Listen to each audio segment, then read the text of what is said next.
Exactly. You can't.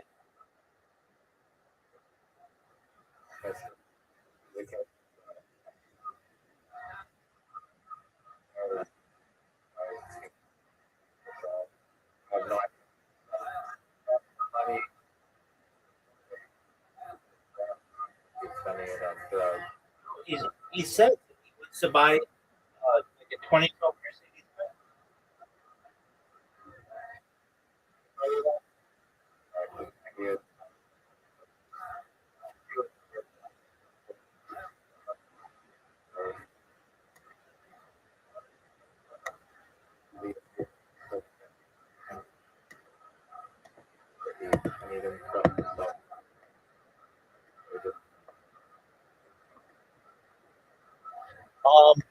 That's a good question. I think that Zoo told me, but you could have told me.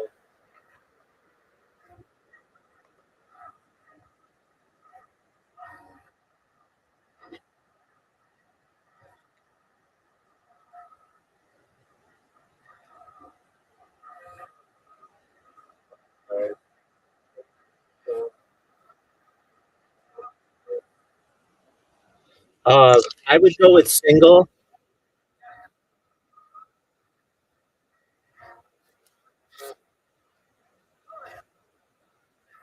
I just think that it allows you to focus all of your energy into one project, and you don't have to worry about people branching off. And um, to me, it's just logical to like build up one character than like multiple characters. But that doesn't mean that if it didn't get big enough with an audience that you couldn't do, like a whole team, like you were saying, like the Olympics. But to start off, I would just do it with one person. And somebody like Bitcoin Obama would be a very good person to do it. He's extremely well. He'd be terrible. He would just rug the project immediately, and you'd never hear from him.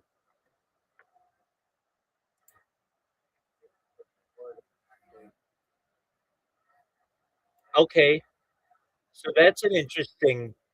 That's interesting. Um,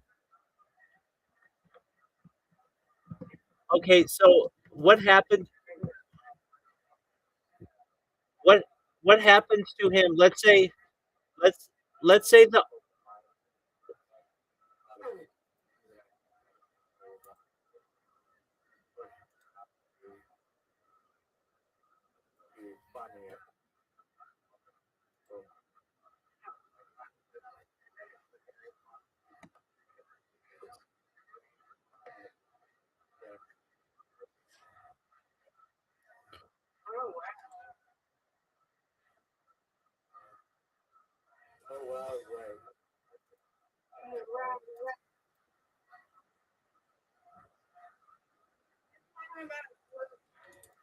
it's not Zoom, it's right there.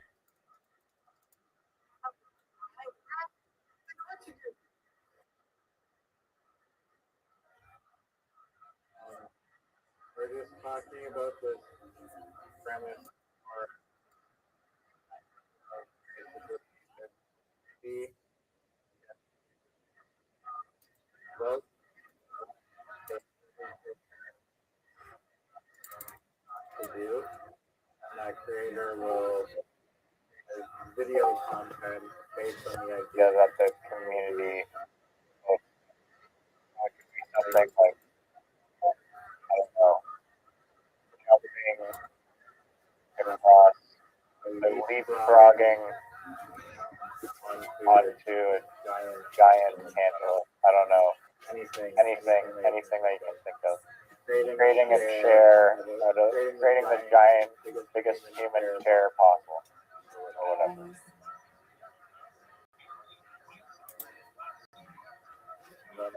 Any sense at all?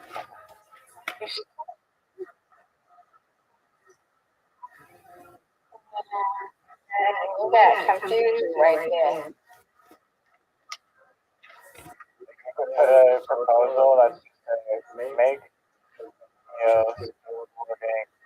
and like having a pie or getting pie. Right, so you've got to be able to explain this a little bit. Imagine you have someone who is a streamer, and you let the audience choose how they're going to choose their life. So basically, you just have them travel to New York City or Los Angeles. You would have the audience vote. Or you could have Italian food or Chinese food. You have the audience vote on. Does that make sense? Does that make sense? Yeah.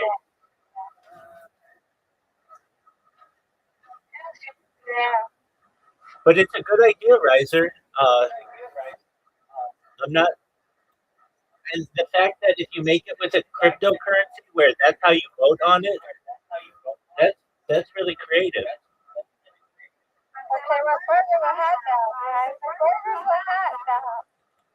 I'm gonna have to go with burgers. Definitely. I do like. I have this debate sausage or hot dog. I also choose sausage every time.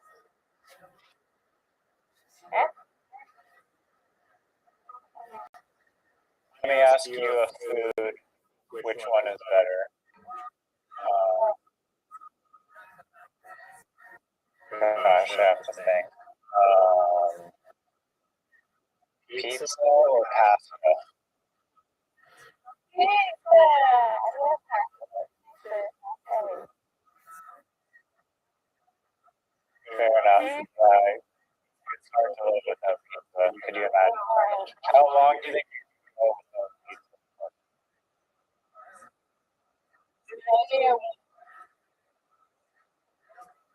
Maybe a week. Yeah. Okay. My cravings become way too strong.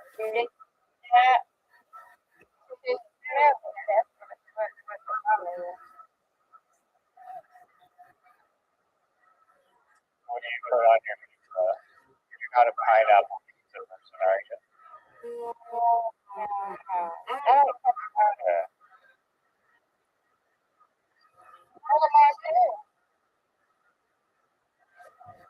All kinds of things.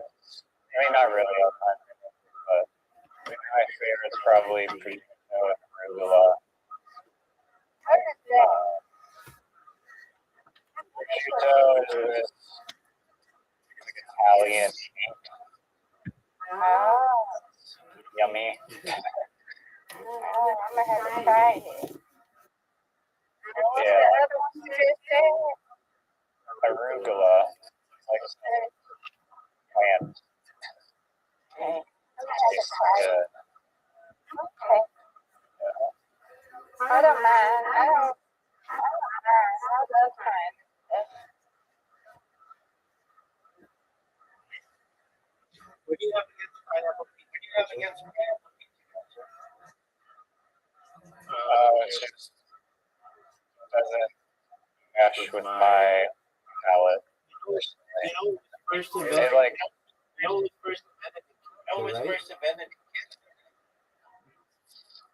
that's what they call it, a Hawaiian? Yeah, it was some guy in Toronto. It's a Canadian guy who Hawaiian pizza. I'll find the Toronto City. I think they did it as like a troll, and then people thought it wasn't a troll or something. And it was very controversial. It is Chatham, Ontario, Canada.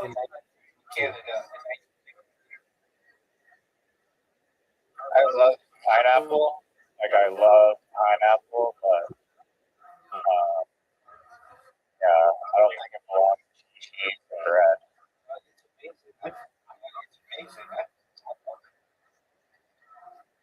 That's wild.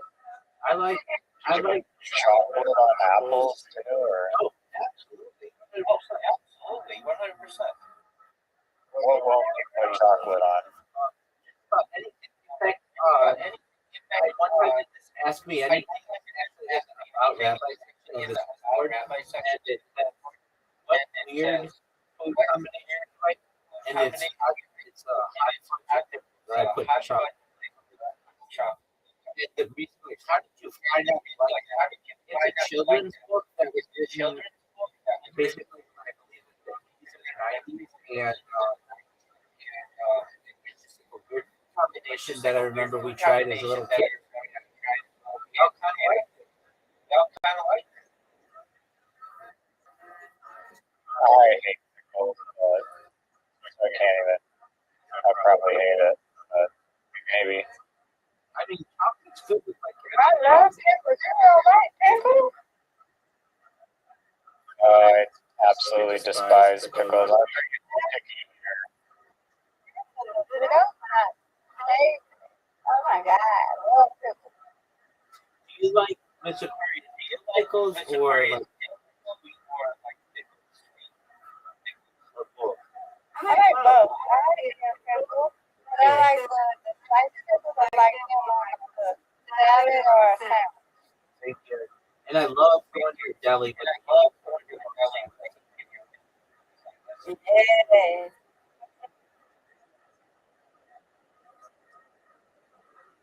Where's the best pastrami sandwich, Rabbi? I like a place called Osher. In LA, the deli, which is but it's not kosher, but it's a Jewish deli, but it's not kosher. But it's where a lot of famous go. New York City, there are two really famous delis. One Jewish, one's not. Jewish one's called Kansas Deli, and they have very famous and then there's the Carnegie Deli, which is maybe one of the most famous. And that one, not a Jewish deli. They have a very famous fish. I like local. There's a market. It's a market.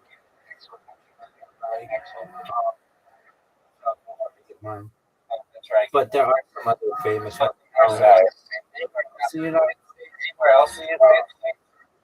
there's something called it's called kosher style New York style, which is not kosher, but it's Jewish, like a Jewish deli. New York style, which is like a deli or Jewish delicacy. Like, if you ever see that off that, it might have a Jewish touch. It might have a kosher. Do you have pickle with it? Oh, really?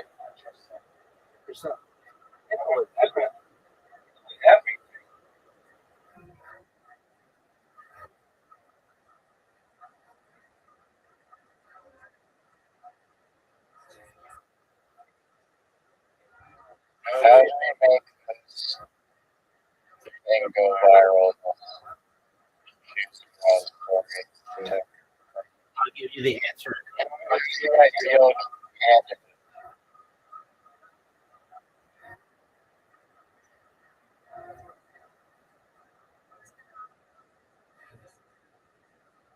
I'm the ideal candidate. No doubt. I show more than anybody else. But if we're going to choose me, pick some really hot pick. It's just the old adage, sexy old show. Why not pick a really attractive person? Especially on the internet. Yeah, but they gotta be willing to do some crazy stuff. The right price. Obama's no filter type of personality. Yeah, but I mean, for the Like right a Steve-O type of character. for the right price, you can get the right price. You can get anything.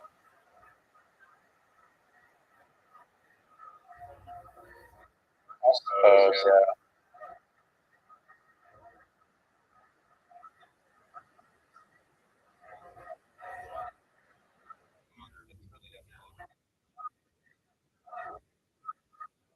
Okay, but how do you make it go viral? You have to advertise because you wouldn't want to see like five people always making the decision about, uh, the person. I know I'm not making. If you want a diverse group of answers, it's just the same small. I mean, you hear people do this all the time. They say, "Chef, what should I do?" So it's basically a poll.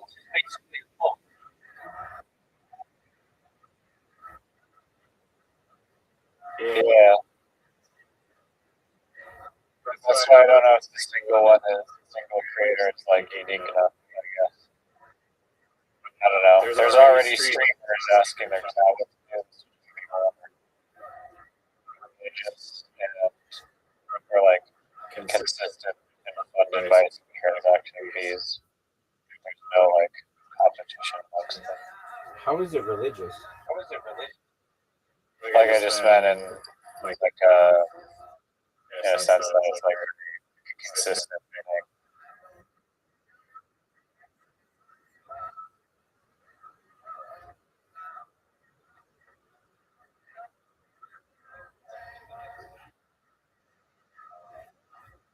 How far do you think it'll go if Swift and Bitcoin and Bob are involved? Because I think if Swift is involved, then Bitcoin and Bob is less likely. It's from the start.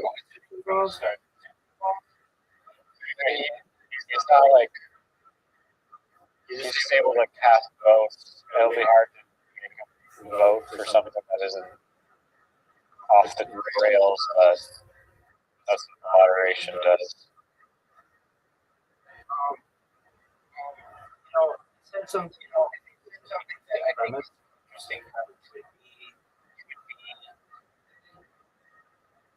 which would be allow people to be it would be better if like not a whole bunch of people, but just people. That way you can have people vote on their competition.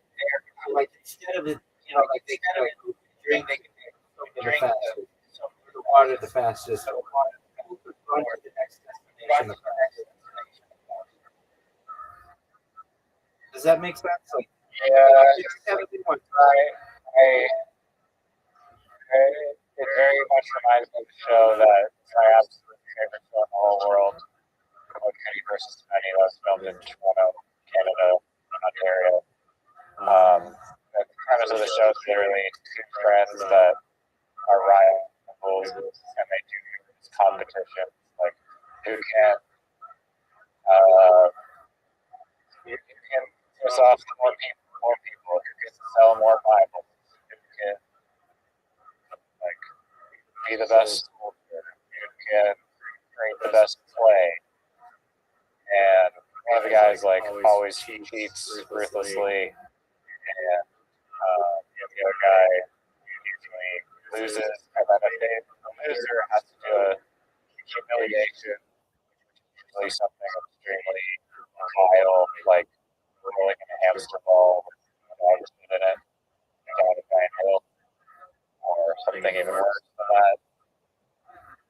And I think if you have two people that are just going against each other, it opens up a slippery slope, potentially dangerous. I mean, I guess they're on opposite sides of the world, and the moderation people can make it not something that just been help. But I don't know. Maybe it could work if there's good enough ideas being submitted to constantly going, I guess. Or it can be like, if you've ever heard of the show, it's a cooking show. It's called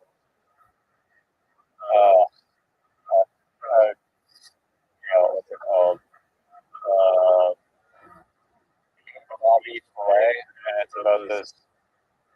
The premise of the show is there's this guy Bobby Flay, and he's like a really amazing chef. It's not calling Bobby Flay. It's Flay. F-L-A-Y. Okay, whatever. I've never seen the show, but in that show, I'm sure as you know, it's like step up and see if you can beat Bobby Flay at cooking a meal, and then usually like 8 times we said that Bobby Flay go. It's like, can you Bobby Flay? So potentially you could be like that, and then you have like a main creator that is like a GOAT creator, let's say, Bitcoin Obama, and then other people, creators, still get flux or flux of people trying to take them down and see if they can vote. Was their video better than Obama, or did they win the competition against Obama? That is an interesting hybrid there in this particular universe.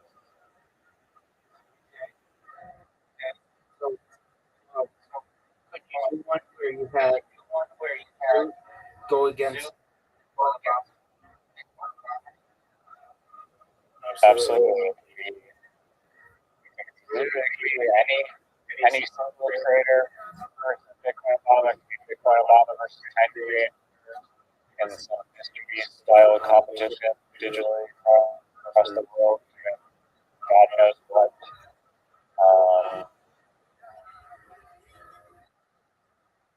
Yeah. Anyone who I guess voted on or applied to be voted on and can go up against Bitcoin. It's gonna be. I don't know. Would you multi-stream it? I don't think that it would be like a live stream, although it's like they cast an idea and then they have to film themselves fulfilling that idea. So whatever it is, I guess it could. How are you gonna make this live? It doesn't need to be like it doesn't need to be synchronistically happening. It's not like a race from point A to point B. I mean, it could be that, but it's first to do something that will have to submit the video, I guess, to prove that they need to do for everyone else. That's a really good idea. Basically, amazing race. But on that time, you can see each other anywhere in the world. Anywhere down.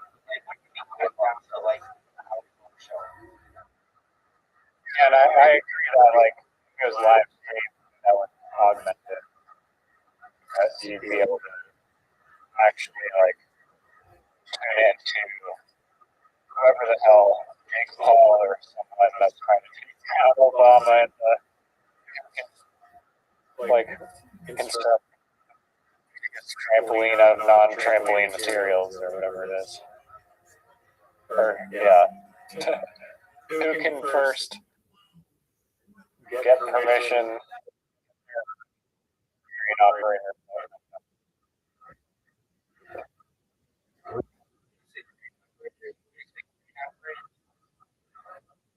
And then I was like, I don't know about the greatest idea in the world.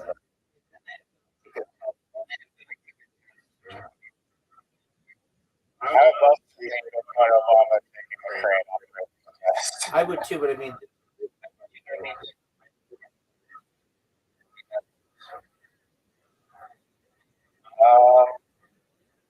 you be surprised if any of these talking out loud and thinking like people are trying to understand Bitcoin Obama's thought process, and then he's describing his thought process, and people in the comments are like, bro, literally, that's the right answer. a little brutal.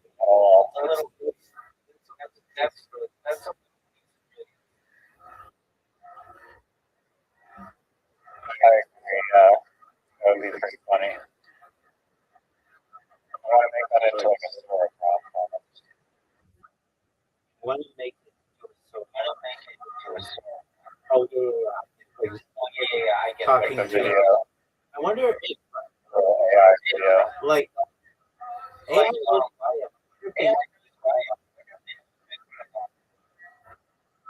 Schiller 90 on I believe. Oh yeah. What I meant to say is yeah, so then it does happen. I wonder if it's little I've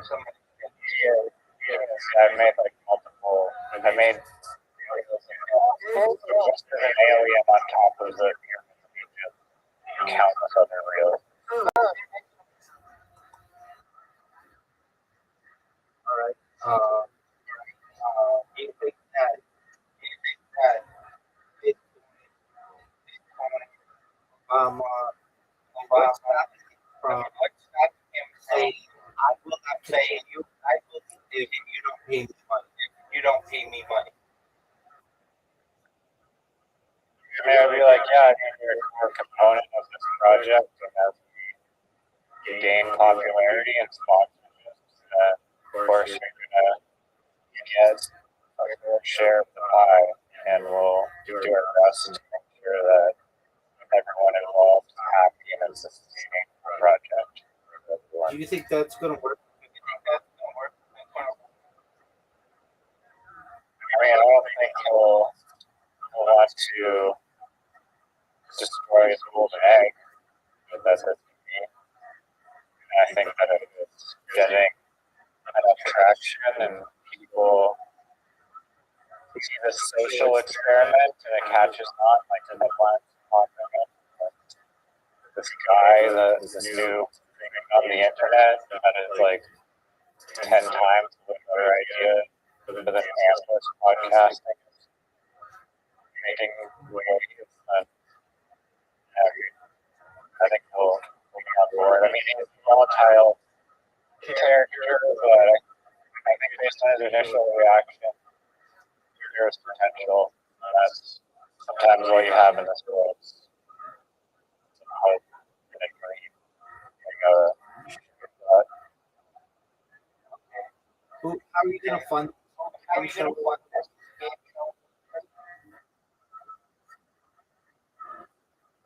I think that's really needed funding per se. I mean, I guess Funding. it's been a while since I've spoken. There's like there's some website. I guess it depends how you mint it, but potentially token sales to go directly into the funding. Yeah. Okay. Or transaction fees, as I mentioned before, worked in for funding videos on whatever they need funding for. Now that makes sense to me Sponsorships. because you're gonna have people who have really good ideas, but you're gonna need funding to be able to do those ideas.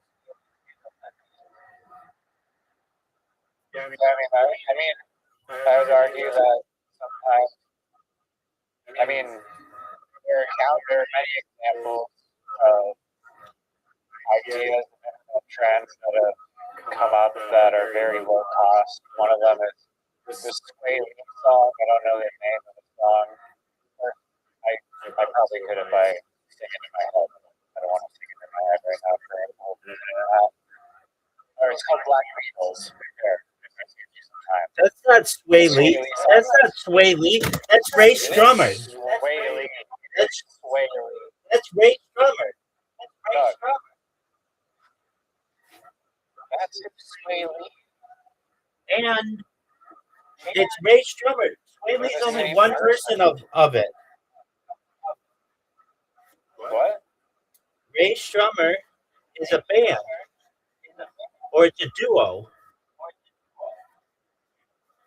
Yeah, and Sway Lee is part of that duo. Okay, but he didn't do it on his own.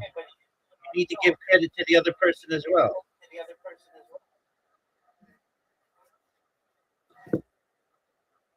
Okay, well, if you want to be that goddamn precise about how I define the artist of the Black Beatles song, you're more than welcome to.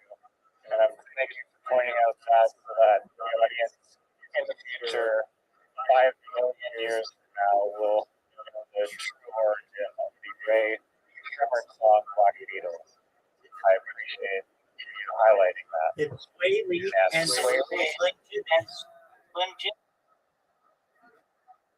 Yes. I wasn't incorrect that.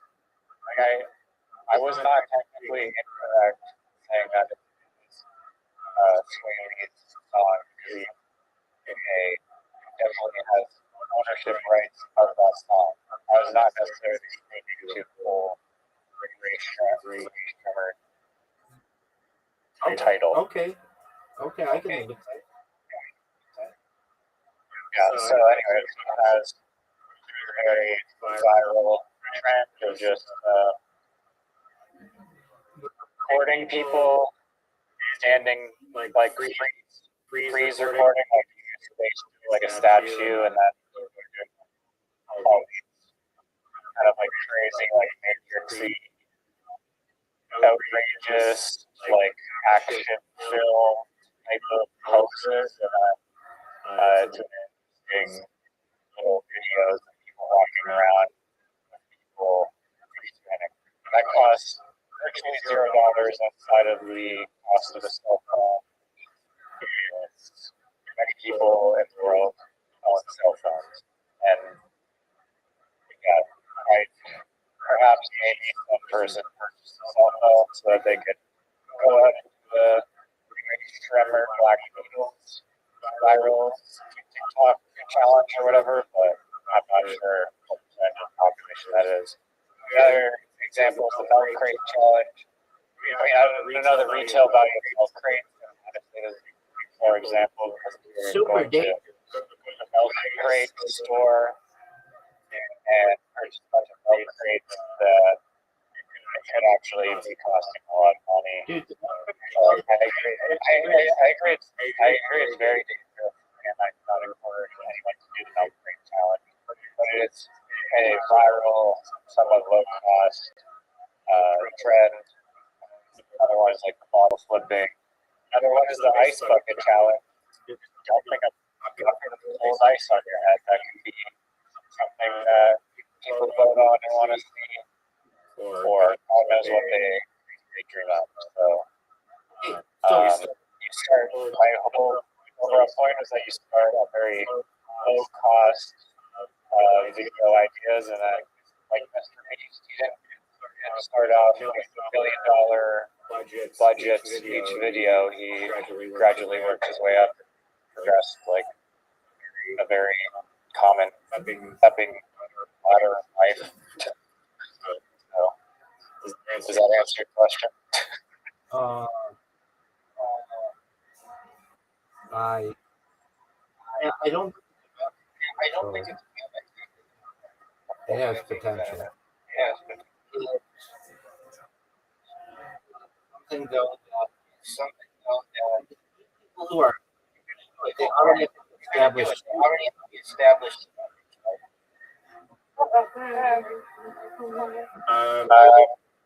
I like to say streaming is a requisite, as I said, doesn't hurt, but just content creator in general.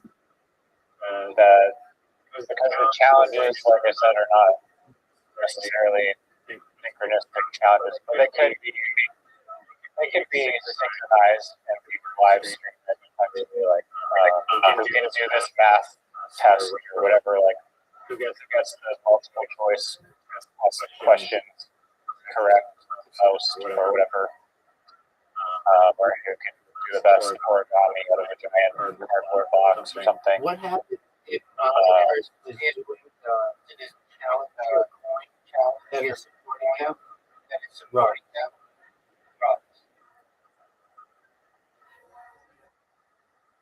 Sorry, I don't understand what question here. So you said that basically going to crowdsource expenses for this project spent on coin. Through transaction fees. Yes. Or, and also potentially merchandise sale. Okay, fine. What do you do if say to the winner, like, hey, we win with 100,000 of our coins, and then as you guys are doing challenges, the coin ends up rugging, and the $100,000 ends up being like $1, and then It's actually a great idea that I haven't even considered. Not rugging the coin, but literally offering, albeit inflationary rewards, which are generally frowned upon, but it can be justified if there's enough growth potential behind token currency inflationary rewards. If you believe that you're getting more value from giving out and make that positive, obviously you have to be careful and not just give someone half of the supply for winning the PC contest. But it could be used as a incentive for tokens as well. But I was initially just thinking strictly for voting speculation. Prizes is a good thing. But again, that could be funded by transaction fees as well. right, And other sponsorships. So it doesn't necessarily have to take away from if your coin though, as the competitions are going to rug, it might cause people to just be like, oh, I'm doing all this for nothing. They just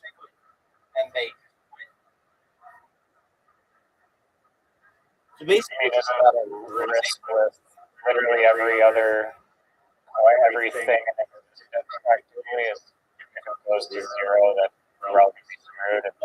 There's some you could say the United States would crumble tomorrow if the GDP drops to zero, right? It's like the thing that's kicking it down the road is like the fact that there's a whole bunch of value behind the country and a whole bunch of manufactured and businesses that are all operating inside and of that country value, and there's the value of like what you're building. okay, sure. The entire Federal Reserve while this coin is being is that there's less somebody who doesn't like your project can buy your project.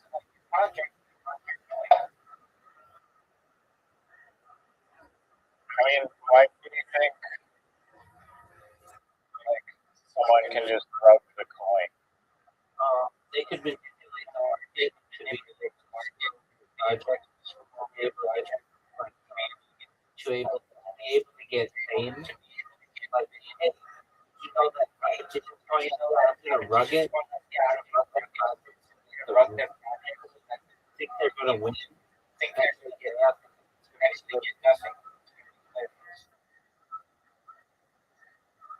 Yeah, I mean that is a very valid concern. So which is why with the greatest crypto, it's doing it with the fair launch so that there's not a like centralized group of people that are on disproportionate amount of the supply. I feel like that's kind of the way to mitigate it is you have an even distribution and or potentially you don't release all the supply at once and it can only be like burned and I don't know, whatever safeguards in place to not have it manipulated and controlled by a small group of people that have way too much control of the project. Well, I'm just thinking that all of the Proceeds of transaction fees. So you call a pot becomes the election winner. No matter even at the point the winner still were competing. So they are able to $100,000 collect for this pot. At the end, the competition, the winner $100,000. They don't get some run. tokens that are valueless. Exactly. Yeah. Which is funny. Yeah. Like the video game competition, like winner gets $100. Third place, Bitcoin. Wow, that would be nice. Well, that's a real thing.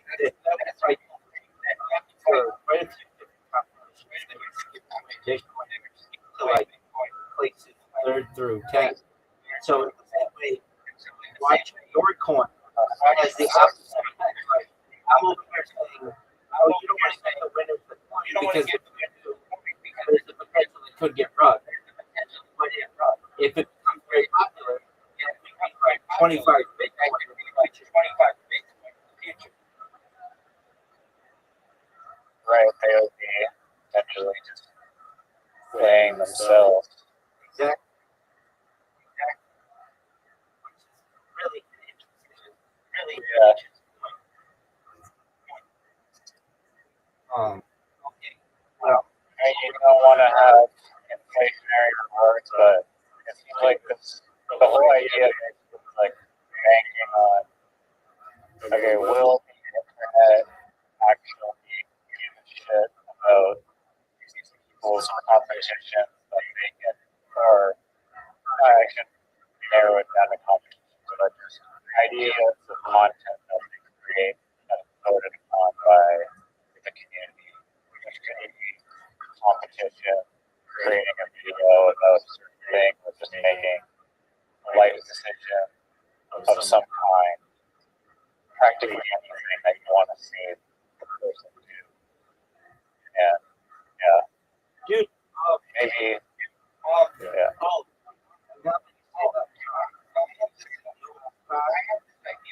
I gave this idea. It was something really like, let me it's ago. And oh, this was such a good idea. Okay.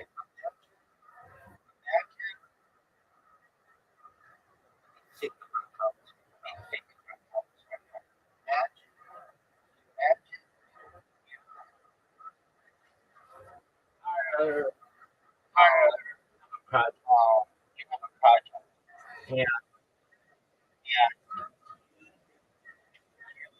want people to promote the project for you for a low price, quality content. Basically, what this was a market that you could put out jobs like Craigslist, Music Recruiter, or something. We've got these projects called the greatest entrepreneurs in the world. What we're looking for is people to make a 1 minute video, and the video for us will be in the running whatever the price is. Let's just say $100. And then what you do is you allow people to make submissions publicly for your project. And then you can choose the winner as chosen. And what this is it? It was like when it was when before the because there's a chance that they can make some money for the company. They can have a ton of social media posts, and they can choose the best one, and it would be a win for the marketplace because they get small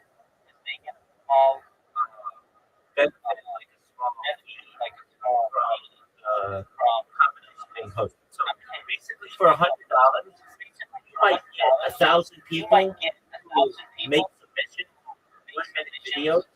All you have to do is choose the one that you like. You give the winner $100, but you're gonna have maybe 1,000 people who have posted about your project on their social media. It's like this extremely. Does it exist, or did you come up with it? Because that's an amazing idea. Isn't it amazing an idea? Yeah, it is an amazing. That's fucking amazing. Did you came up with that? Yeah. So this guy, he was in a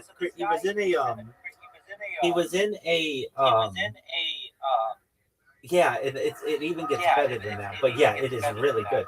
Okay, so there's this guy who was in a Twitter space, and he had an idea for a marketplace that was like maybe it wasn't even a marketplace. I don't know. He just came into my Discord, and I was like, all right, well, that's a great idea. Here's a better idea, though, that you should do instead of that idea. And he's like, that is an amazing idea. He was in the same way. He's like, I have to tell my partners about this. And was he from Nigeria? No. It was an American or Canadian project or something. It was North American. When was this? Like 4 months ago. Did you follow through with it? No, I haven't heard from him. Not only haven't I heard from him since, but he hasn't been on Twitter Spaces yet. So I don't know what. So this was his idea. He was gonna launch a coin, and oh man, like so. This is a really good idea. He was gonna launch a coin, and basically the coin was gonna be something like he was going to have a website where basically people could upvote or like vote on different submissions of people, something like that. I don't even think he had that. I think that's something that we came up with. And I was like, okay, well, like that's a good idea or whatever. I was just like multitasking. And I'm like, but you know what a really good idea is if you took your website, which you already have, and you have the LLC and everything, and you just have like you could go to brands, you could go to like Procter and Gamble or Honda, and you could say, look, oh yeah, this is why this is a really good idea. Like basically, you guys already have like media teams or like social media teams, and you won't need them anymore. This would all of your social media could essentially be grassroots. You just put out a request that hey, we want even like an hour-long. You get what I'm saying? That's crazy. It is. It's a really good idea. And then on top of that, one of the things you have to do to win is post it to your social media. So then it's a free advertisement for your company on all of these grassroots influencers. And I thought to myself, that's how advertising is going to be in the future. It won't be like, hey, we're going to come up with like our video editor at Honda came up with this really good idea. No, it would be like we took the top 1,000 entries and picked the one that we liked the best. We paid the top winner, and then all of the other people posted to their social media. So we already got all of the influence or all of the impressions that we wanted out of those. We paid the winner, and we only had to pay them like $100 or $1,000 instead of paying a full-time design crew, $2.5 million a year.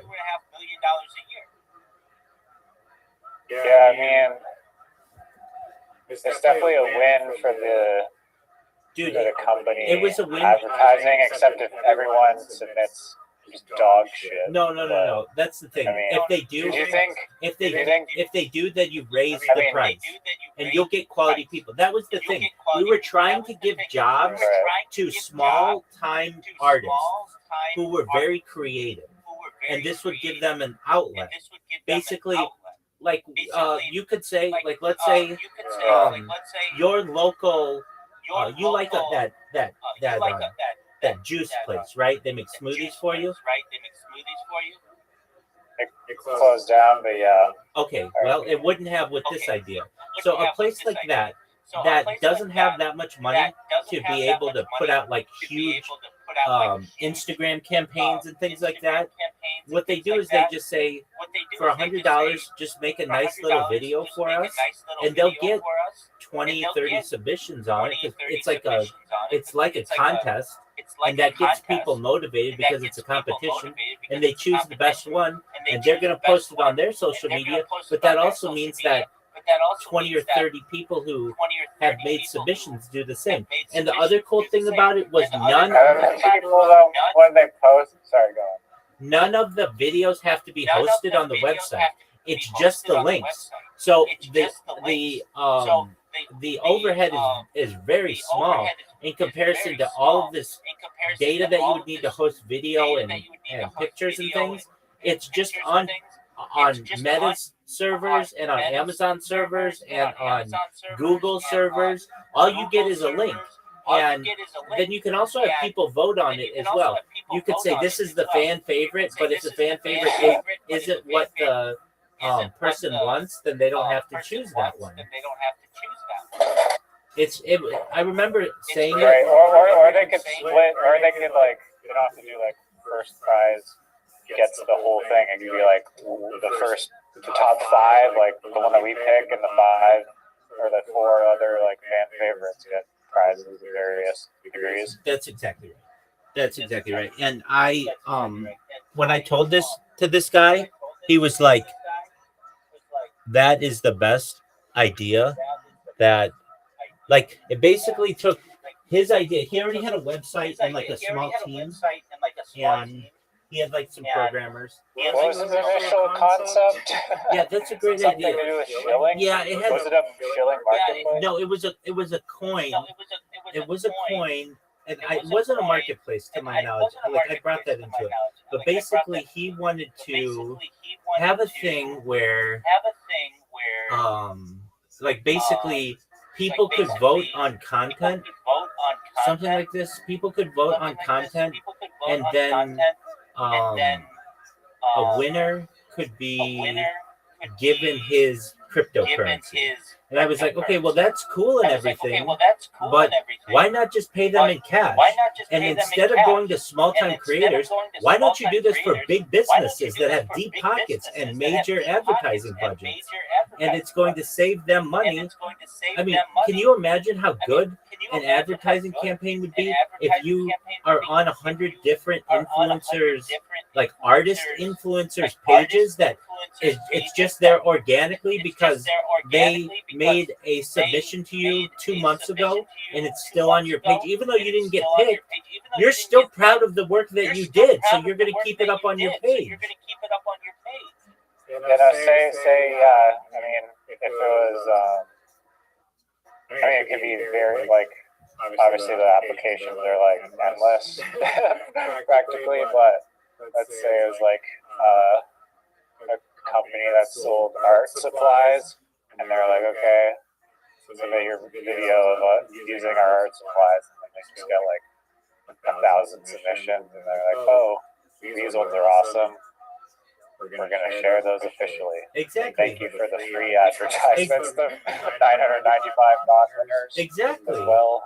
Exactly. And when any one of those people post a video being like, oh, I'm submitting this for this advertising contest, then even more, like potentially just infinite branches of people will see that and also attempt to create their own submission. Well, that's exactly right. It's basically a lottery at this point. It's a contest website, and that's what we talked about. It's basically a place where people, individuals, or corporations could go to get organic art and basically use crowdsourcing their marketing. But the thing is, how much cheaper that route is, and how much better the quality will be versus if they just keep it in house. I know that people might say, "Oh, well, like a marketing firm's going to do a really good job for someone." Yeah, they are, and they're going to charge millions of dollars to do that. Or you get some really creative individual who puts a little bit of time into their project, and their thing's actually funnier than what the marketing team came up with. And the thing is, the fact that you got William Montgomery shilling your project for pennies on the dollar. Exactly. The fact that you're crowdsourcing this means that you're going to have so many different choices that, like, one of them is going to be better than what you would have gotten if you go with your advertising company. And that means that you are going to be able to reward a small-time creator and then additionally use their content in your advertising campaign. And then on top of that, you get all the other people who made submissions and keep their submission on their social media, perhaps for years. There are going to be some people who are just like, I'm really proud of that video that I made. Yeah, it didn't win, but I wanted other people to see how creative I am, and they're just going to keep it on there. Basically, what I'm saying is you can turn influencers or even just small-time creators, their timelines into your advertising organically. Instead of paying for clicks, you just basically use this guerrilla like advertising model where you run a contest and give people the opportunity to win, and that rewards small-time creators, and then also it means you don't have to spend much in advertising. When I thought of it, I was like, that's a fucking brilliant idea. And it wasn't this guy's idea, but I was like, you can take that and take it. I'm not doing anything with it. And he's like, and you haven't heard shit from that guy? No, but I mean, I didn't ask him to come back or anything like that. What I did say is, you... I own 51%. No, I didn't say that either. Though any idea that I should have probably done it if it was that one. No, I told him, you should, like, this is a really good idea. Like, his idea was like, hey, we're gonna launch a coin and we're gonna pay people with the coin. Oh, even ironically, to even like market this platform to itself is some hilarious Inception shit. But I get you. I know. So it's like the question of how do we launch the thing? It's like, okay, we go to the platform. $10,000 to the best video that's promoting our platform. That's exactly right. Boom! You're now on like every fucking social media. And then you take the money from that, and then you just keep recycling it into ads. And in like 2 days, you're literally the most paid. Like, I mean, clearly the guy didn't take this idea because this is like a Spotify level like idea. I know it is. And you can take it. If it was popular, then I'll work on it, and I will give you your 51%. That's what I want. Even though 100%. Even though we're always 51-49, baby. 51 Aquarius and bowling and better in friendship. What's the line with Mrs. Aquarius? Oh, it's undefeated in bowling, undefeated in friendship. Yes. That'll be the motto for this goddamn thing. Well, it's a because I've heard a lot of shitty ideas from you, and I've heard a lot of great ideas from you. This is possibly the greatest one. I honestly, like, as you were saying it, I felt like I was exiting the Matrix, and like my whole life was just gonna like Truman Show or something, because it's just like, how does this not even exist right now? I know. Because it just seems like it makes so much sense. And also, one little point about it is like, as a service, like you could, I'm assuming like Honda may not want to waste time reviewing 10,000 submissions, so potentially you could charge the money and just weasel it down to the top 50 for them to pick or something. Well, the idea with that is that's where you would have people vote on them, so that they just have to vote on the top, or they just have to look at the top 10 or whatever and choose whatever one they want. Oh yeah, very good point. And then on top of that, that gets people to say, hey, vote for me, and they're going to tweet about it and be like, like getting their friends to come to your website. And it's just think about how cheap it is to advertise this way. Okay, imagine you had a coin and you just say, man, we need people to find out about our coin, but nobody knows about it. Hey, guess what? We're just going to offer $1,000 of our coin or $100 of our coin, which is basically nothing to us. And we're going to get a bunch of really good videos from independent creators. And the thing that I really liked about this idea is it helps artists, because there are a lot of artists out there who are really talented but don't have a way of making money. So literally you could be an artist on there, and all you do all day is just make little YouTube shorts that are attractive and cool, and you could literally make a lot of money doing that, because you're going to get some companies that really want a lot of submissions, and they're going to offer $25,000. And you know why they're going to do that? Because it is such a cheaper way to advertise than it is to do an Instagram campaign or a Google AdWords campaign.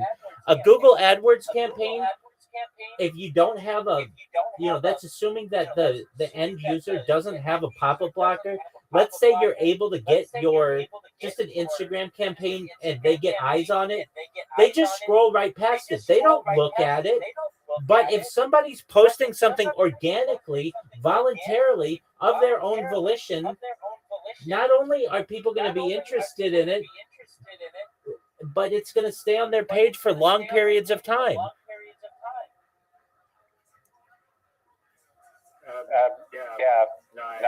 You hit the nail on the head. People are definitely going to pay way more attention if it's coming from a creator that they actually follow and somewhat care about. That's exactly versus some forced advertisement. That's exactly right. You did raise like a point. It kind of seems like almost potentially a double-edged sword, where it's like, do people want to invest the time in creating a very good video, which potentially would take a lot of time and potentially money to create such a video, for just a lottery chance at winning? If there's 2,000 entries, it's like, am I going to invest 5 hours of my life for this lottery chance of winning? Well, so here's the beauty. Here's the beauty of it. Maybe there's an ROI. Here's the beauty of it. I don't know. No, we talked about this. You're going to have a company, I'm just using Honda, but you could have McDonald's or whatever, and they're going to get, 2,000 people who send entries, but then your little Shake Shack or wherever you get your smoothie, they might only get 15 entries. So basically, if you want to make a lot of money, go for one of the big ones. But if you're just looking to pick up a small job and you know that you're a good creator, go pick up one of the small jobs.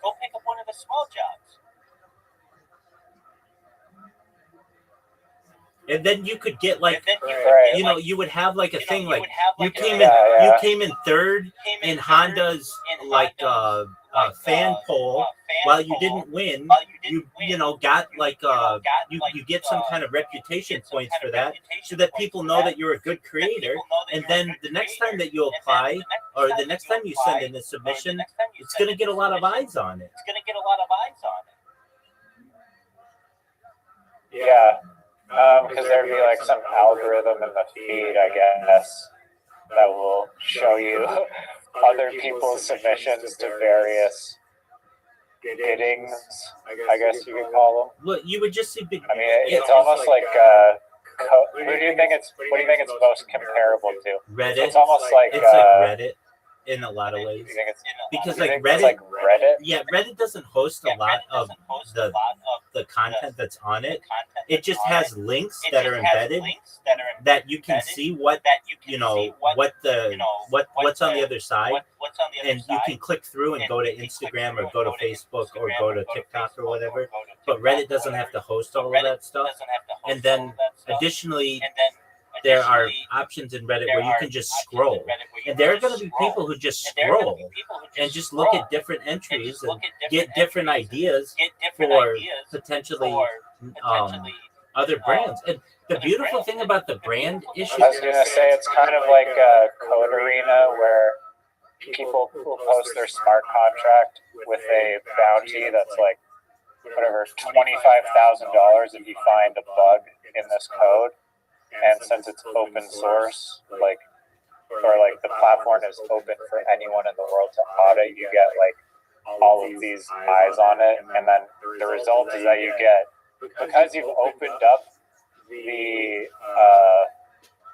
aperture to a bunch of different participants, then you get like an actually secure, like based open source power product where it's highly secure because so many people have gone over it and checked it, you know? okay, So it's like with this, it's like you use the power of numbers, like in the old saying, like two brains are smarter than one or whatever, and then you're getting a higher quality product, more robust product in the end. excellent. Of Okay, course, there's monetization benefits. and okay, so yeah, it's similar to that. And a beautiful aspect of this is my whole conversation with this guy was recorded. So, I mean, let's say it just blew up and became the biggest thing ever. I could literally say, hey, I gave you that idea. Here's our conversation. And if you don't share the proceeds with me, then the whole world is just going to see that. Terrible. Yeah, exactly. You're going to look like shit. You screwed me over. I have the protection of my stream. Like basically, it would be like saying, like you came up with the idea of eBay. Insurance. Exactly. Exactly. So it's win-win for me. Like, that I could, and I'm not saying I would hold this guy hostage or extort him. I would just say, look, people are going to see our conversation and they're going to see that you had an idea that was okay, but was just like everybody else's idea, and I gave you this idea, and yeah, you ran with it and blew it up, but people are going to see I'm the originator of that idea, and so it's in your best Didn't you interest. say though, go take it? Didn't you say take the idea, it's yours, like on the street?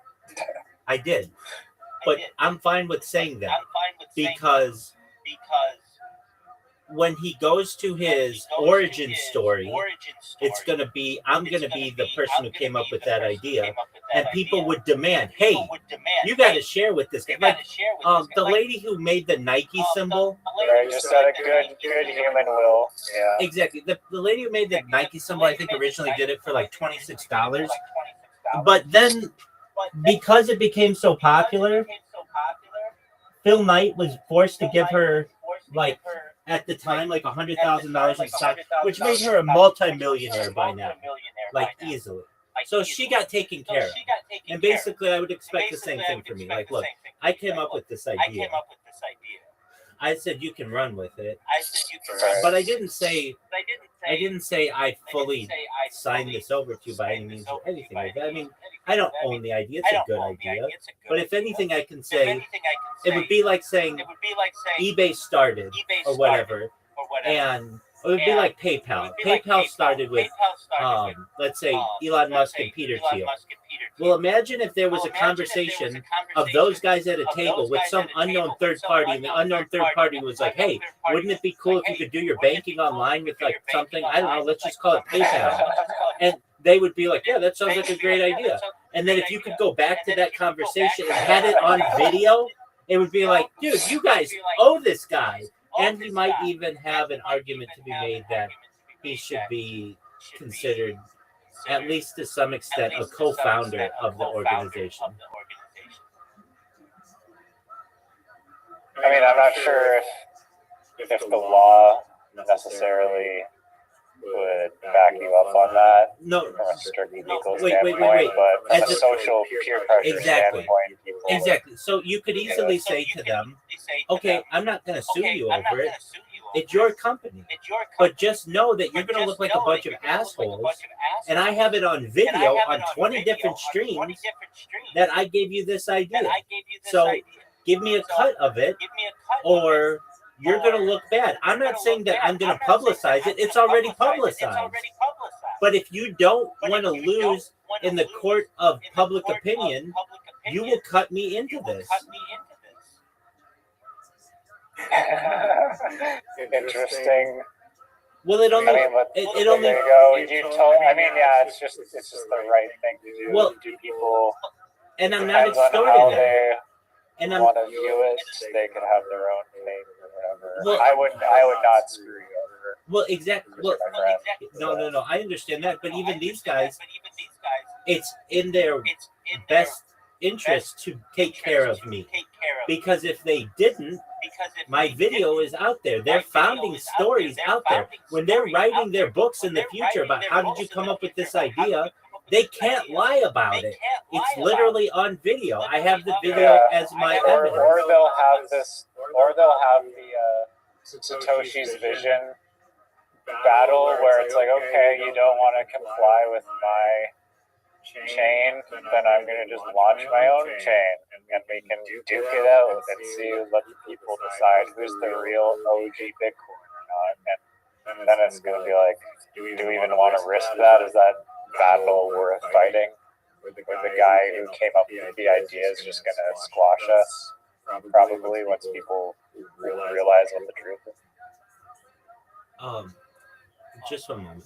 The lady who made Nike, how much is she worth today? The Nike swoosh. How much did she do it for?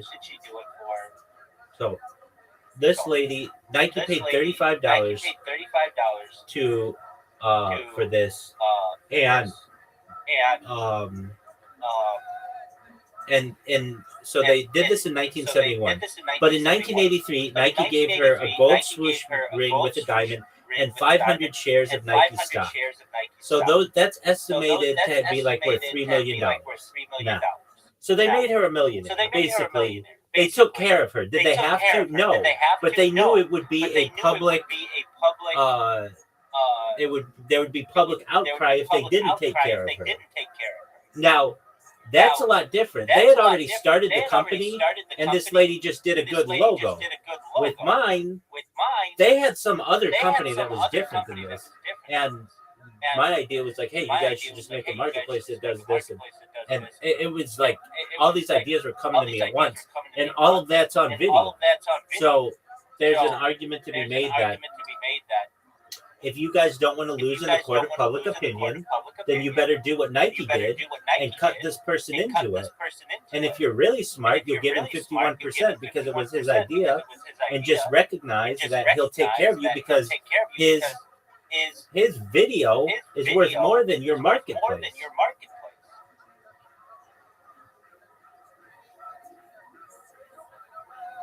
Yeah, no, it makes sense. Absolutely. And that's why I love live streaming my life. That's why I love live streaming my life, because it's the biggest insurance policy that I have. That if you accuse me of anything, go to the video. If you, if I have a good idea, like it's all tracked. Like the truth is on my side, and then I can use that against people, not in a malicious way, just in a, no, this is how it really happened, and I'm going to give you the evidence for it. It's an incredibly powerful, medium that I have dedicated to my life. Like basically, under other circumstances, that guy could take that idea and run and be like, I don't know who Rabbi Rothschild is. I've never heard of him. And that's fine. But under these conditions, he knows he's live on 20 different streams, and this was not his idea. This was my idea. And I gave it to him. And if he doesn't want to have huge public backlash of this, he will give me my $3 million in Nike stock like they did for this lady who made the swoosh. Now I recognize that Nike's worth billions of dollars, and this $3 million isn't that much. But also, this would be like me saying these guys who were like making, I don't know, which is kind of like the origin story of Nike, making like well, the original Nikes were made with like a waffle iron. They were thinking, hey, we're a waffle iron company, and I come in and say, hey, you guys could use those waffle irons to make the soles of shoes, and I bet you could sell those shoes to athletes and all over the world and make like one of the top running shoes in the world and go through all of it, and then they'd be like, oh yeah, okay, that's what this lady would have been doing. Like basically, she would have been at the founding of the company. But she was not. It was already established. So I don't know. I don't really care.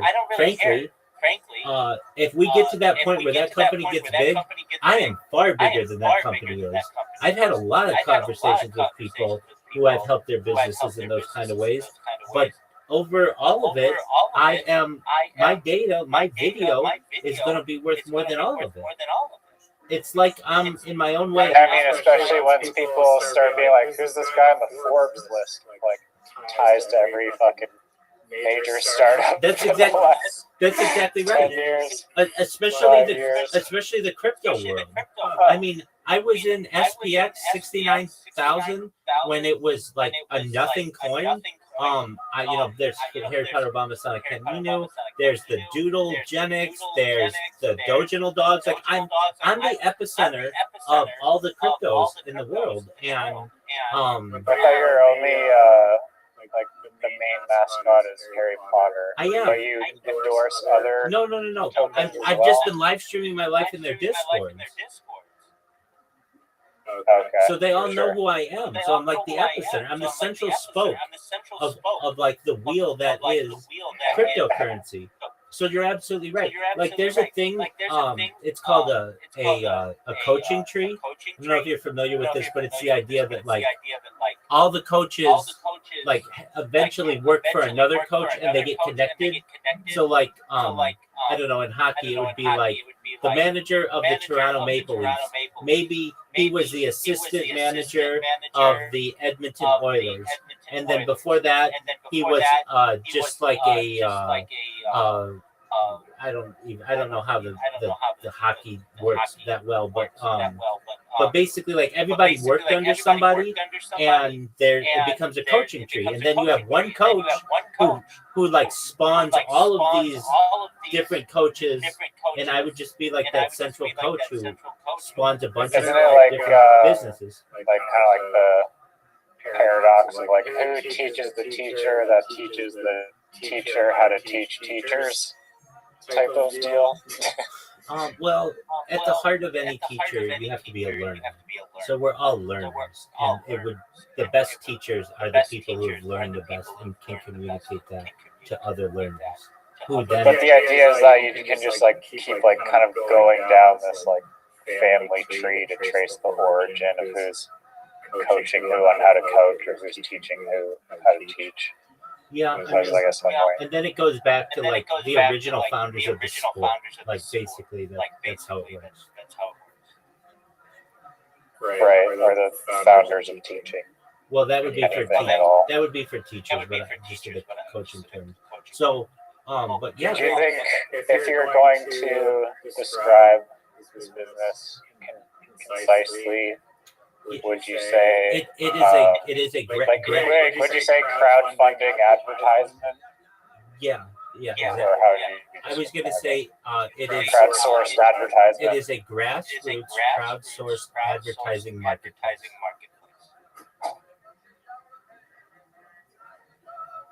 Yeah.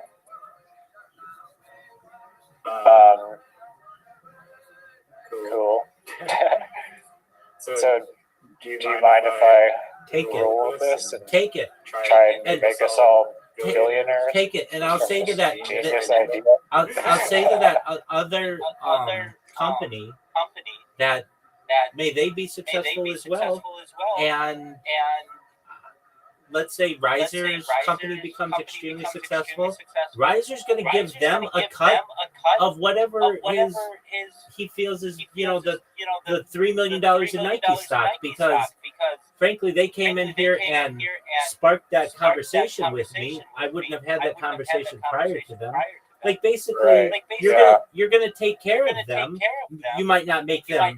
You might not give them 50% of your stock, like you're giving me 51%, but you will share with them. And in the same way, they don't owe you anything. So I don't know if they necessarily have to make sure you're taken care of, but they would certainly have to take care of me. But in your own way, let's say your business blows up, then people are going to go to this conversation and be like, wait, where did you get the idea, right? And you're like, well, I was talking to Rabbi. And then they'd be like, okay, well, where did Rabbi get the idea? And he's like, well, he thought it up, but he was having a conversation with someone similar who had a different idea. And so in order for you to avoid any kind of public blowback, tracing it back further and then go to that guy's life and examine all the decisions in his life who influenced him to have the idea of his idea originally, and just keep paying it forward indefinitely, practically down the side to get change. And that's what I want to do. I mean, when I tell people I want to make you, your friends, your family all financially independent, I want you to be able to have generational wealth if you don't already, and I want you to be able to start charities and philanthropic organizations of your own.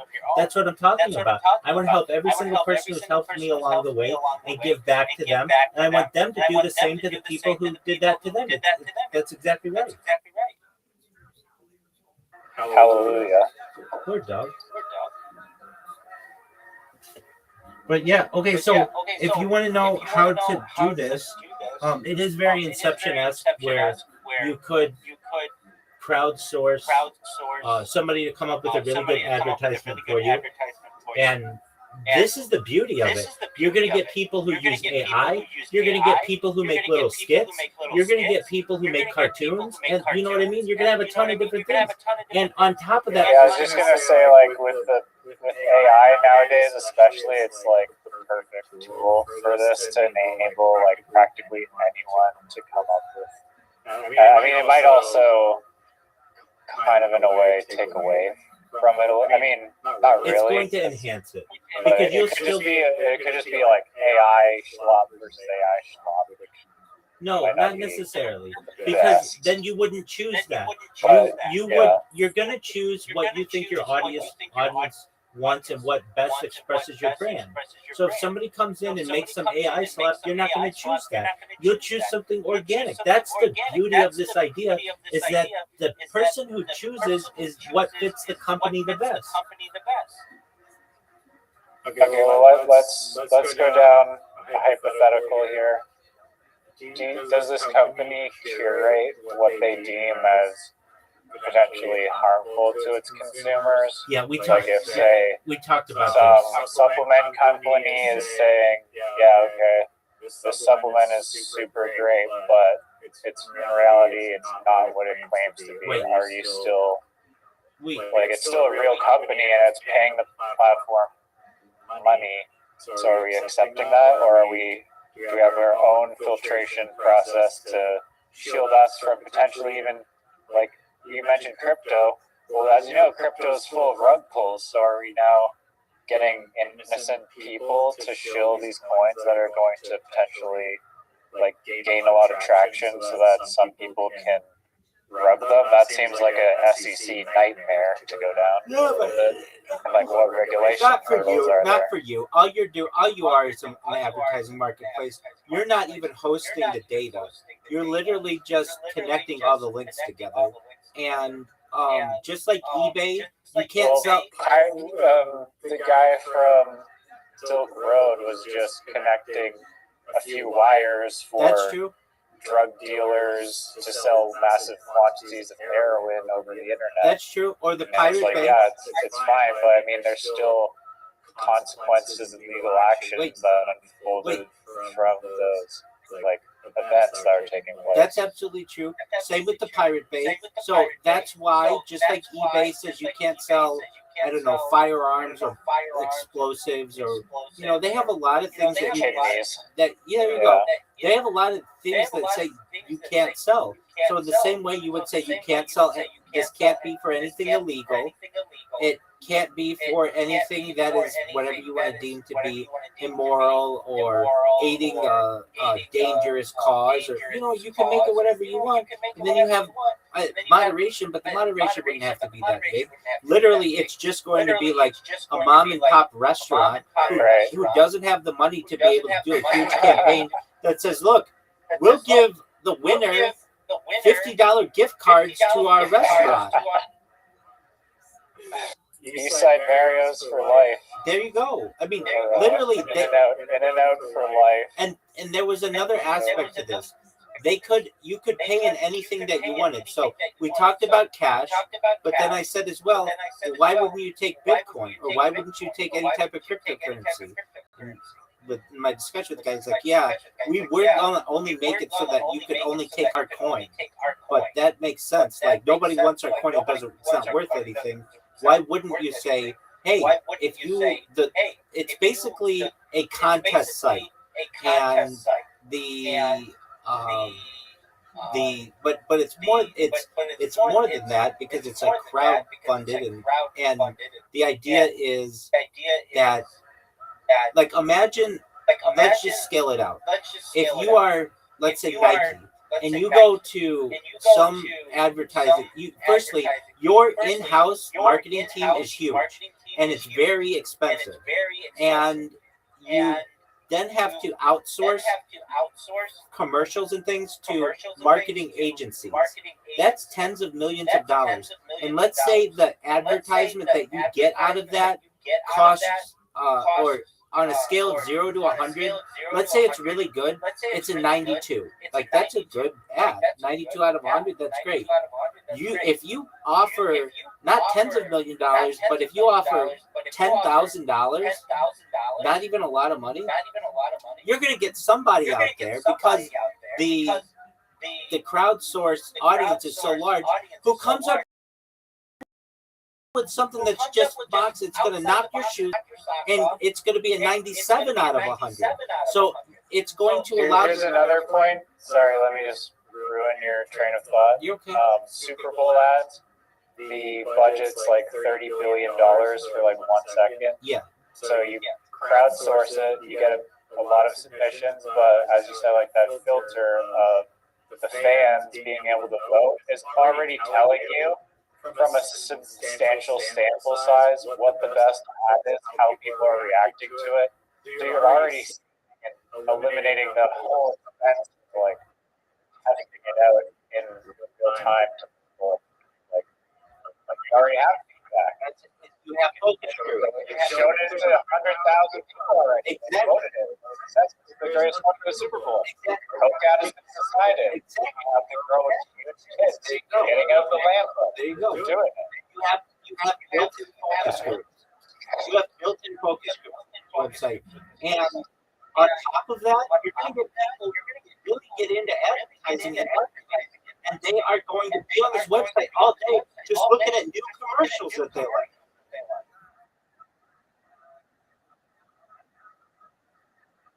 And why is that a benefit? Sorry. Oh, because it's more impressions on your brand, for your brand. So basically, like, you're trying to get the word out about what you're doing on social media. The fact that you're going to get people who like your website enough that they're just going to be taking in all kinds of commercials all day. And if they like something, they're going to take that and they're going to put it on their social media.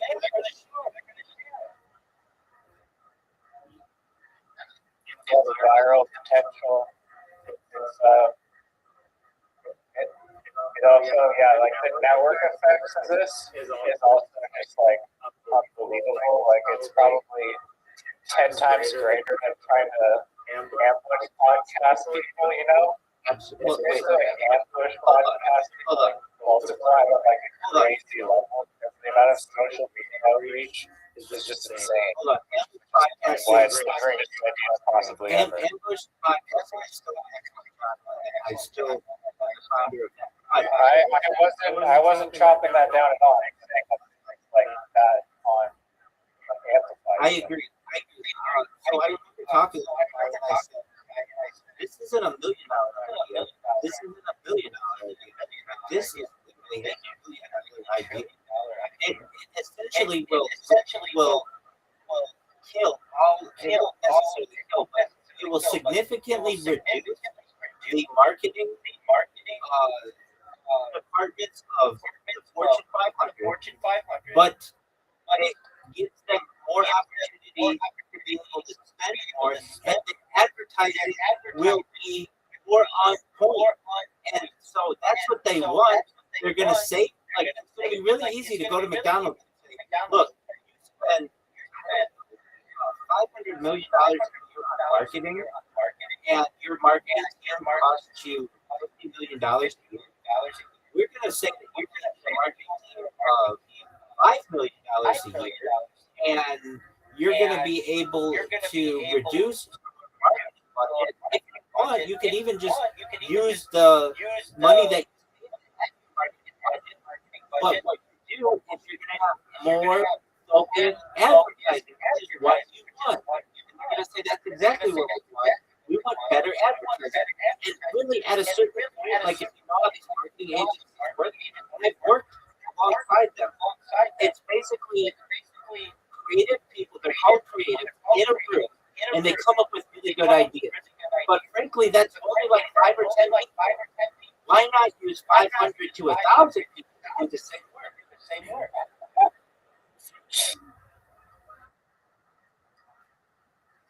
It's $1 trillion idea.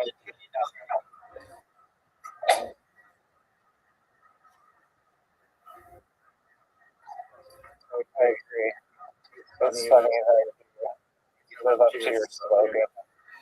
Rabbi Rothschild will make you a millionaire.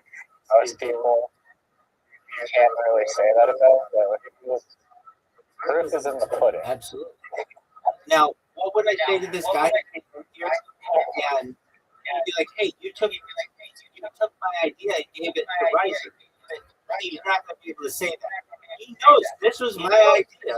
I say run with it, but that doesn't mean that I can't help other people with it. And ideally, there's enough here that you both could start companies that could do this effectively. Who's to say that you can't have a buy me a coffee and a GoFundMe or a Uber and a Lyft? There's nothing that says that can't be confidential on this road. And the moment it gains any traction at all, there's big players with eyes on it that are like, what the fuck is this? But it's going to be a question of, is your growth and community able to compete with the bias of the world? Well, here's the because it's self-marketing, it's convenient. Because it's like, you already have the tool and like the network effect of the marketing. and it's Like the foundation of like anything that needs to be successful whatsoever. and it's just web. It's not like you need a bunch of server space or anything like that. I have another really excellent No data farms required. Yeah. The one thing that you might have to do, you have to protect yourself against botting, because people will bot this like especially like money. You will bot it yourself. Absolutely. You're the only person allowed to bot. But here's the thing with it. Even if somebody bots something, at the end of the day, it's the company that's going to choose what they like. And I remember talking about this with that other guy. There will be something in the terms and conditions that says the company can do with your creation anything that they want. They just have to like that's part of you're submitted. And if a company likes it, they can take that idea and use it for something else. Like basically, that's art. It's like if you come up with a really good idea, don't that company uses it on something else, they're allowed to do that. It's you don't own anything. So the idea would be that. But if you did win and the company wanted to, let's say they liked your 30-second commercial, but they had to get it down to a 15-second commercial, they can edit edit it down any way they want. So long as they pay you, they can do with it what they wish. And obviously, the platform takes the money first as a deposit before the post gets uploaded. Yeah. I would imagine. So like this was a brilliant thing. So Matt, you know how I said that you could. This guy wanted it. He had to take his cryptocurrency. It was like I wouldn't do that because, like, basically now you're competing with Bitcoin and all that other shit. Why not just accept Bitcoin or any other cryptocurrency out there? Here's the beautiful thing. You know how I gave that story about first place for that video game company got $100, second place got $100, and third through 10th got 25 Bitcoin. You know what I'm talking about? Yeah. Okay. In the same way, you could, as the platform, we're going to take 10%. That's what I think I said. You as a platform would make a lot of money doing this too, because you take 10% of whatever the contest is. Let's say the contest is going to be $100,000 giveaway, but then it post it on your website, it's $110,000. And then you take $10,000. But what you can do is for someone who says, look, we have a cryptocurrency project, we don't know how much it's going to be. You can say, what's the grand prize? And they can say, the grand prize is going to be $1,000 in our company.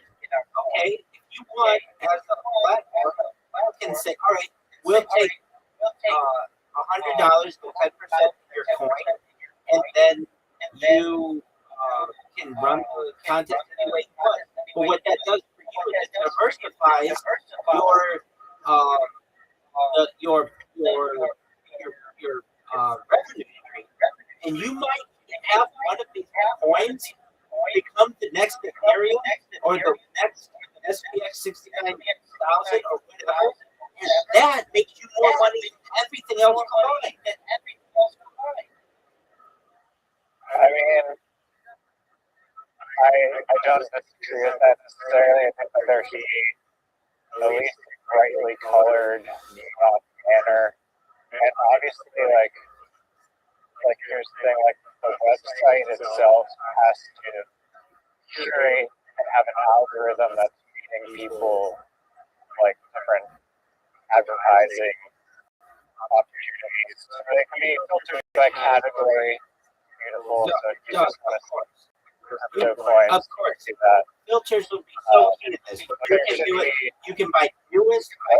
The filter aspect is like buy newest, buy largest, smallest to largest, newest to most to oldest. Category. Yeah, certainly categories. Expiring soon. Exactly. All that shit. I mean, really good filters, searches, and like whether somebody's looking for a video or just a meme or a picture or whatever. But you got to imagine, like from the meme first, like imagine you're, I don't know, Burger King, and you say we just want a really good meme. Do you know how good people would come up with memes for Burger King if they were going to be paid $10,000? Do you know how creative people would be? Even though, like, it's just. Do you recognize that, like this would be like Burger King? It's going to have this all over. That's amazing. And then it's going to go viral. Because it's not even like video advertisements, just any picture advertisement. Exactly. And then people are just going to post this, and then the meme becomes like a type of advertising for the company. Like, okay, so on the radio, okay, there's this thing that's an unwritten rule.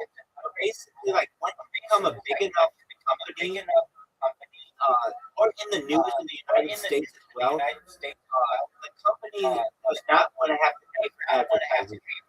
Basically, it feels that it's so big that it should just have organic advertising.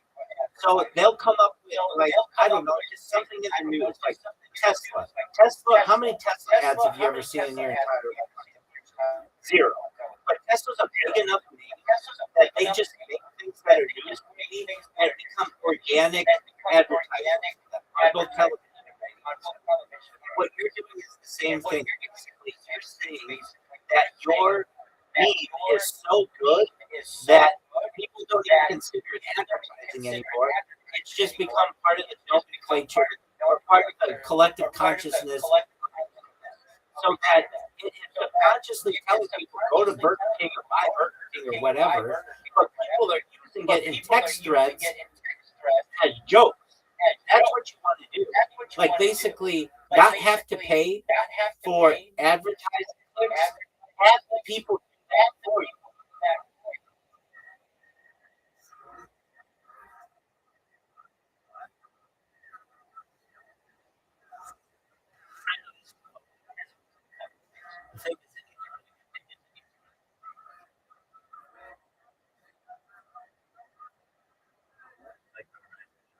that bar.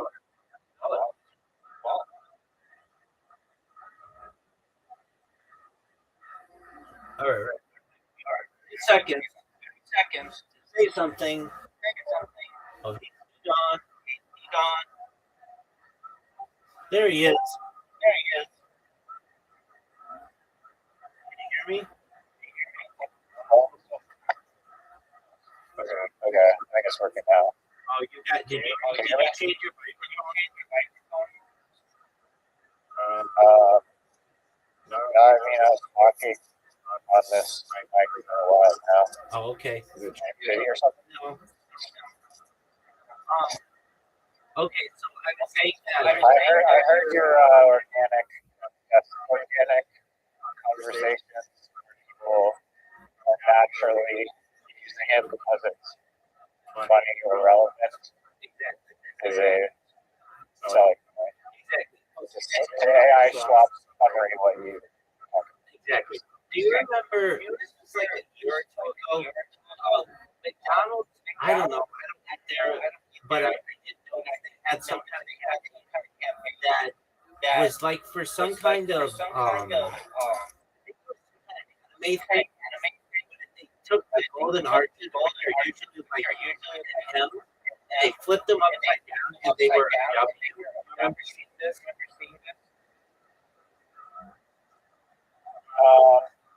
Potentially. Okay. I mean, there's been a lot of McDonald's, like basically like I don't know, like fairly twisting the word McDonald's or the logo to make like Whopper burger or whatever, but there's an upside down. okay, right. But They had this campaign where they were doing something and they fixed the M and made it upside down. And then what they did is they partnered with like YouTube, Twitch, or all three or something.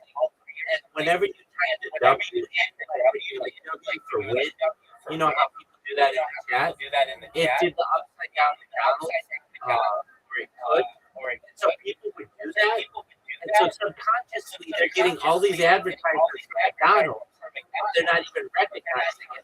And McDonald's isn't paying for that. Maybe initially they had some kind of partnership, but basically they were able to become part of the collective consciousness of these cats by just flipping their logo upside down, go from M to W for win. Does that make sense?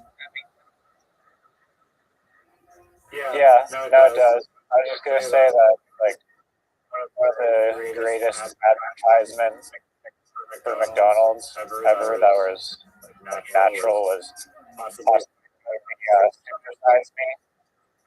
Just, I mean, McDonald's probably had a lot of internet attention or just media attention, but the movie Supersize Me, even though it was like completely like shooting McDonald's in the face for everything it's for and everything that it is, still just like organically attracted a lot of eyeballs to McDonald's. Probably in a really horrible, like worst way possible.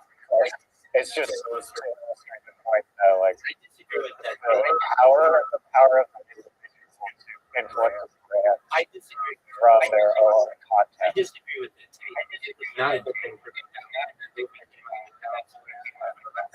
what I was saying. Like it looked the worst way in advertising. So here's the way. Did you see the movie The Founder? No, I don't think so. Dude, No, it's my favorite movie of the last 10 years. It's amazing. The story of Rick Roth. Yeah, the story of Rick Roth. And the entire thing is one big McDonald's advertisement.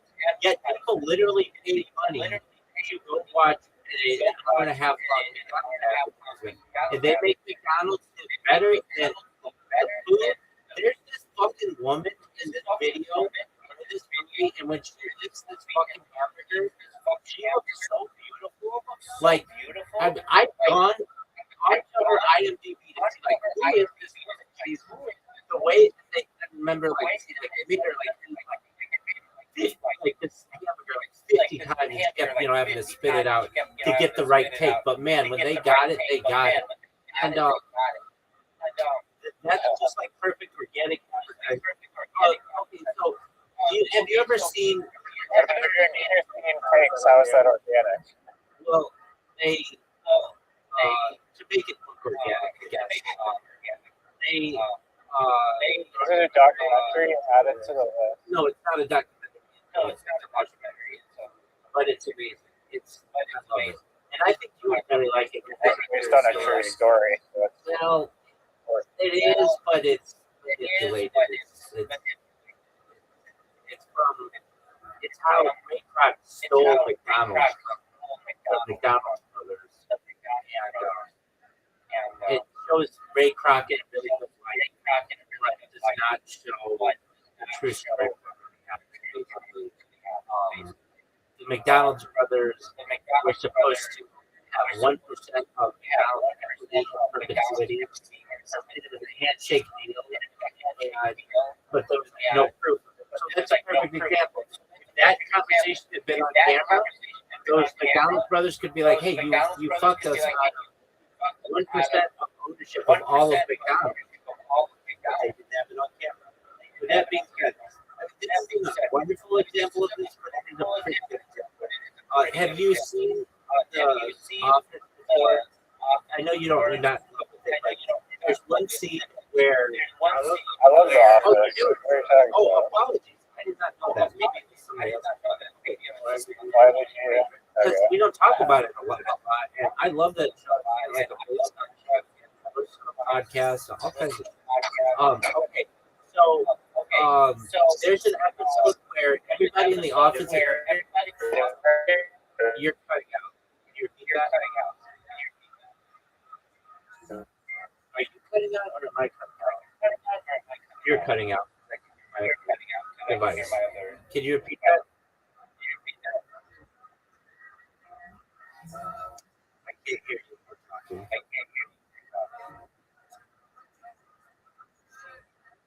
Right? Okay, what'd you say?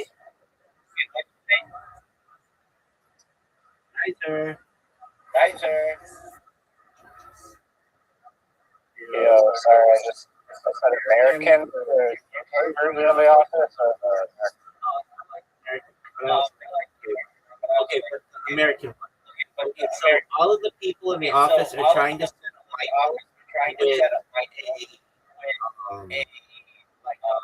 a potential, and Kevin, the fat accountant writes on the piece of paper or something a telephone number with the name Wendy, and Michael calls and says, "Oh, is Wendy available?" And they're like, "This is a Wendy's, a restaurant." Okay, the idea. Have you heard the phrase? This is a Wendy's. Have you heard that? Okay, well, it's become like the lexicon of the internet. If somebody just goes crazy on somebody, they'll just be like, "Sir, this is a Wendy's."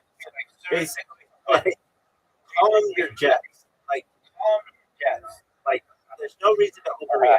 Well, guess what? Every time somebody says that, Wendy's is subconsciously in the consciousness of whatever person does this. So what does this all get back to this website? Basically, you're going to be able to crowdsource a lot of these ideas much easier and not have to pay some giant marketing company that's going to get you an 85 out of 100, 89 out of 100, or a 92 out of 100.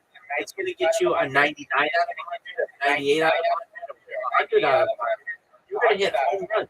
Basically, you're going to be able to say to the Fortune 500, we're going to be able to have you be able to market it in a much better way.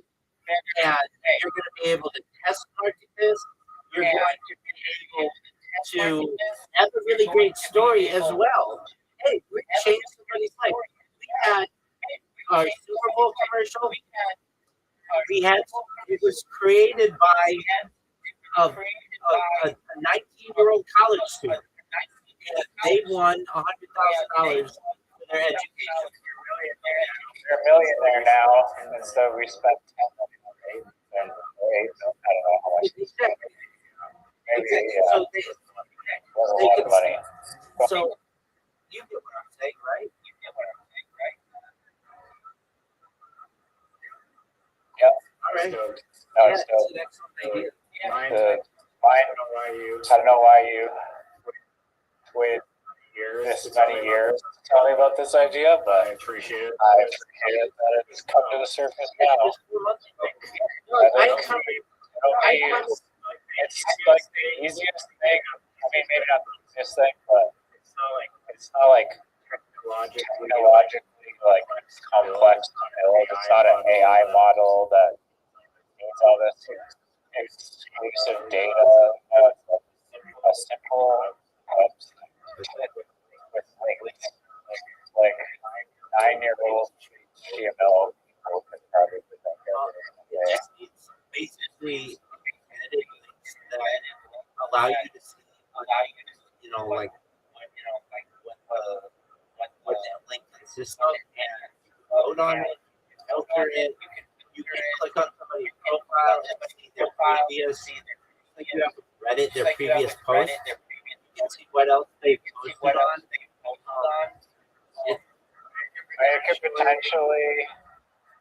Let me pose this question first. I was going to say potentially people will see someone do an advertisement and then just skip the whole open source thing and say, hey, you did a really great job with the Pepsi ad, my ad, and then the platform or marketplace gets like nothing. That's just one little thing, but potentially, do you think it would? I mean, I think you're going to say no. Wait, can I take on that idea? Say, hey, I saw what you did with McDonald's. I want you to do ours. They can do that already. So it's not like they don't already have that combination. Here's the thing. Who's to say that the person who Pepsi chooses, who did the original McDonald's, is going to be better than if they just crowdsource it? Again, it's going to be the one person versus 1,000 other people, and there's a very good chance that one of those 1,000 other people built an ad better than the person who made the McDonald's. Yeah, no, I agree. I was just saying that they could just select an individual and not do the crowdsourcing. But yes, from a mathematical standpoint, it is in their best interest to not do that. Exactly. If they do that, if they steal the person from McDonald's, they might get a 94 out of 100 on the commercial that the person does, which is really great. But guess what? It's not going to be 99 like they will if they crowdsource. 99 is going to be the when that is a great culture, not forgotten about. Exactly. I can tell you. I can tell you. There are a lot of people. I get emotional about marketing. I really do. So there's an advertisement. American United Airlines used to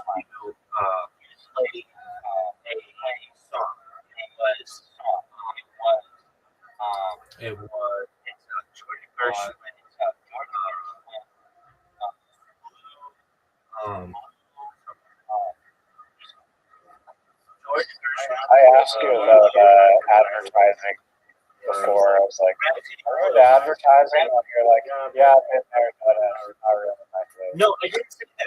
I'm the best marketer in the world. It's the thing. The thing is, there's not a lot of money in it. Well, there's not a lot of money in being a creator. There's a lot of money if you can utilize it your for a company. There's a lot of money in it. Okay, so what I want you to do go to.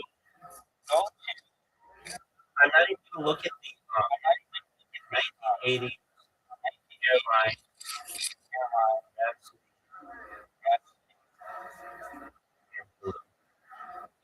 All right. So United Airlines used to advertise with this song, and it was like George Gershwin was in like the public domain, and when you read the comments on what this is, it's like it's very powerful. And I remember, I don't know, like 3 or 4 years ago, I was on the street and I had tears rolling down my face of what this commercial meant to me, and what it meant to America and the world. A plane could get you anywhere in the world. And I mean, I need to say, like, I get emotional when I think about it, how marketing can really affect you or affect a person. I'm going to send it to you. Just read the comments. Like, you think I'm rude? There are people who are just bawling because of this commercial. And what I'm saying is, for an airline, not even an aircraft, an airline, just watch what I just sent you, and it's literally just plain, but it's because I get all these emotions of what it was like to be on a, and what the future would be of the world. It makes me want to cry now. I think that people watch properly. So go to. Do I have to wash it? Yeah, you have to watch it. Okay, so go to your Discord messages and just watch it. It's 69 seconds. Nothing. But here we are, 40 years later. I'm talking about advertising. Anything passionate about it? Read the comments. All right, I think it might. I don't think I can. That's okay.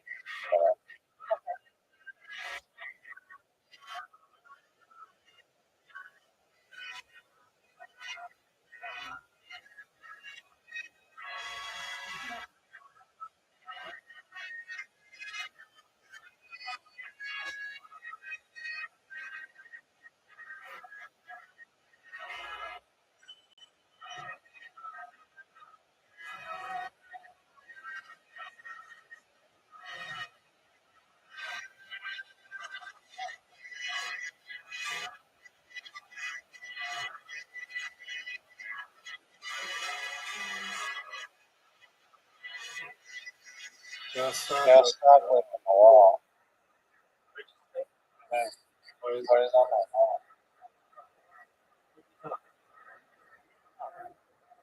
Oh, my dog's licking the wall. Just watch it. I'm watching it. I'm reading the comments. I don't understand why people would cry like that. Like it's not on a scale of like 1 to like those last or the final moments of Airbud movies. Like a one. And I think that song, are people saying that like there's some other movies that had like a lot of meaning or something? So, I mean, I'm crying right now. there are a couple other versions of it, but they all. The thing that makes it brilliant is there are no words. You can show this ad anywhere in the world, and you'll understand it about flying in the plane. So the one that sticks out with me is I think from 1980, and you're going to be like, I don't get it. That's okay. I didn't live it. But when you recognize that, like, to fly in the sky is such an amazing gift that we have that we really like. We take advantage. We don't give it a second thought. But like the generations before us did not have this ability to be able. I mean, you'd have to risk your entire life to be able to travel, and now it's just so easy. And especially in 1988. Okay, go to the one I just sent you in 1988. I'm not even looking at the comments, but I'm sure they're going to be the same thing. But like, just kids, all comments in Chicago.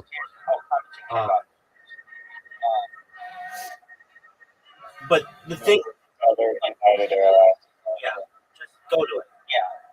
Why are they sending their children into the airport? So that's how you used to be able to send your kid. I can remember we would be on a flight to like the East Coast, and people would just have like 7-year-old kids on the flight. They were going to see their grandparents. Like things pre 9/11 were much different. Is that illegal, actually? It used to be pre 9/11. Parents would buy a ticket for their kid and just get them on the plane, and the grandparents would be on the other side. But I can remember my parents were like, just keep an eye on these kids, to make sure that like nothing happens. So you're gonna be like, I don't get it. I don't get that commercial. I understand you don't get it. You didn't live through it. There are lots of us who are passionate about advertising, and it brings it here to our eyes. I'm saying that commercial happened 40 years, and it doesn't even have words and stuff. Yet I'm talking about it. That's the kind of advertising that you can be able to.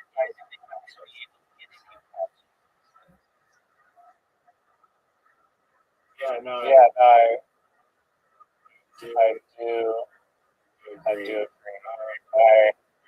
My next criticism, which you may have an answer I've got for, an answer. and I can already,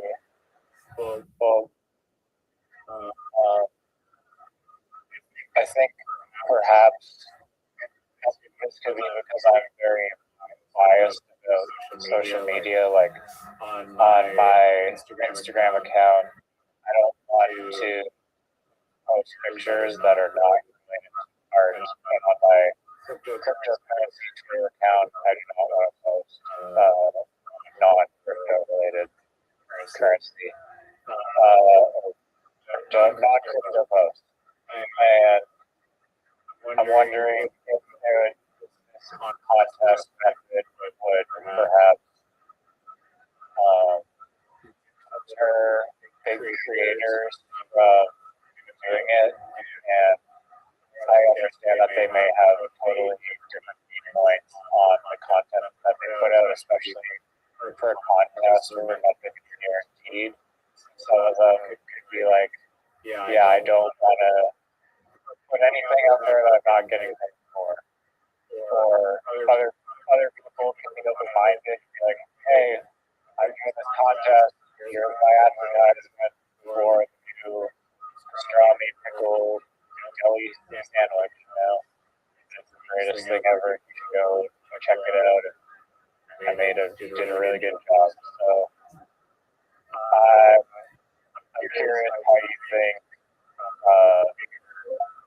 bigger concept-wise bigger creators are. And I do like that the platform is kind of this Robin Hood platform of giving back to anyone in the world, potentially. And so maybe it's a good thing that large creators don't want to change their feed with lottery contest posts because it makes them look like perhaps cheap or something, even though it could be they're just exercising their creativity. Yeah. So just create a burner account. Your question is like 14 minutes long. So just create a burner account. It's fine. No one says it has to be on your main account. Famous like Johnny Depp account with like we're gonna see Johnny Depp. I guess if your primary structure. That wasn't really the question. How large, how receptive they're going to participate, be incentivized to not obey same rules. It's going to be free money to them.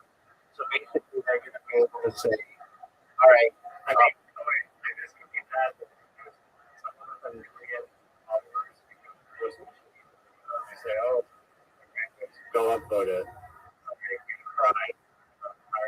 No. So here's the thing. How are you going to deal with that? Here's the thing. No matter how many votes your project gets, no matter how many votes, that doesn't mean that it necessarily wins. It's the company that chooses. So they can have 100,000 people vote on their thing, and they will only win the fan contest element, which doesn't have the grand prize. It's just basically a feather in their cap, which is great. It's like Reddit karma. Okay, so you get a lot of Reddit karma. It doesn't necessarily do anything for you. But the little guy who comes up with a better idea and the company chooses that as their choice, that person's going to win the money. That's what matters. Better to I guess you basically really kind of, You can do whatever you want. You can do whatever you want. You can. If you're surprised what users voted on, have to all be whoever company. It's just the best advertising. Global fan. Look, that's the beauty of it. But that's the beauty. But it's in the best interest of the company to also give a smaller prize to fans. You do have a marketer, or you do have an influencer who has 100,000 followers push their audience to your website. So let's say, how would it break? How would it exactly? Exactly. So how could you do it? You could say, hey, our grand prize is going to be a $10,000 grand prize. That's to the winner. We're also going to get $1,000 in cash to the fan vote, which is a serious contest. And what is your platform going to make? $1,100 because you're going to make 10% of everything that the company runs for the contest. So, you know, they're going to have $11,000 in prizes, $10,000 for the grand prize, and $1,000 for the vote. And you get 10% of that. So all in all, to the company, it's going to cost them $12,100, and they're going to get 99 out of 100 advertising that people are going to be talking about 40 years. It's win-win. And on top of that, we're going to have huge influencers who are going to be sending their audience to your website to vote for them within a popularity contest. Great. Really now. You can always Full hide. advertising technically. So No, we don't- You can, no. Seems good. Well, there's a hiding, but you can always hide it. You're the one running the contest. You can just like with like a tweet. If you tweet something and somebody sits in there and bashes you, you can say hide this tweet or hide this response. The thing is, you want to make it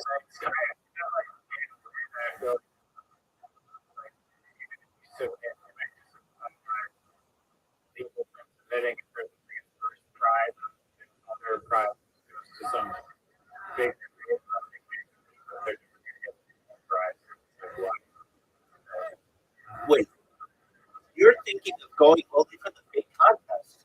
They're going to be small mom and pop contests that if somebody puts some work in, they're going to win. And that means that their profile is going to get more badges and recent wins. And if they have a quality ad, Who has a bigger their huge incentive for people to freaking retweet. that's exactly right. They go viral. So huge incentive. That's exactly right. It only cross And imagine you're watching the Super Bowl and in the corner it says courtesy of Pat Reiser on X. Like, do you know how big a deal that would be? Wait, do you know how big of a deal that would be? You know that you get every creator on the internet basically who be like, dude, I could be in a Super Bowl commercial. Yeah, it's the Pepsi. It's like the Jetta. Well, I mean, you wouldn't even need to. If Coca-Cola said, look, we're not going to pay anything for anybody's content, but we will put your handle in one of our commercials, you get 100,000 people that came up with really good Coca-Cola ads. Yeah, and then the fuck. I guess there's a cost. No, you don't. You have the audience sift through them. So people will upvote and say, I like this one or whatever. And then you have a marketing person who just looks at the top 100 and is like, okay, these are really good. And then they bring them to their team and say, these are the top 10 that we like. Let's choose one. And then that's the winner. It's really not hard.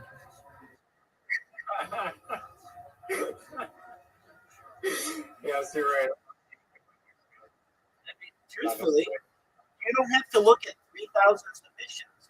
You're going to let the audience do the work for you. They're going to upvote. And sure, maybe somebody's going to manipulate some things, and that's cool. But you are going to basically have your marketing person look at the top 100. So that's a good chance that you can get some small organic creators in there. And if they have a good ad, that thing's going to take off. And it's going to be really upvoted highly. And it's like the top comment of Reddit. Sometimes somebody's got such a good top comment that people write at below it, thread closed. Nobody can come up with something better than this. And you're going to have somebody who does that with their social media post. And on top of that, you may have someone who's like, let's say they come up with a really good idea, like whatever you said, Coca-Cola girl, big blue, Lamborghini. Okay, cool. And they submit that on a Monday. And then somebody comes in on a Thursday and just takes their idea. The crowdsourcing of this can say, look, the one that came up on Thursday just stole Monday's idea, and we have proof of it because it's on this website. So don't upvote Thursdays, upvote Mondays. Yes.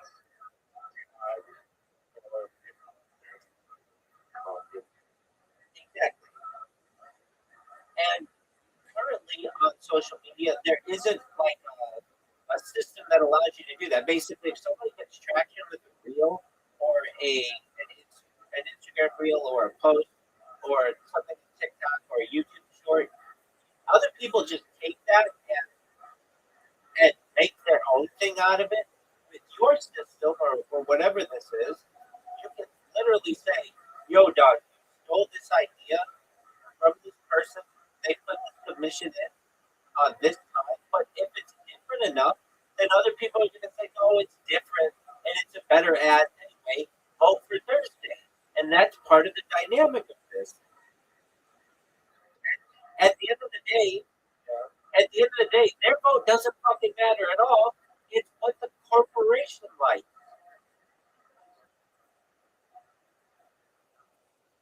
And that's the beauty of it.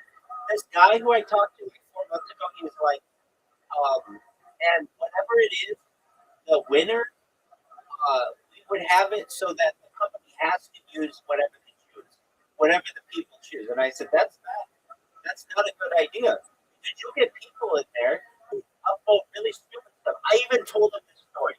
I said, do you know about voting McVoteface? He's like, no, what's that? And I'm like, basically, there was a governmental organization that said, we're going to allow people to name the boat of our like Coast Guard ship or whatever it is, or something, and you can name it whatever you want.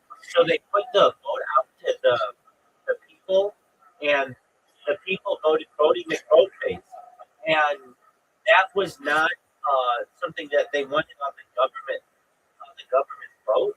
So they called it something else, but it's like affectionately known as that. What's the voting McVoteface story? And he's like, no, I've never heard of that, but that makes a lot of sense. So voting McVoteface is the internet famous nickname that emerged from a 2016 UK public naming contest for a new polar research vessel.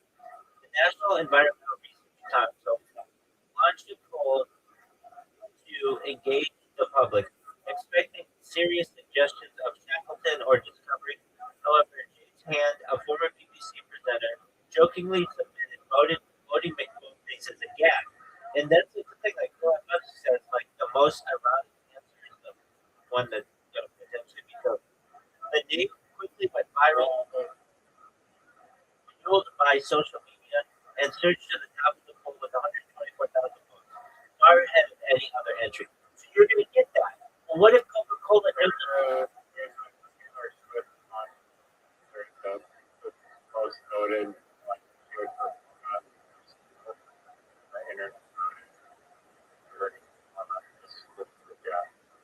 Yeah, I remember that. do it and Right, exactly. So that's what you're going to run into. You don't want Coca-Cola having to deal with Cody McVoteface. But if you allow Coca-Cola to choose the winner, they don't have to do with Cody McVoteface. Maybe Cody McVoteface is really popular and Coca-Cola wants to use it later. They can do that, but they can give the winner out a serious entry that they want.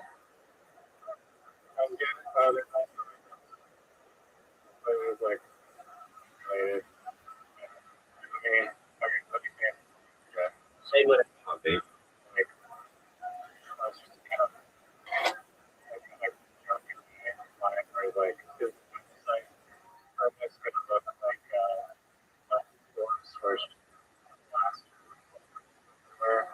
and then also look at it shit at the neighbor's bank is like whatever the name thing is like or whatever. It's like going like the concept is that like paradox you have also company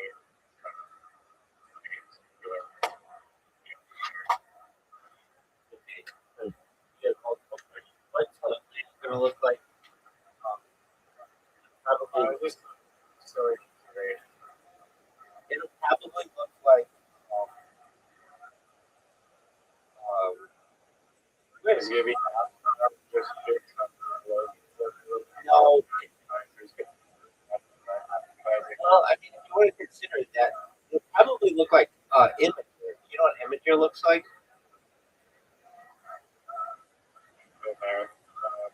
Okay, so maybe they've changed it. They used to go to all the time. My favorite website, they changed it. So I like never go there. But basically, if you go to their website, they're like, hey, it's just a bunch of squares, and you can choose on anything that you want.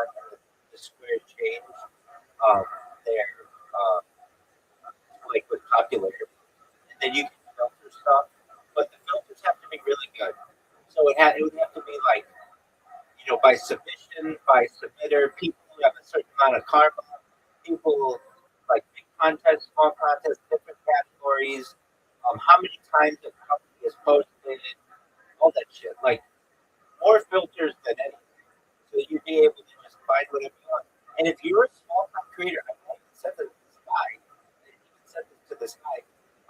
If you wanted to, if you were talented, you could make a living just doing these contests. If you were good, if you're like a video editor, if you wanted to, you could make a living at it just because you win two or three $10,000 contests over the course of a year. That's a pretty good salary for just sitting at home. I mean, there's so many answers.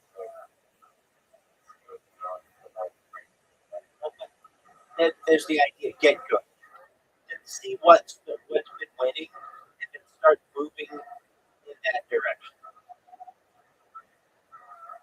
I mean, it's fair, it's not like, it's not entirely the market side, market influence decision. Yeah. Usually the best idea for the cause. I'm in agreement.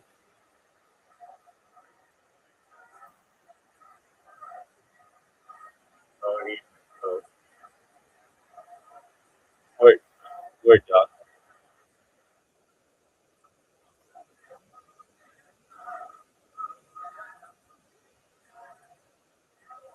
I like funding.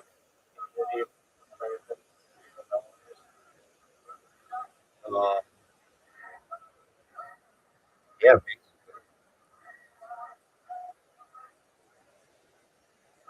you just need a website. And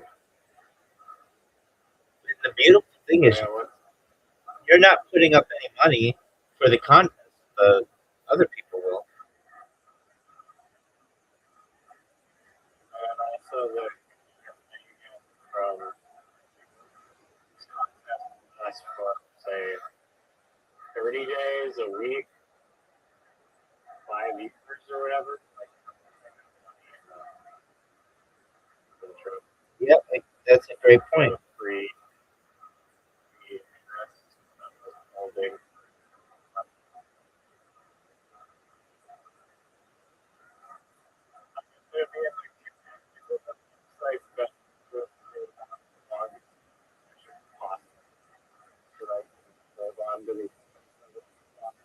That's exactly right.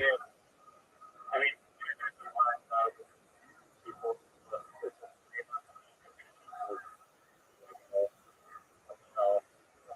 for last, I don't know,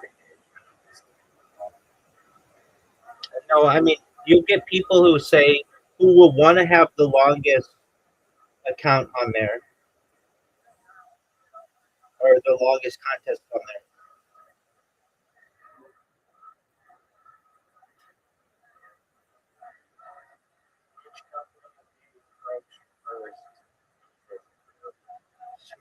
particular because I mean, thing is, before you even approach chicken,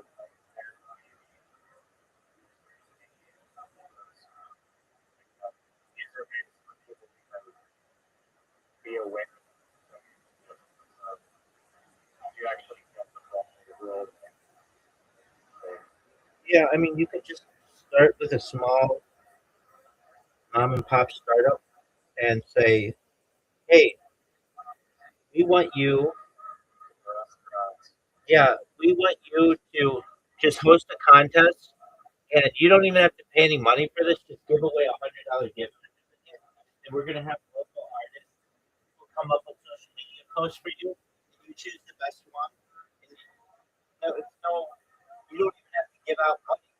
You just have to give out like a little food or something like that, and you're gonna get people from all over the community who come up with really great advertising. It's gonna be grassroots.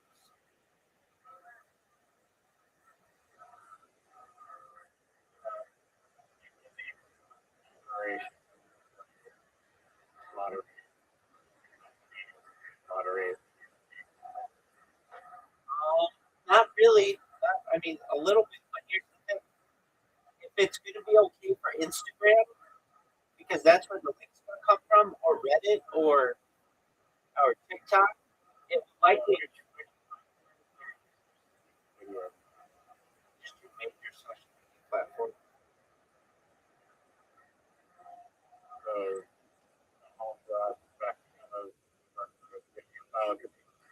Exactly.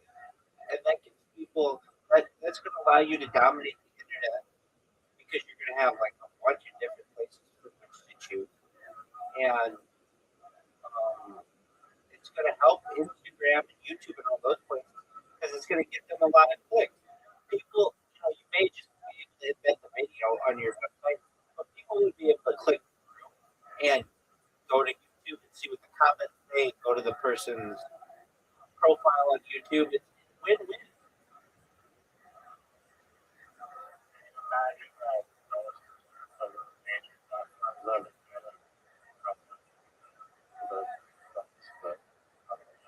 Yeah, and if not, then there could be a way to just take a screenshot, and so you have to upload some images. No big deal. That's not that expensive.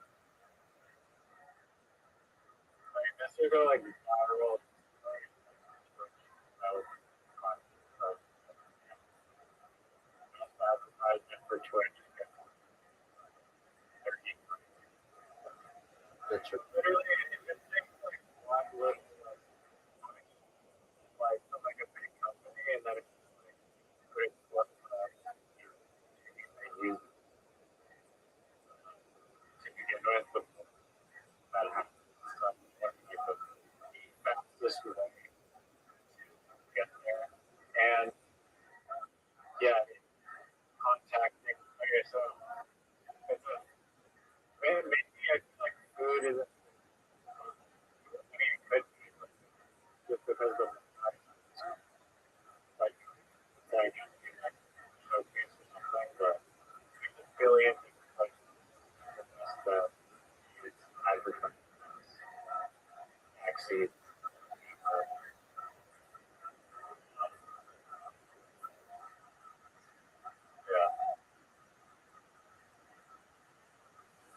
All right.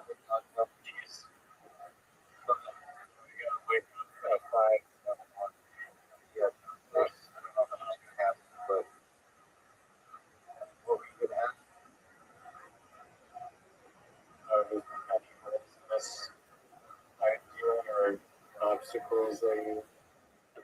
No. It's a another idea. It's first to market. It's whatever But even for anybody who comes up with it, just like FanDuel has DraftKings, and Coca-Cola has Pepsi, and TikTok is like everybody has like patentable idea, it's just a website. It's not.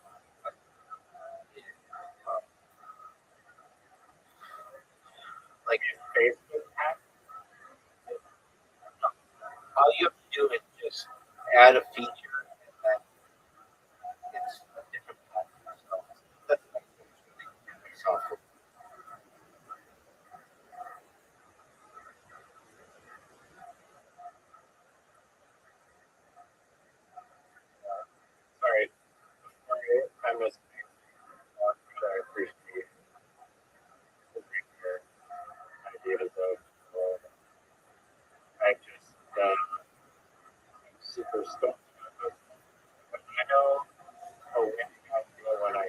Yeah, and ambush, ambush, and everything.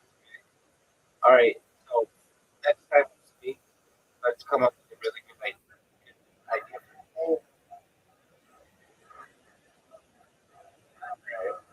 Here's the thing, though. I'll tell you this right, sir. You try a lot of different things, and you've got to see it. You really think that this is the idea that it's going to change your life? You've got to put yourself into it and see it through.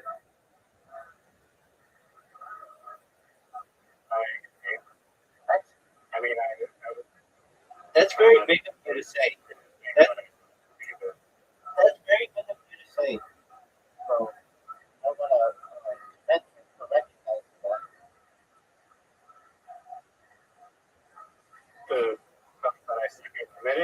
the idea is good.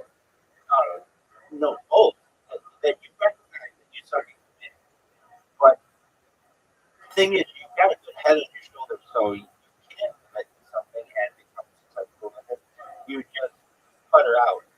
And I think that you sound more. It's not necessarily. I believe drives a lot of money. And you're gonna start so that might not elsewhere. But I believe like I really know you back then, but literally for like arguably like 2017 to 2023, 6 years of my life, all I was doing was like decentralized work, blockchain, insurance, like just deep into different applications for blockchain and just like obsessed about that, like on a daily basis, like focused on insurance, looking to like deconstructing that, figuring out how to sort of basing it on the wind, should have based it on the like computer, apply to all the support. But I have basically decided to hang on the nature of the insurance industry is very coded and very difficult to the confidence. I get it. I'm saying that you have a $1 billion idea with the grant for the program as well. All that took from you is to really go into X spaces and promote it. You know, that's a $1 billion idea too. And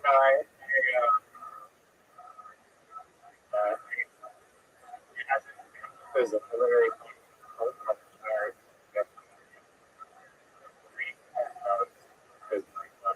now that I'm out of that mindset, I'm also like tell you about like back in my followers, like 7,000 followers, I got like 30,000 followers, 30,000. I see that like you're not like small little they're on there's workers on my page that are somehow they construct in their mind for the premise that they experience about to get involved shit like that kind of makes me right drop and they're not getting anything back. We're kind of pushing it along. It's fairly you have like it's a very fixed and it's like on like you get like upset that viral or whatever. I remember the universe working stuff out. But I bet if you fucking have really like a search during your life 24/7, like who's gonna ask one another? I don't know how many would be standing.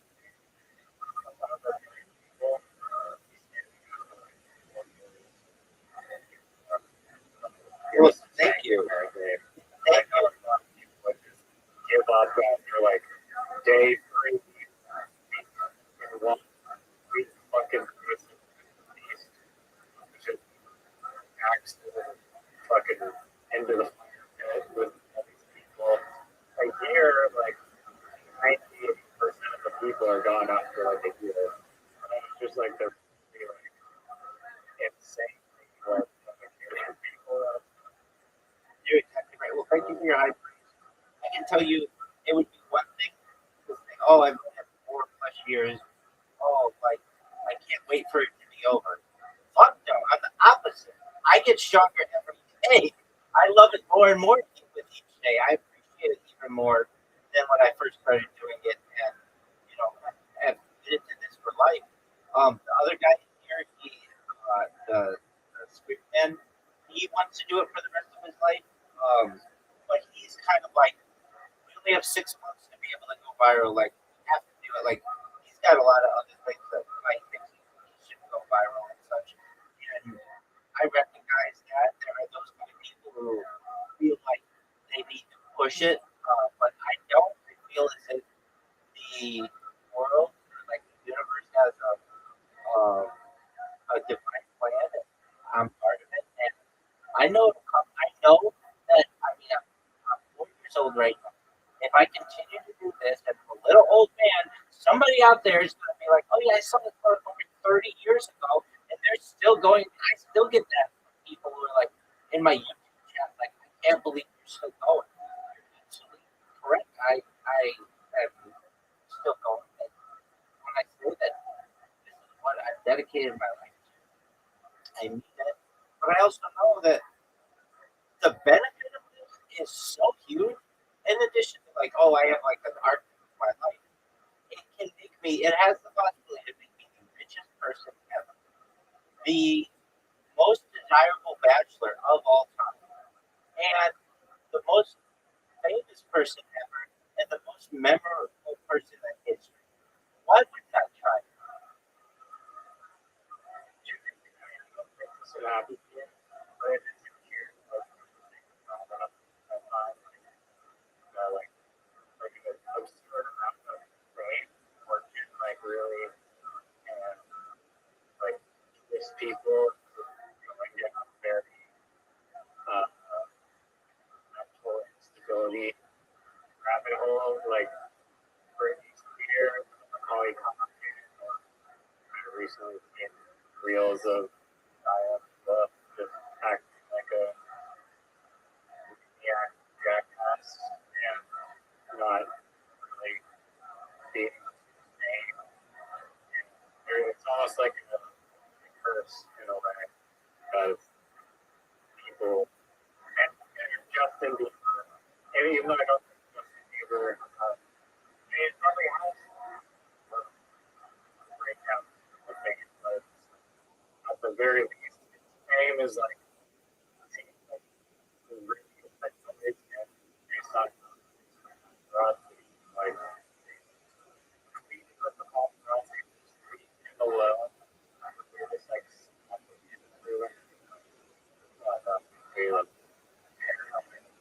I'm not too worried about it. Their fame depended upon people, depended on doing concerts and like being in the public.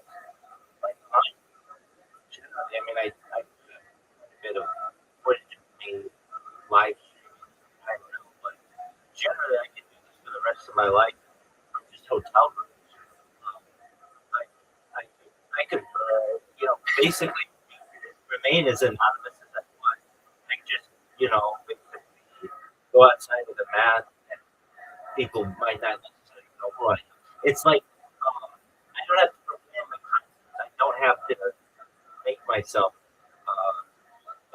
to the public. But I would do. I've got a good head on my shoulders. I think I'd be able to handle it. But anytime that I don't want to be on camera, I can just turn them off or leave. It's like there's nothing that I say that I have the longest stream in global history. That I don't. I mean, I eventually want it, but that's a lot of stress. I don't want that. I want the most amount of data in global history. That's what I. right. I think you're fine, the bunker basically shield society. But snowboarder Olympic hockey, like a huge guy in here, man. The guy on YouTube was like, yeah, like the police are very patient, and we're like, we don't think this guy is like,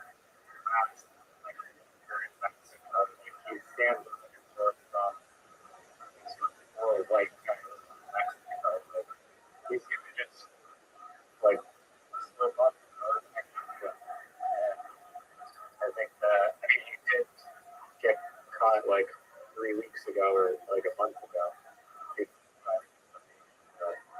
Yeah, I think. I mean, it's also an interesting problem. For me personally, digital friends on the like yourself or other people I talk to that are worlds apart. Like I over the internet, like feeling in the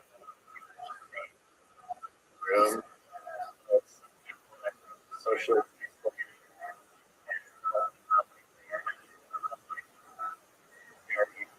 or so then I get friends for my work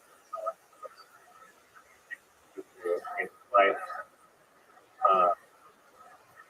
I don't know. Dream. Anyway, if you want to go. No, you're okay. I have, yeah, I've generally been a popular person IRL. Growing up in school, I really had a lot of friends. As a young adult, I had lots of friends. Social media started, and I had more friends than my friends on Facebook when it first started. So I've been able to see the growth of social media, but also within my community, I have religious friends, I have non-religious friends, and then I haven't dedicated myself to the life. The skills that I built from my IRL social uh, behavior and be able to utilize that on the internet. And it just like I am in agreement with you. I get an immense amount of benefit from the people listening on the ground, and certainly unique relationships that I built with many of these people. But I basically see when I was born as a really unique time. I mean, I was born in 1985. I was able to see the world without any internet, without any computers. And then I mean, we had computers, but it wasn't like everybody had. And the personal computer was still and wasn't that popular.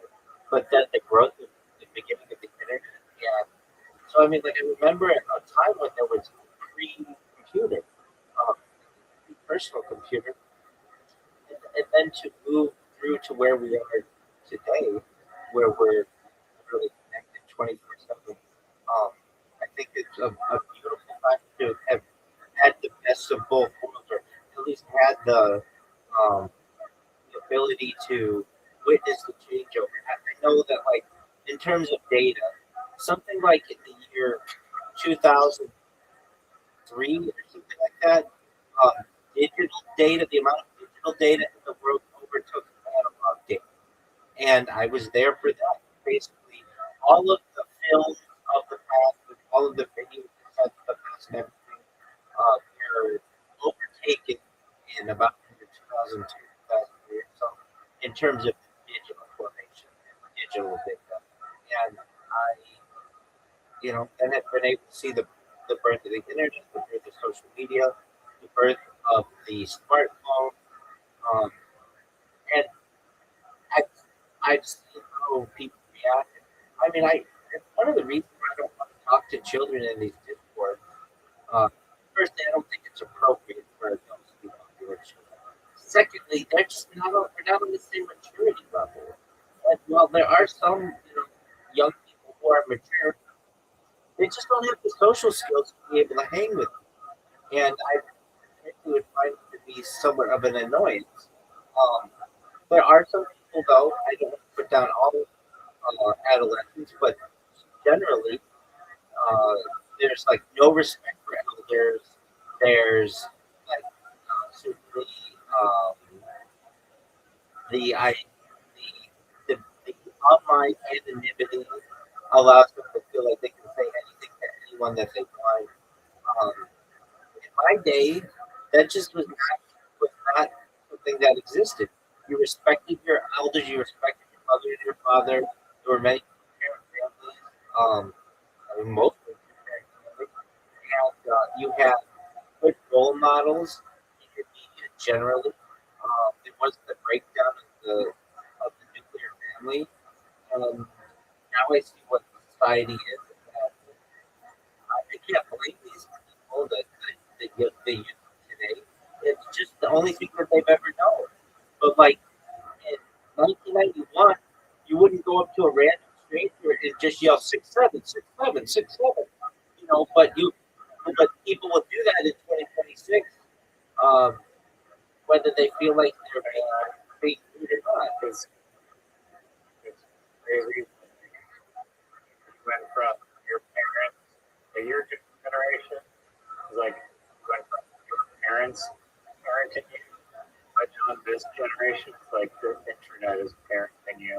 So I think parents have to do like a very, very before that are lurking on the internet game. You don't have to be paranoid about it, but like, there should be,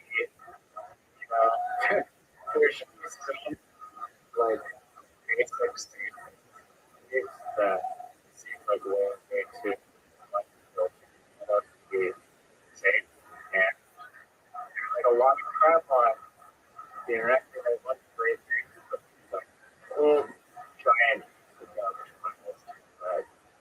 training data, AI model gathering information. A whole host of terrible beliefs and actions. And it's kind of You said something very insightful. Yes, the internet has become the parent of children today, and in previous generations, people made the argument that the television had become the parent of previous generations. Perhaps in my generation, the computer, not necessarily that. Um, Basically, then you get into screen time. Like a generation prior to me, screen time wasn't a phrase that was used. My generation, that wasn't used until recently. But in today's generation, the youth of today, they're being asked at the doctor, like, when you take like a 3 or 4 year old child, the doctor asks them, what kind of time are they spending on the screen?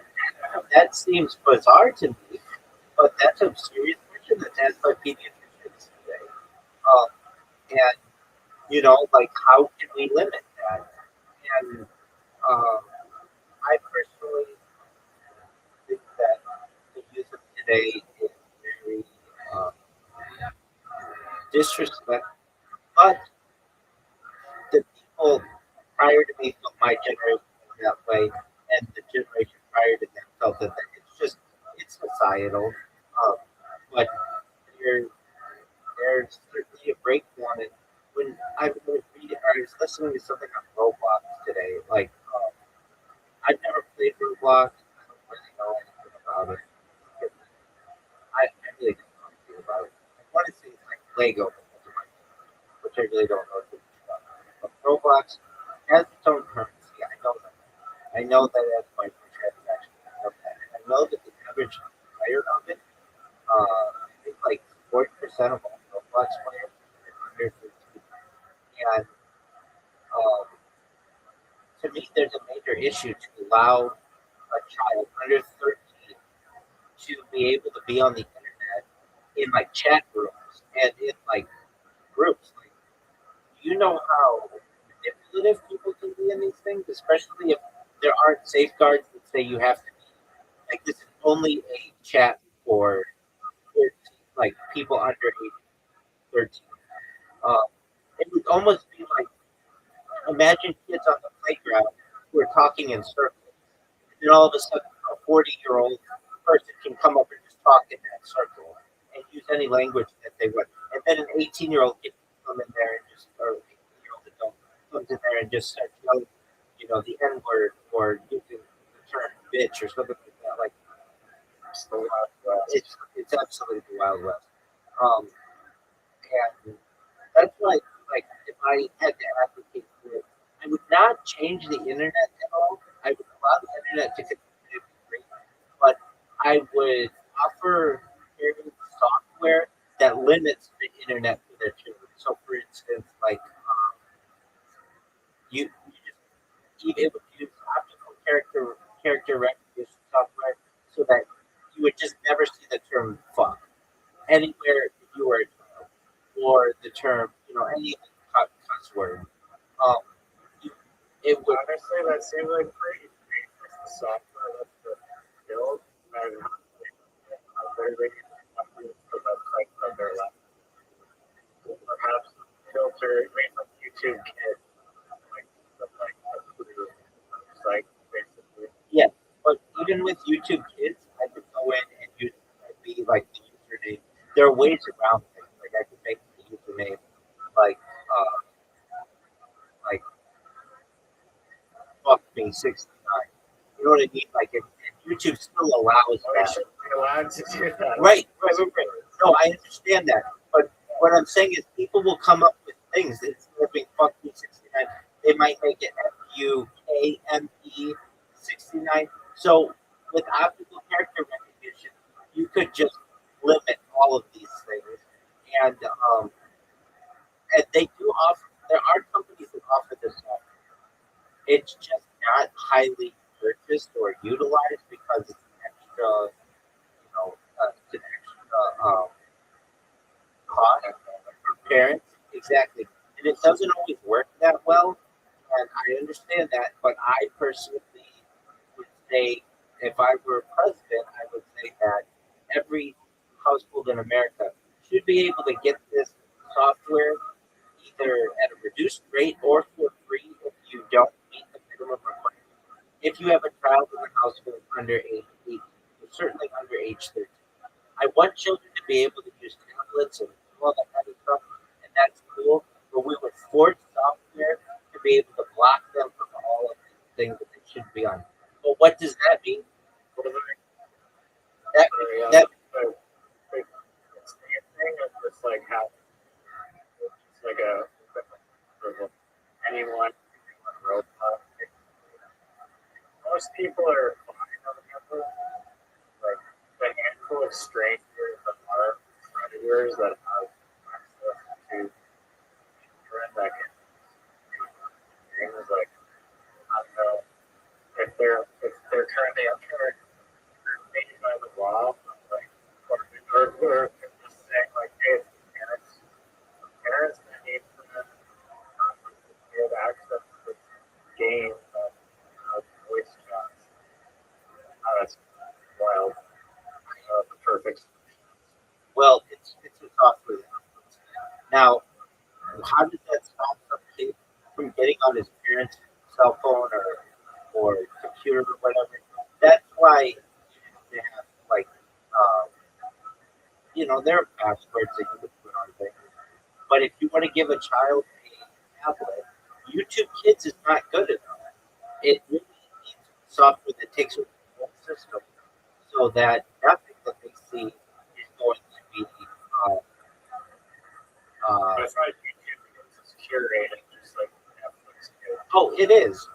What I'm saying is, if you give a kid an iPad with YouTube Kids on it, but it still has the App Store available, all they have to do is click on the App Store. They're going to see games with women with giant cleavage and even just cartoon characters, and it's going to open up their minds.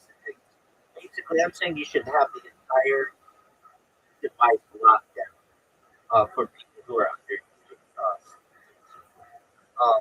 YouTube Kids, though, even in itself, I know when I first started streaming, there's a thing when you create YouTube stream. Is this for kids? And I would write yes, not thinking that it's going to put me on the YouTube Kids app. It wasn't not okay for kids. It was like just me sitting in my room. So what's wrong with that? It should have. It doesn't. It doesn't. And so I got these parents who would come into my chat and be like, "What are you doing, cussing on the stream?" And I was like, or I don't know if it was that, but it was just like, "How is this kid's content?" And I'm like, and that was only for like the first couple of weeks that I did that. But I was like, "Well, it's not for kids."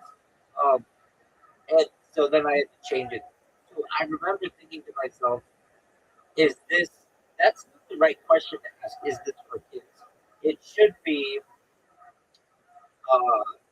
basically the question I think I rephrased it something like, uh, does this does this content or does the content feature anything that should not be seen by anyone under age 18 or something? It was like more specific, just not this for kids. Um, well, it's not for kids. I mean, anything. Um, I just I don't think that even YouTube. I mean, if you watch YouTube kids stuff, they put some really weird stuff on there, like on it's like creepy. If you watch children's channels, there are some really creepy channels. And they say that they're for kids, but they'll like do weird things with cartoon do weird things with cartoon characters. So again, I just think that there should be software that takes over the whole system that blocks children from being able to use it. Have you heard of okay? Yeah, that's what I'm talking about. Yeah, exactly. That kind of shit. Exactly. All right. We're going to leave it at that, my friend. I haven't watched any of it. Yeah, right. I'll look it up Are on. you actually going to be up? Because I'm but just setting up for like 5. So I think I like it. Exactly. Yeah. It's like there's. I know if I did, I would just fall asleep. But you never know. I might awake at like 4 in the morning and I might actually watch it. You never know. If you do watch it, absolutely. And the $1 trillion ideas that I just give out, like,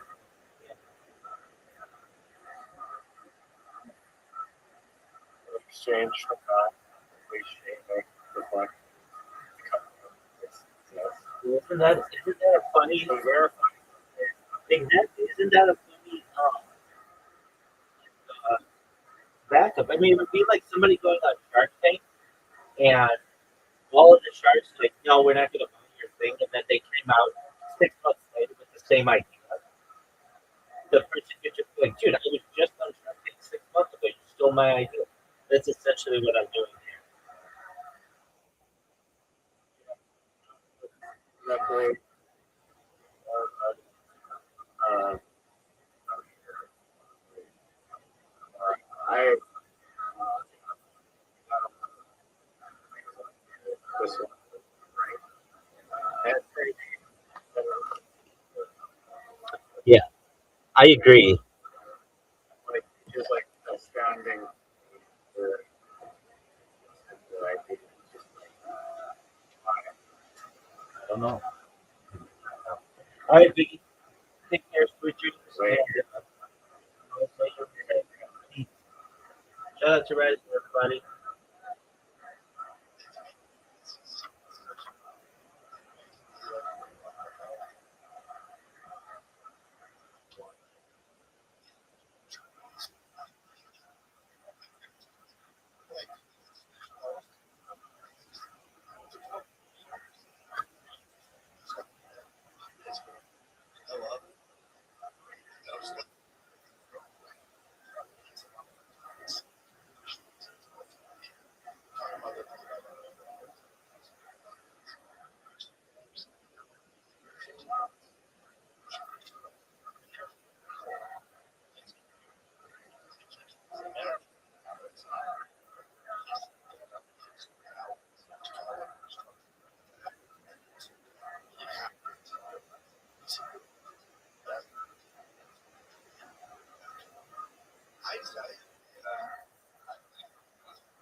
April or May or something. Come on, you're Paramount. No, you're more than that. You're Paramount Plus. He cracked. And for the lawyers to release this statement without even talking to me is really surprising. The host also noted a long, very famous exception to the time rule, and that exception includes talk with politicians.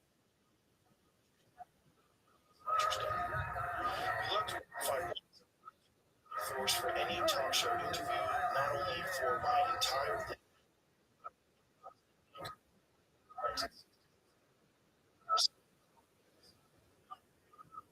that exception.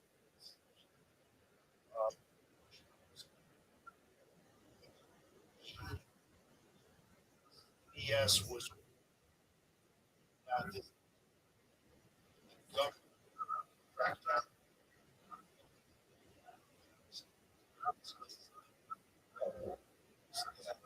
Adversarial relationship with CBS. Sure.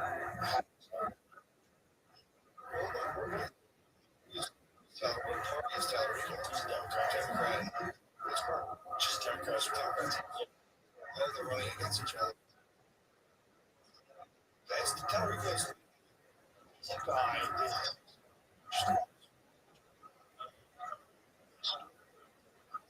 It's very troubled. You're receiving counseling.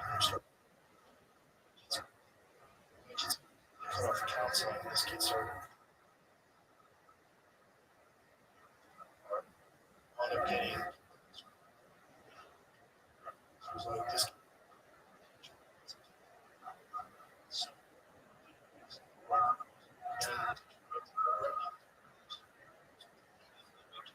Something now. So.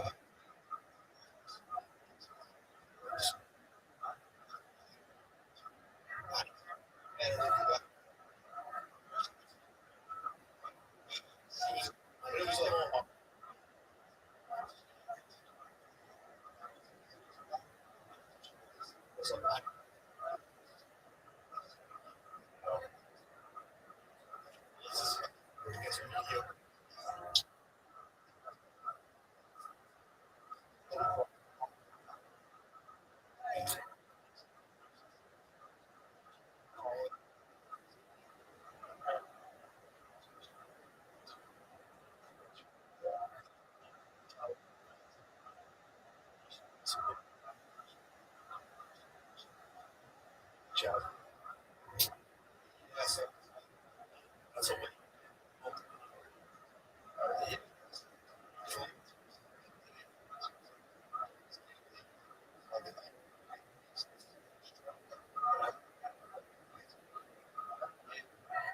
The guy responded.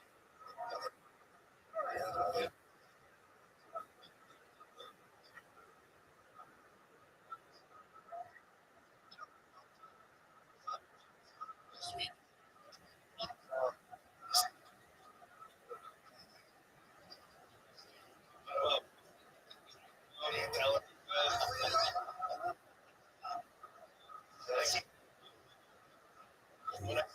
The killer. Cop.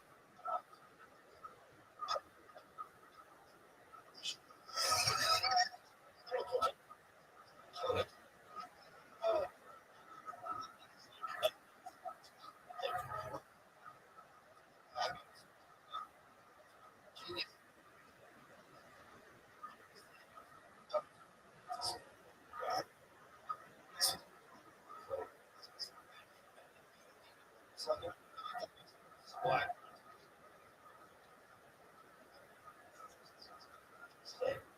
Black man.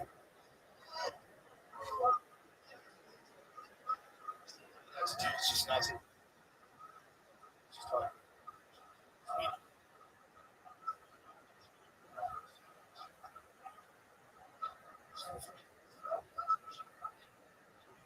Going, no. He's a religious guy.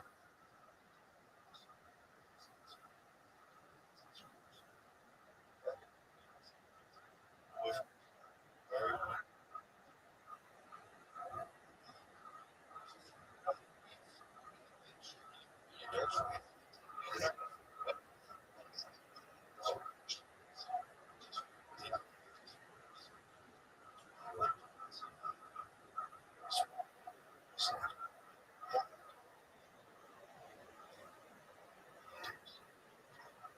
it's also you can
it's also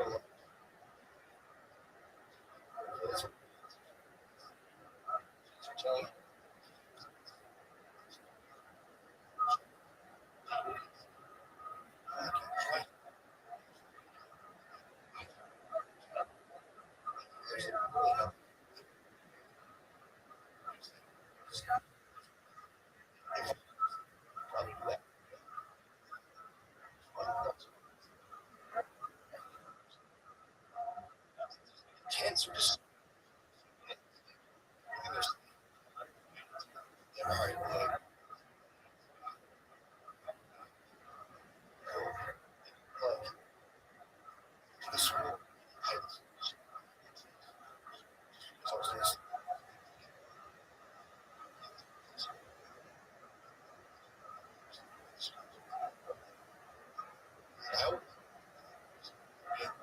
Kind of curious.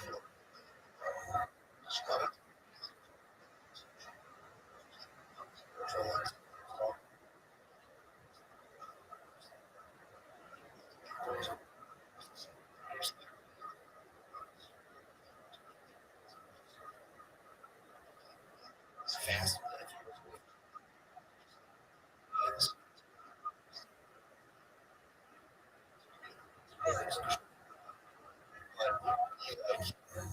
Just let you be a little bit. Like, you talk about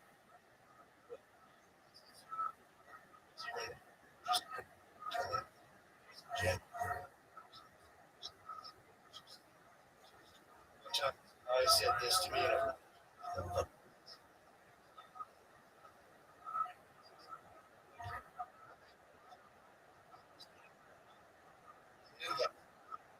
There's a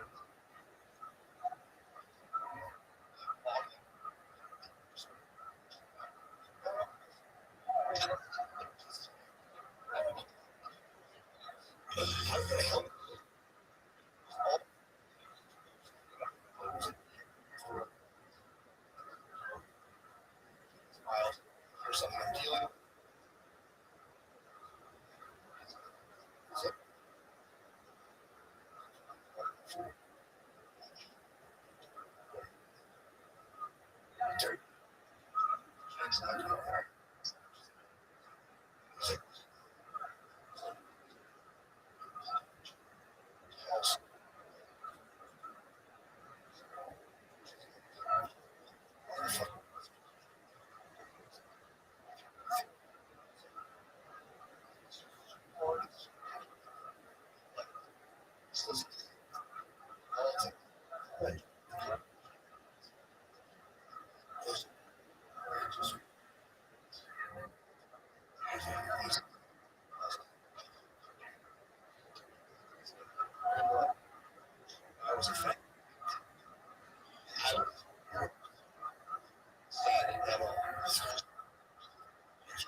In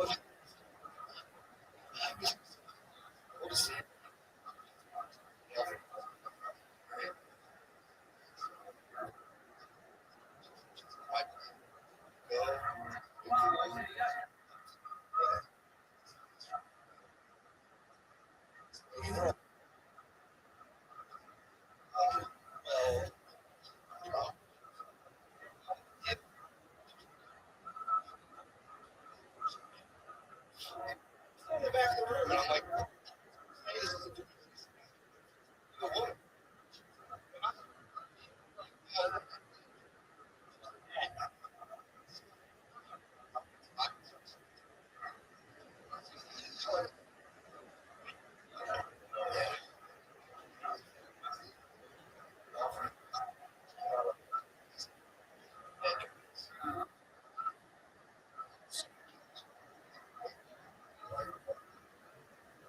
Should get kicked out. Number one. Lost.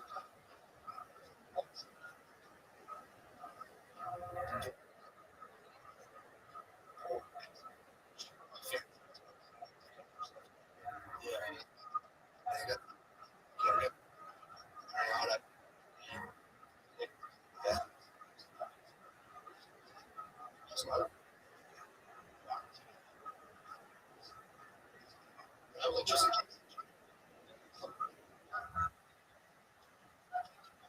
like, dude, but I think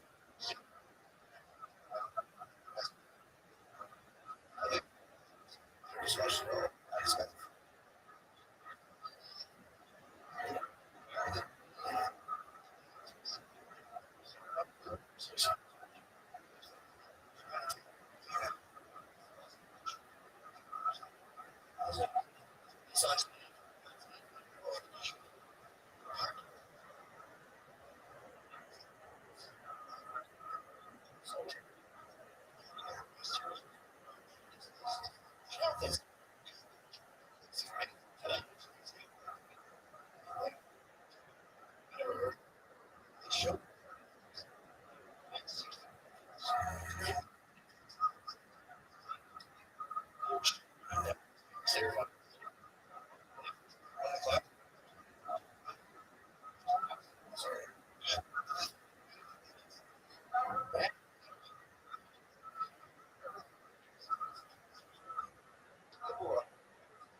like bang. We were talking about all the this is how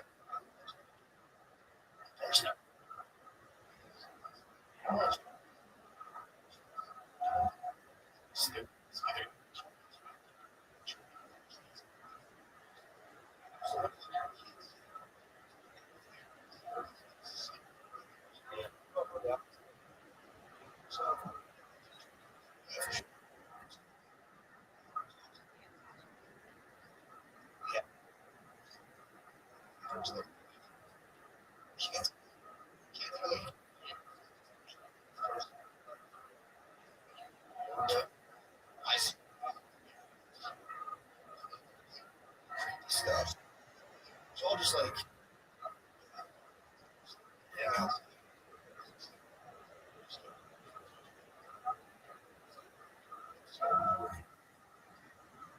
it's like it's. I don't really, but it's also like,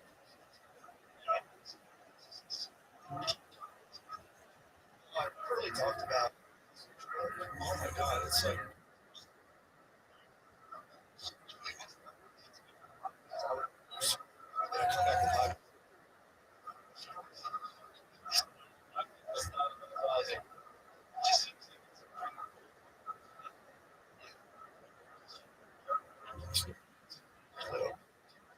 Go into how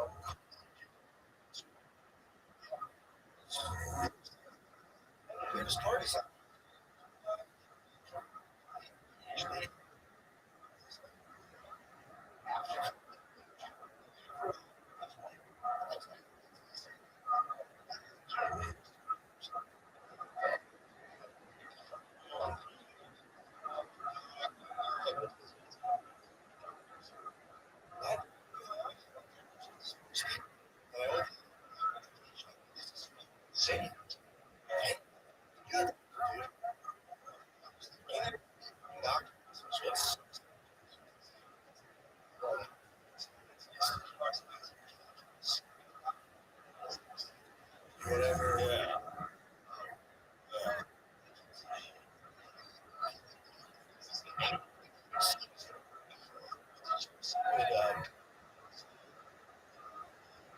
they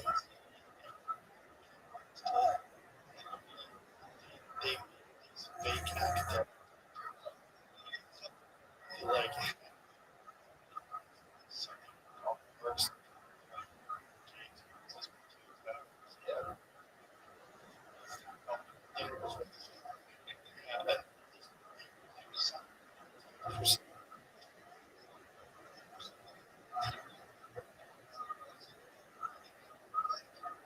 It was, and I remember like saying, I mean, that's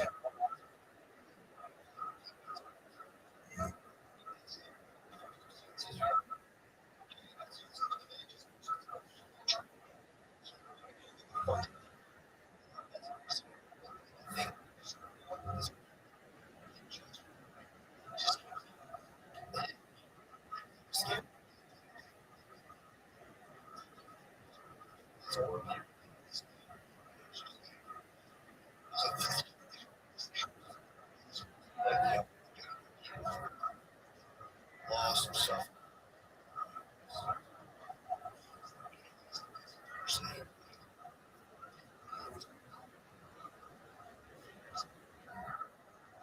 And the funniest part was, he's like,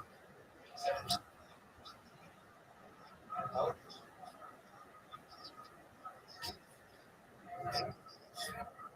bigger fish to because a lot.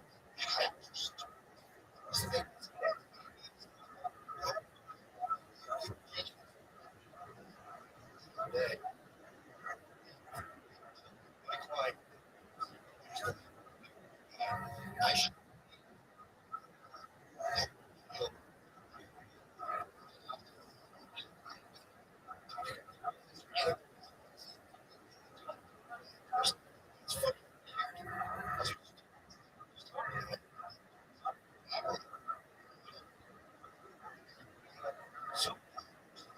feel it out. That's crazy.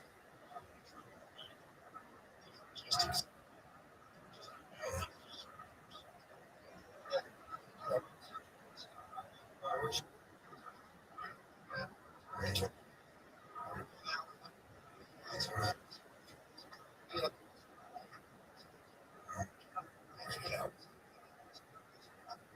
those kids are going to talk to them.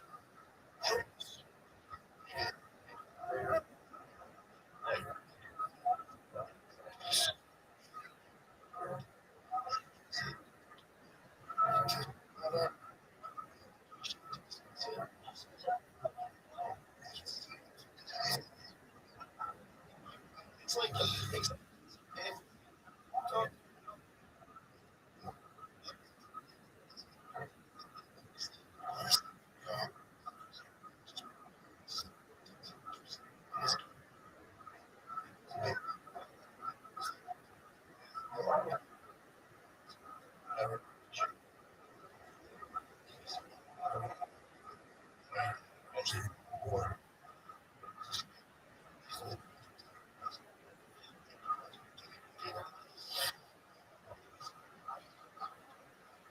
yeah.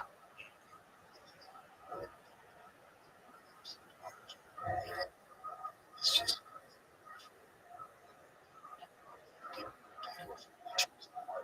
academic stuff that we applied it better.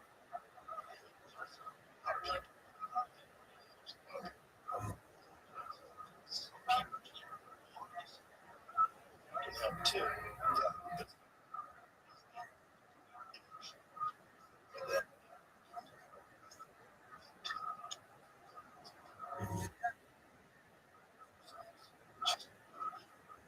And talking to a human and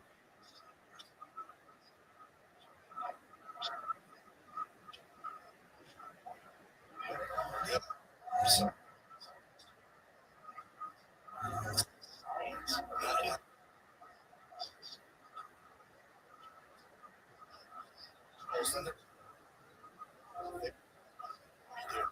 see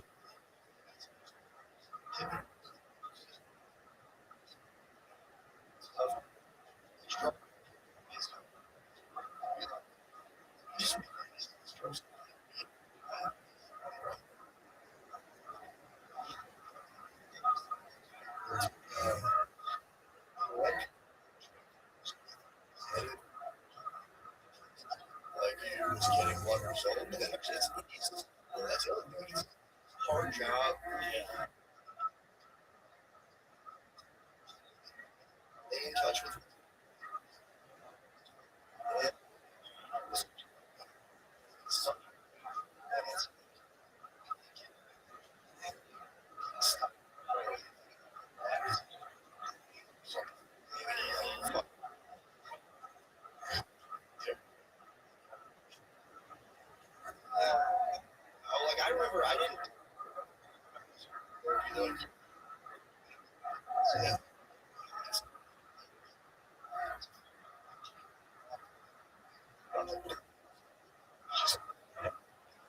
Yeah, I went in there.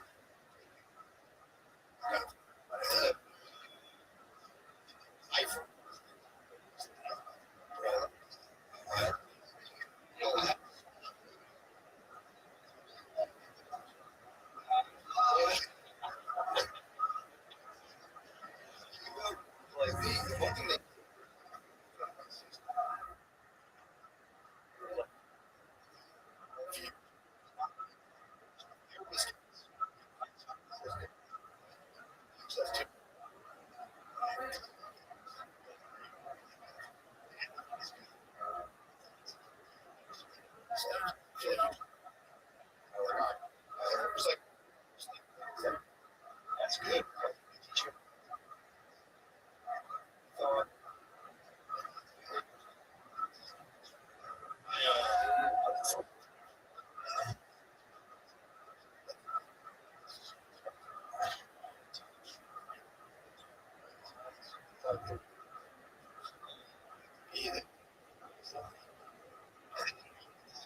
Insurance, if you test that or some sort of method, they don't try.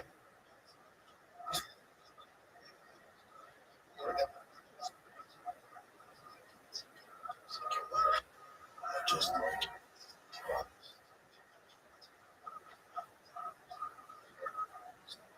some of them just swear by it. I just take it.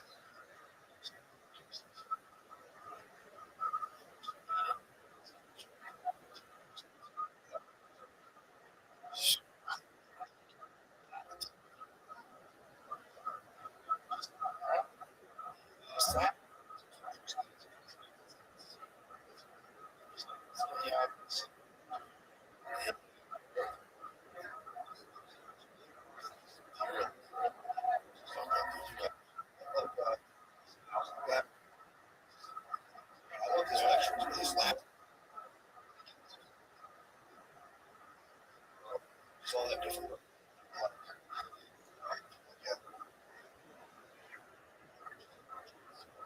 Never talk.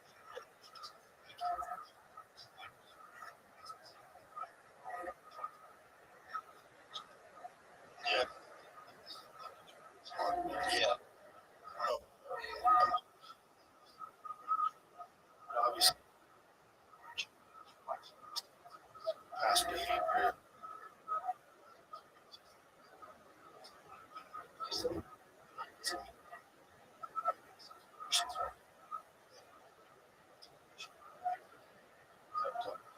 Loving.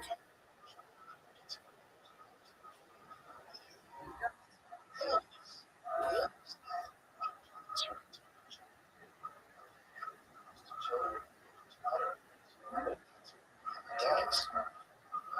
That's a.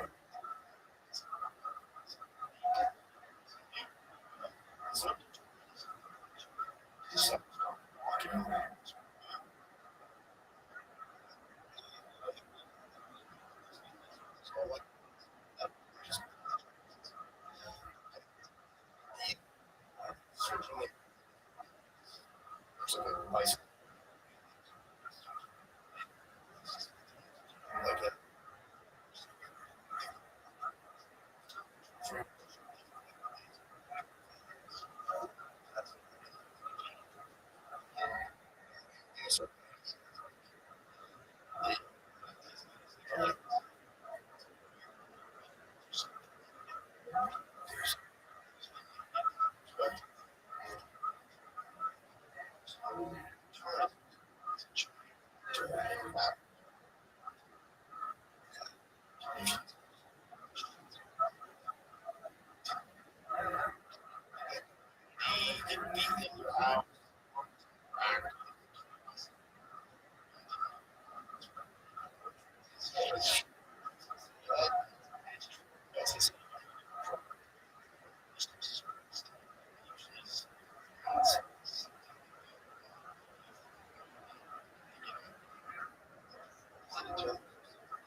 else. That was it. So just like part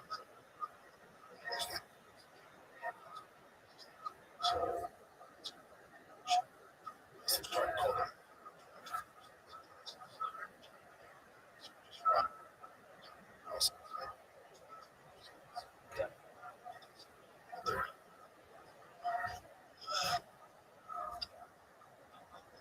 It's like if you did, you have to be so okay. That's the only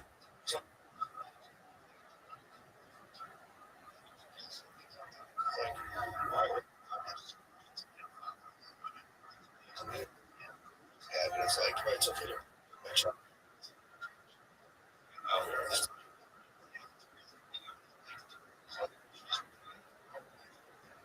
Just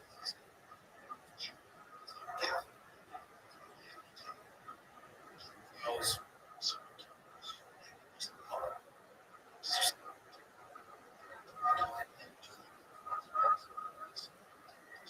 crazy last month.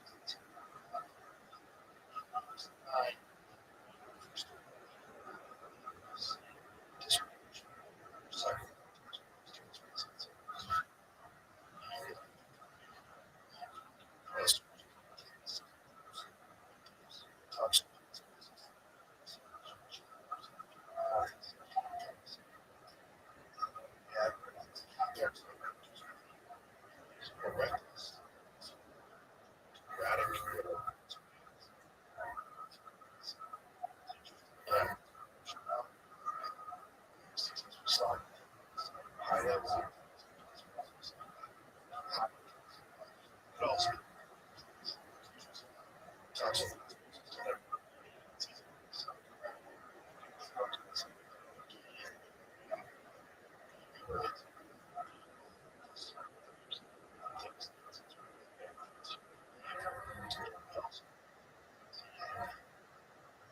Cats. Cats' guts and some of the way that it reproduces. It's just it's like rats and on by the so they go to seek out own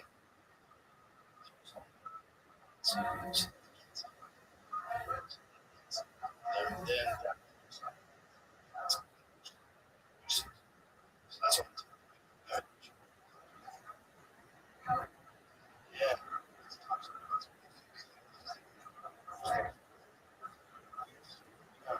That's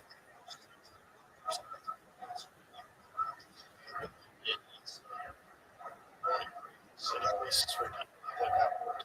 So, yeah, so it's like 50%.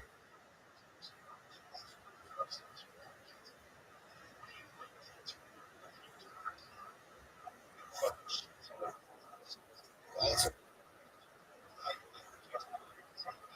like it's kind of like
doctor goes, it's like,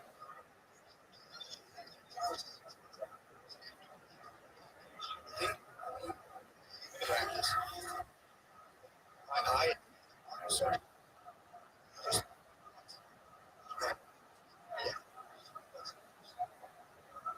Water. Go out.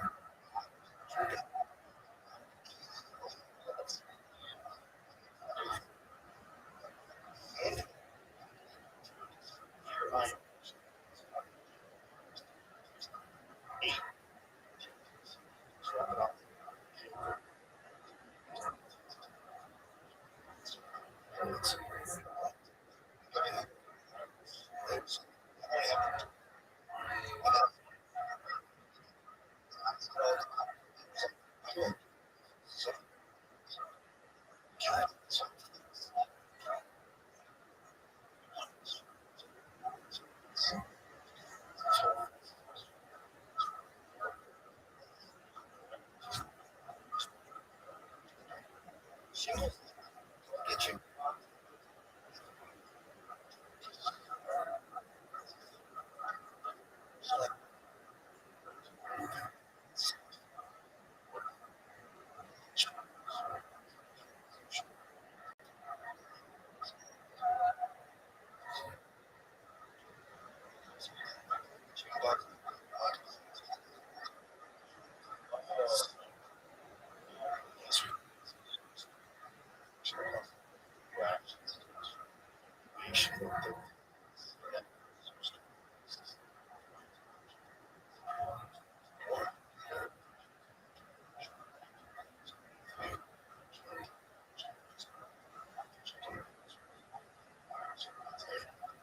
It's like aging and be more stressed.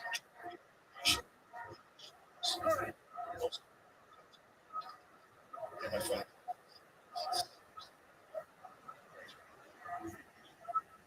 Lotto. Yeah, I don't got it. It's the shingles vaccine. Prevention.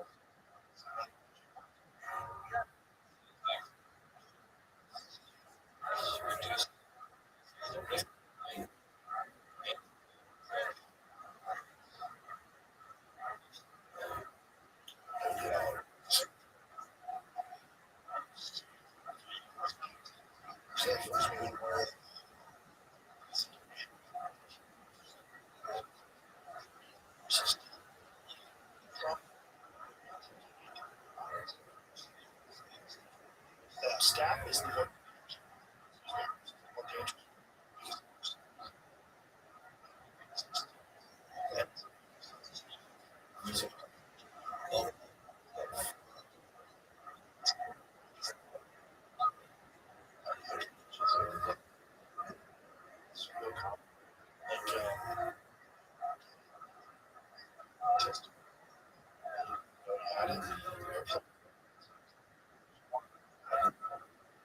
Feels like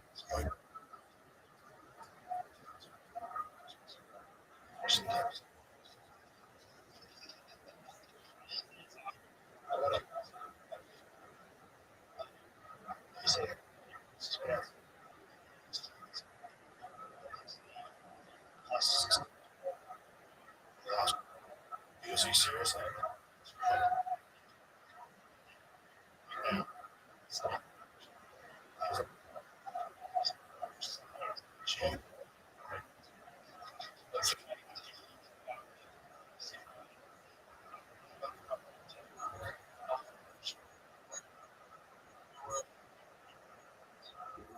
Shirts on. Shirts on.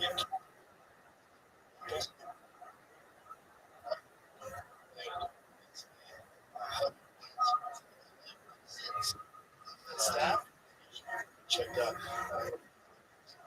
Staff antibiotics right away. We're just gonna swab it and send it in.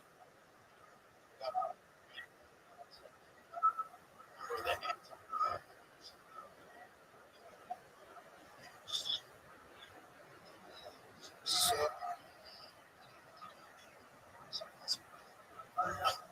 got staff. Sure.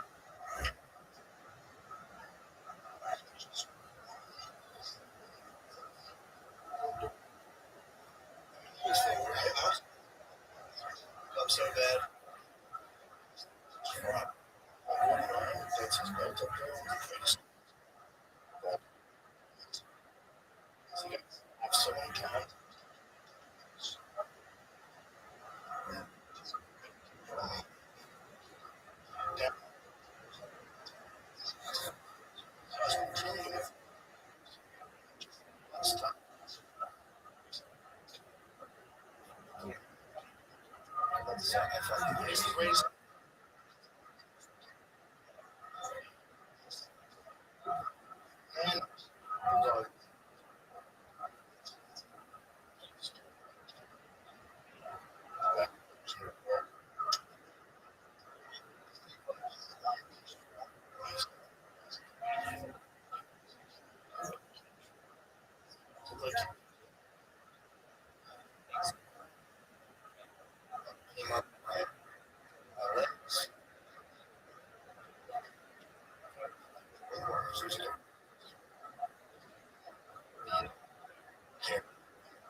Just like he's all so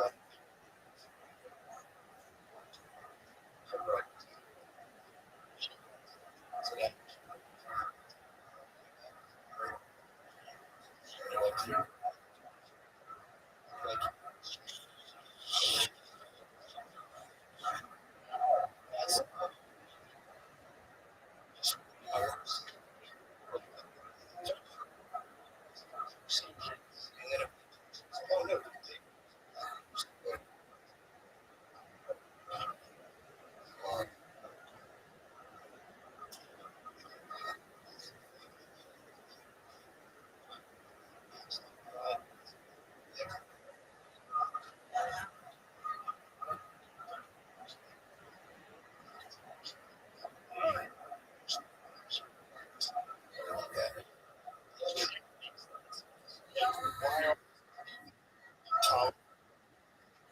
Those in this tolerant, my mom.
it.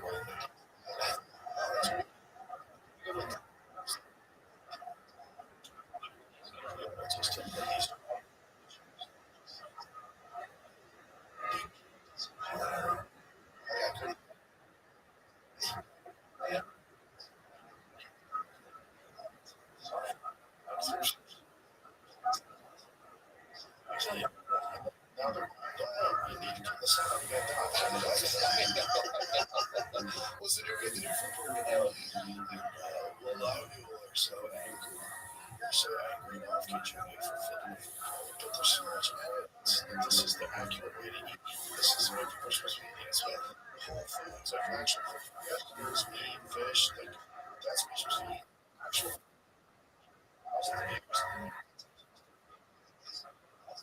backlash against them that I'm like, I took your shit out of foods and they don't have it in Europe for like schools and stuff. And it's like,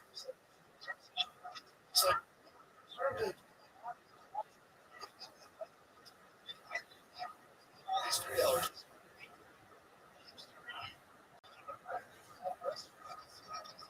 So I'm like, not like getting rid of it because it's hard.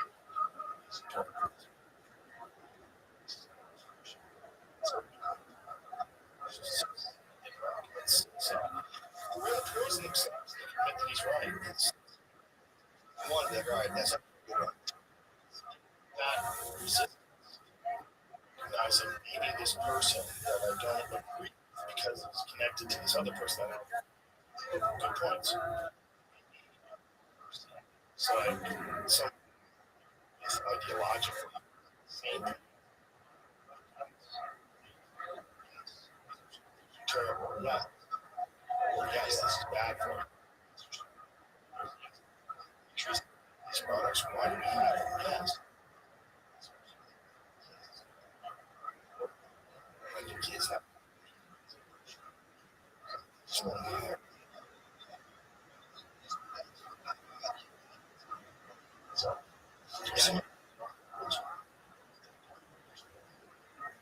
science. Science.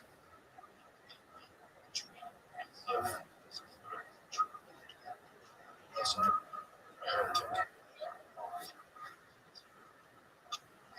I guess like a lot.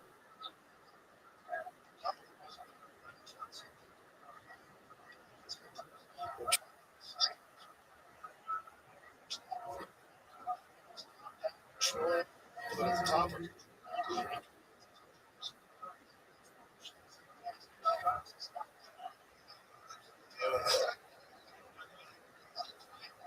Yeah.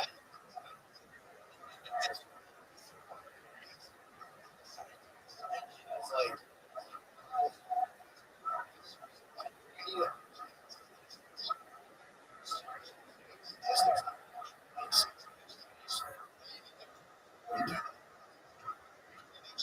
oh, look at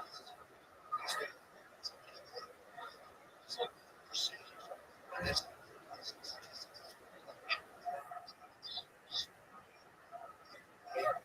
This way.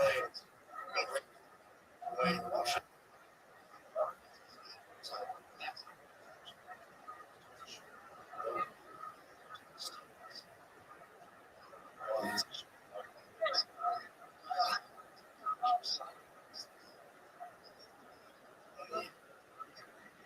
Years ago, I think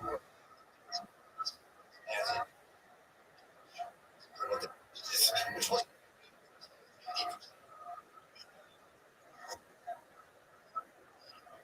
cases folks what found you get pure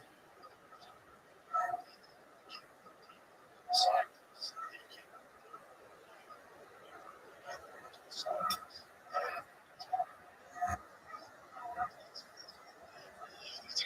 So, yeah,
seen it. Yes.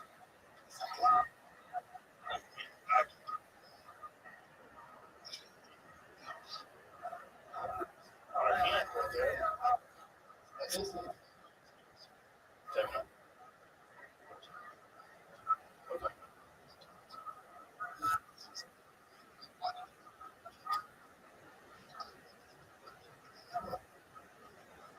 Like, again.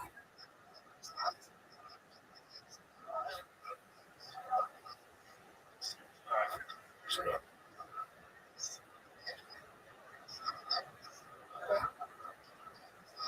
I was like,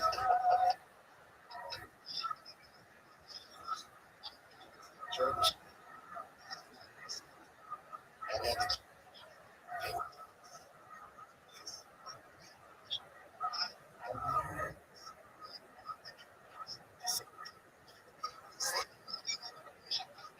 I'm gonna forget.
Chakra.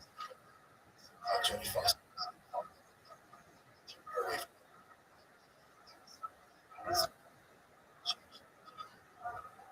Trump.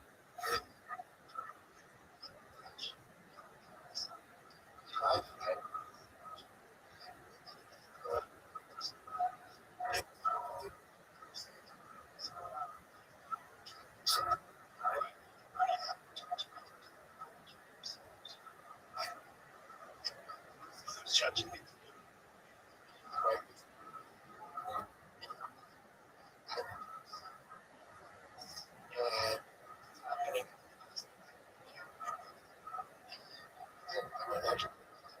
Lifestyle.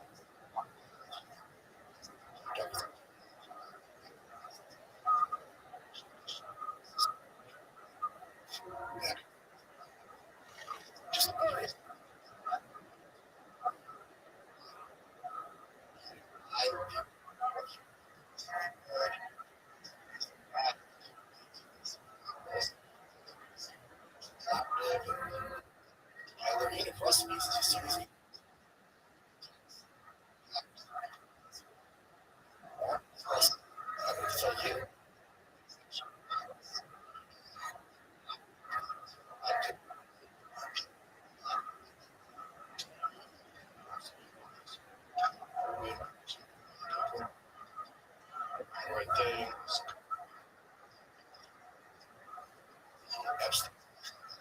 It's just really. It's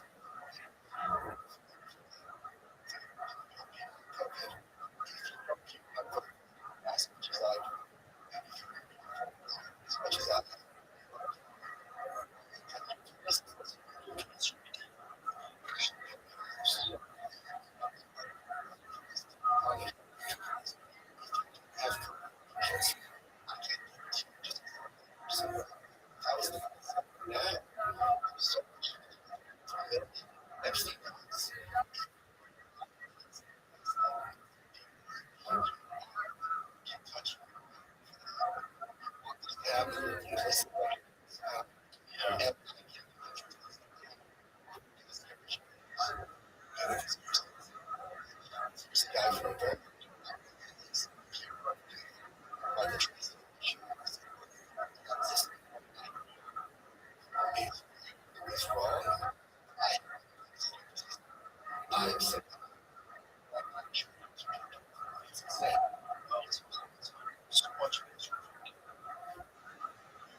Show.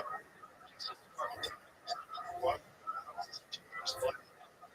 1,000 Russian contact.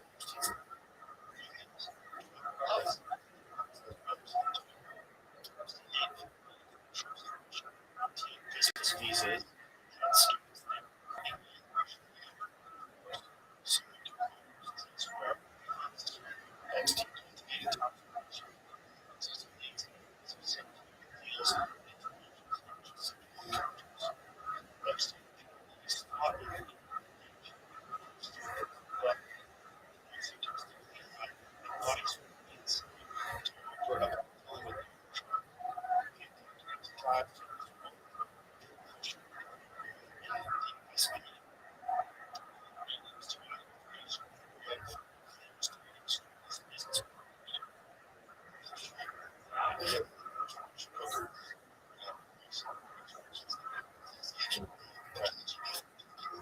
For like almost a century was blackmail.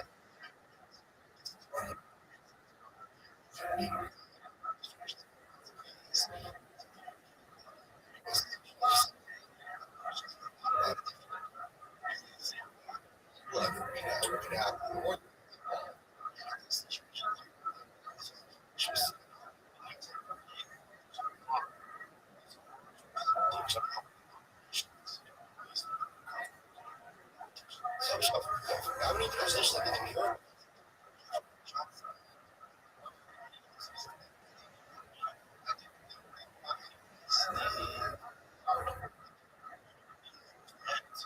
Get us. God was hard.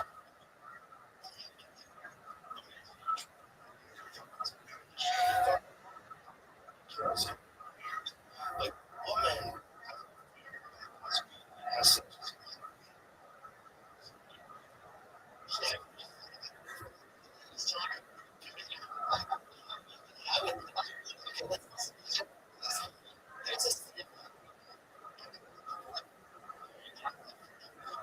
fall in love with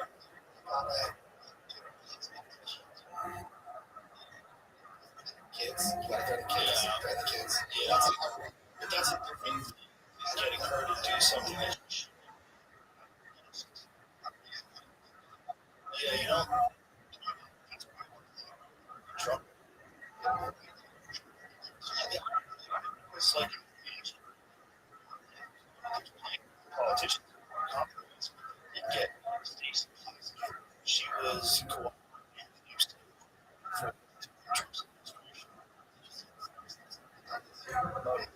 So she was the secretary. Right.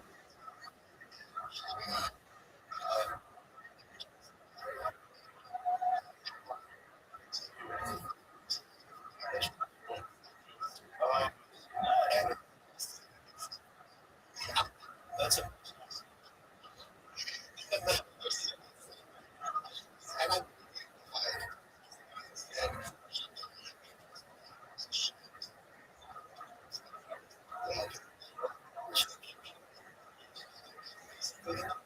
she left for what?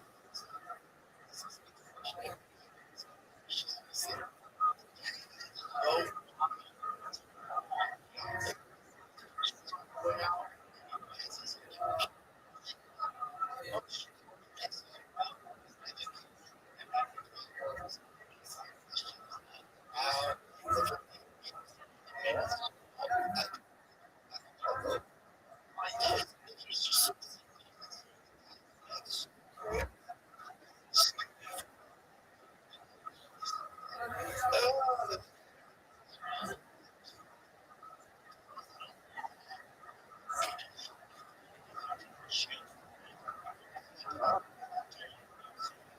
meet someone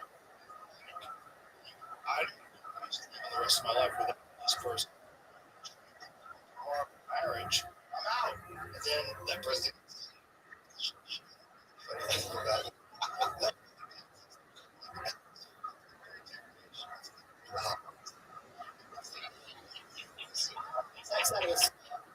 that's funny. Hey,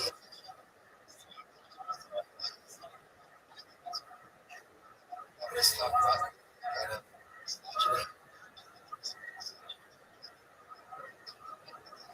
yeah.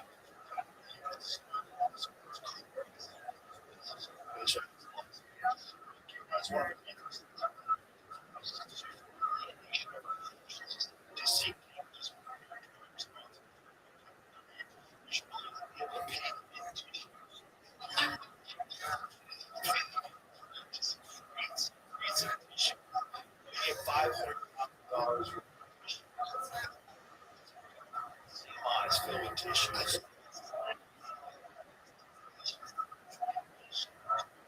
Well,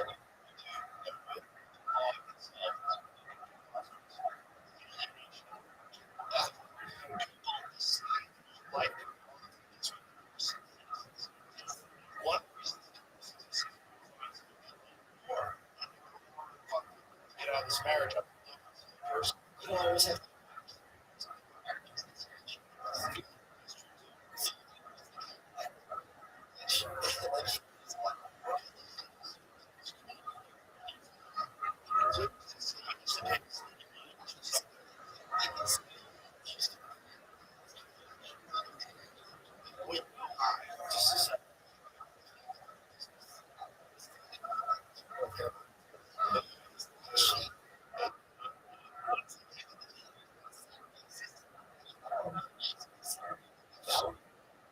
God.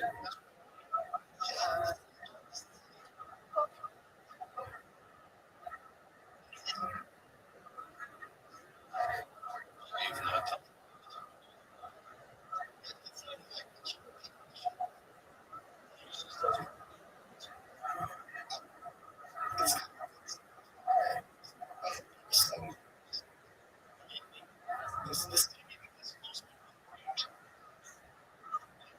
outrage.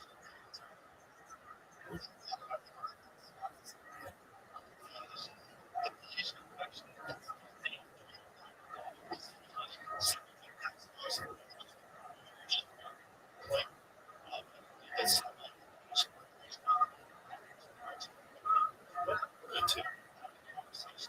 that's just dances.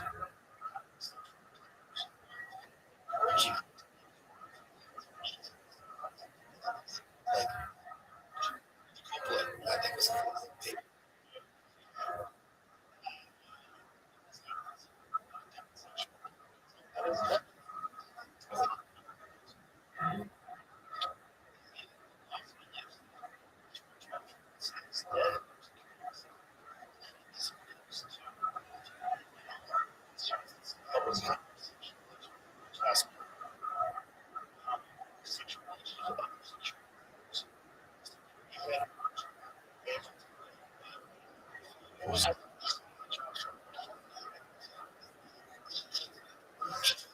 security guard.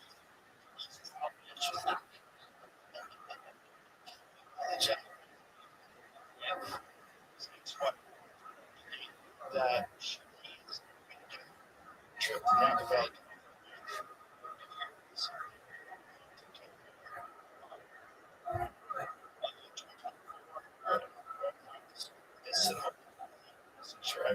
Sick town. Yeah, let's go to Houston. They tried calling us now. Could guide him through.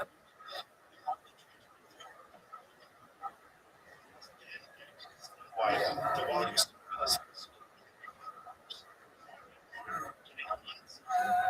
and then complain.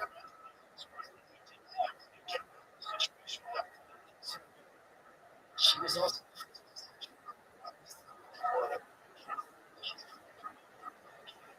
wild.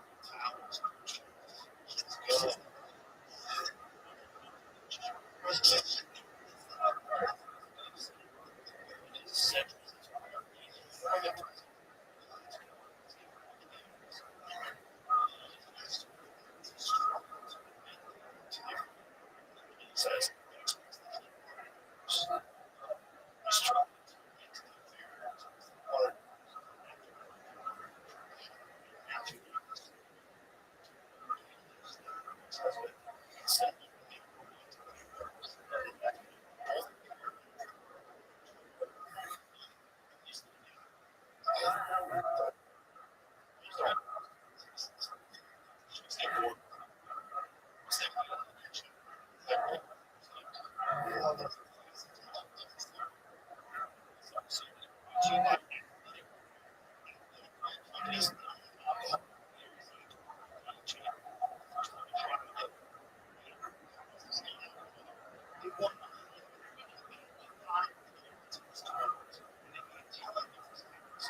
get the just they've got everything.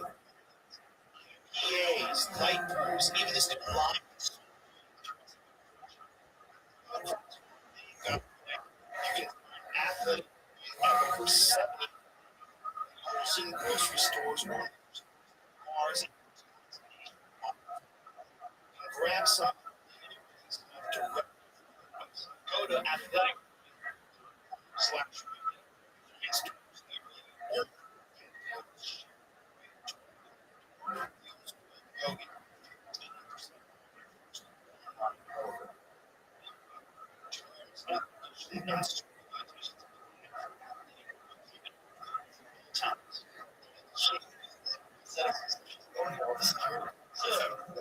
she's a freak.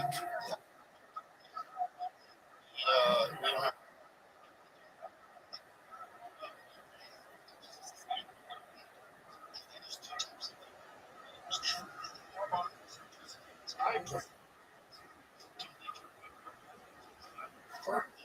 because they're not trying to.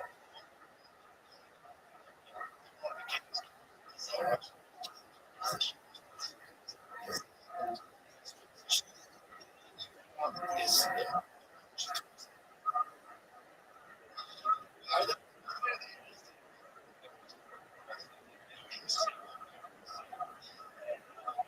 person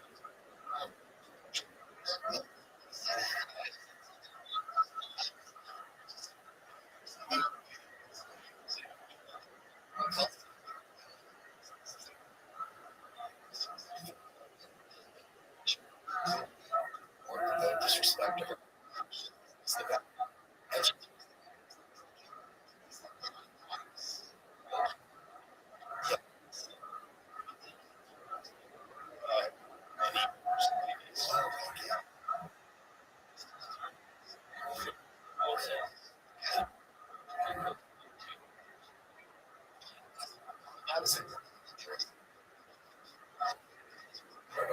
So check first, then first.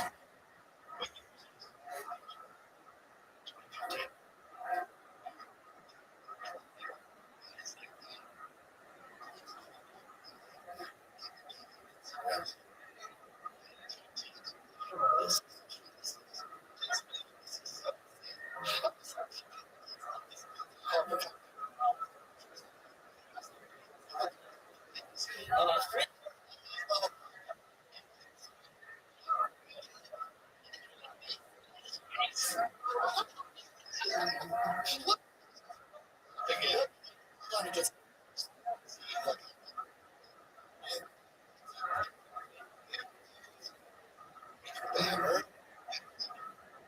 you still the same number.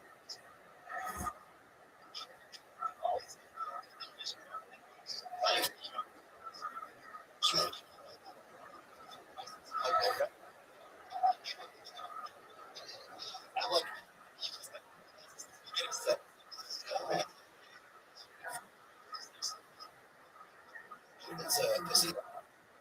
This is more.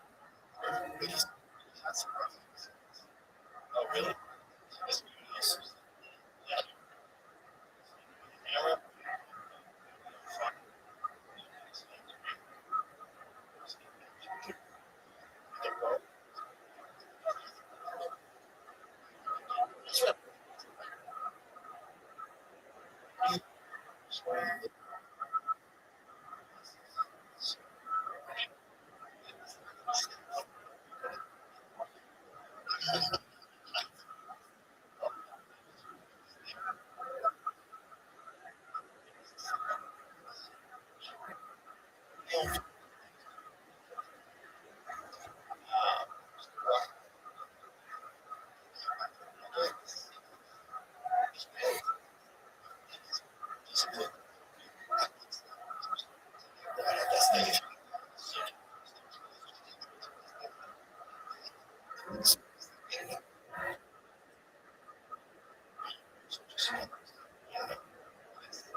There was a huge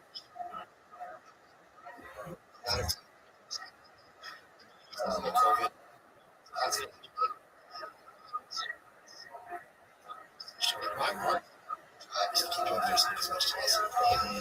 All that data that they have during COVID. Right. And I think because screens.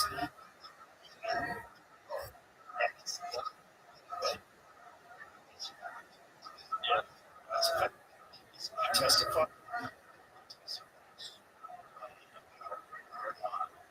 Set up their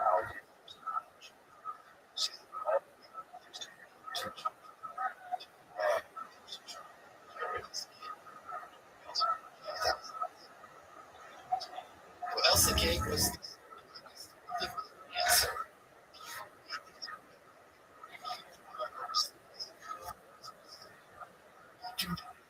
Brilliant.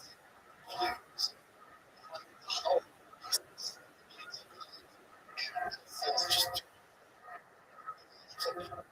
things that is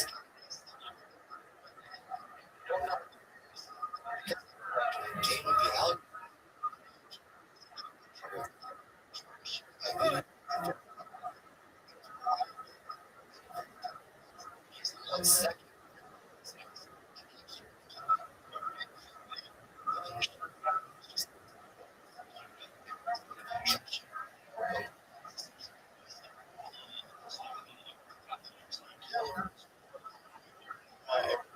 It's also an aid.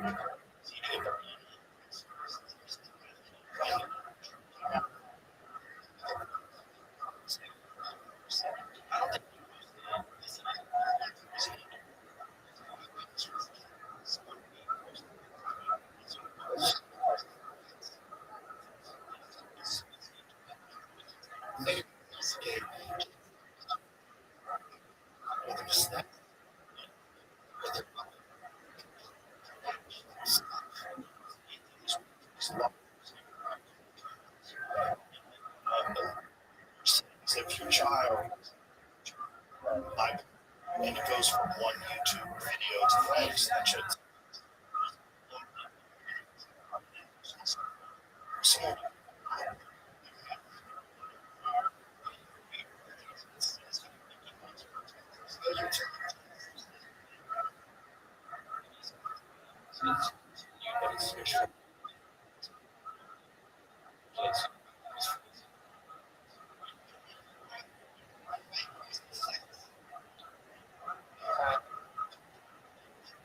bottles.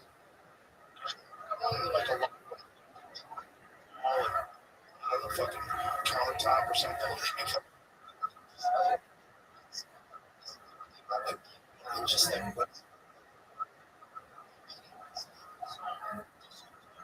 those. There's plenty.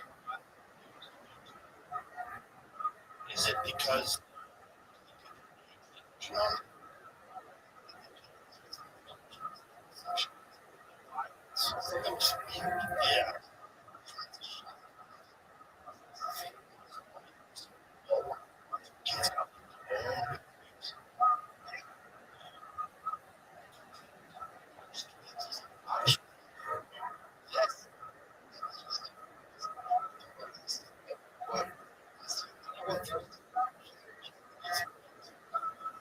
And it's the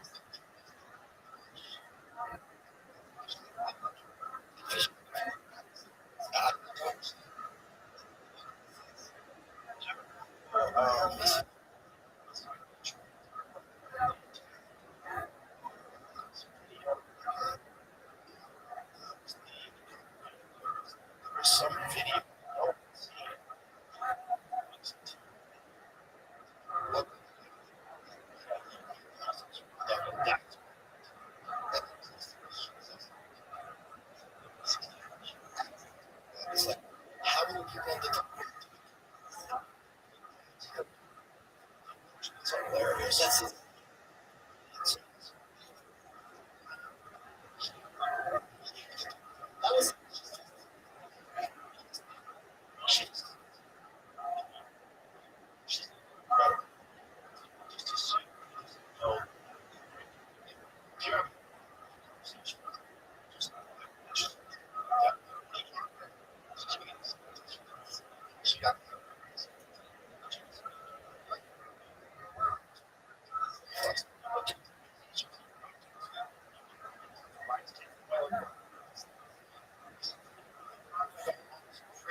Yes, I'm.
I'm sure he's going to go.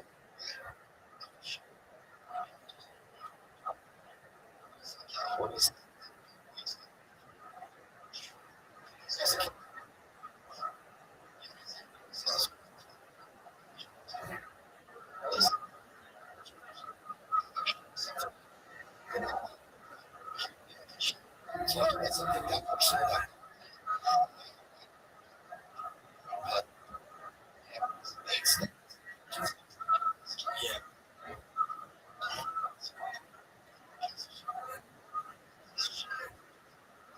first? Because it's always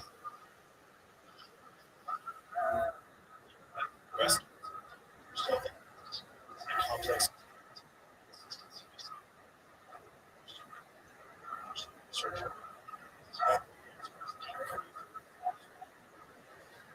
Horses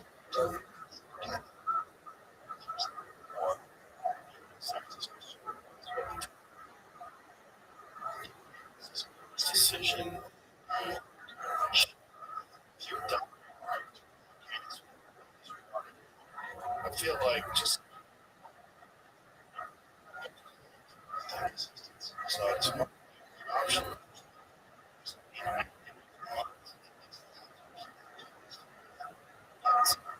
Right.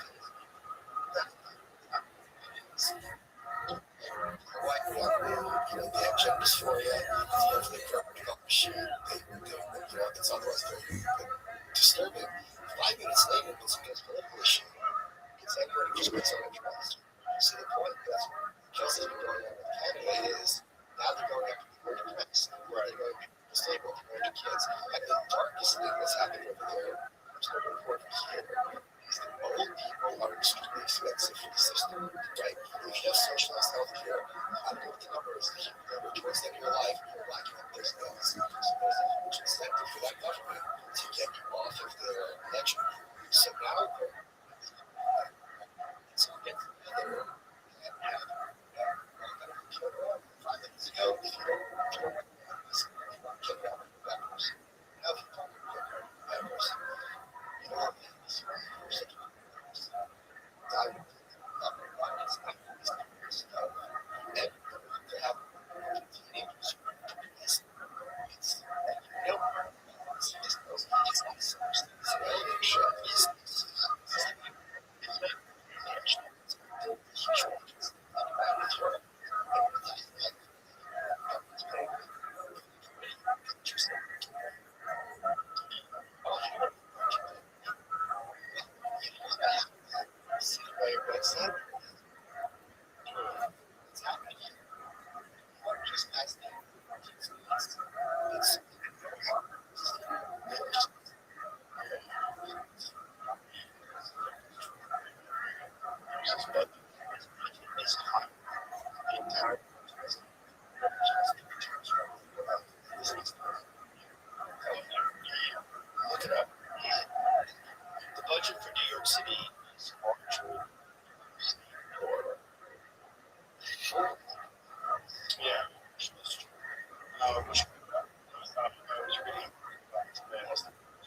So it's fucking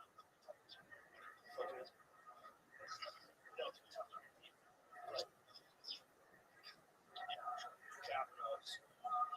But Florida, houses, 6 billion.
it's the same thing.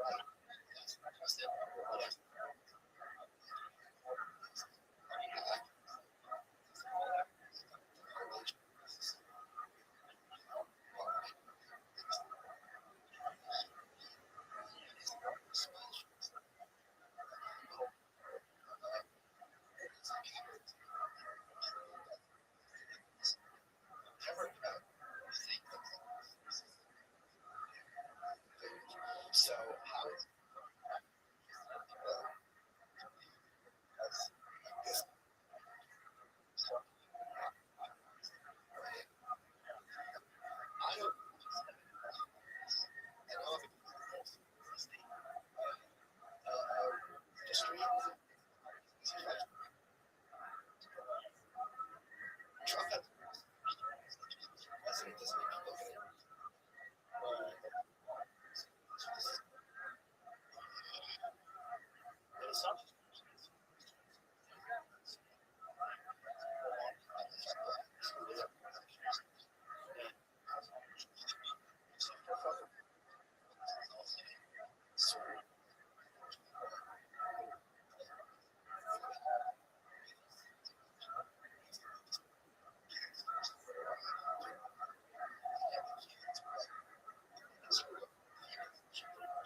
just feels great.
chips subtly, but so he purchased whatever companies they couldn't use it anymore. So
non-digestible fat substitute. That's it.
Those are not too good.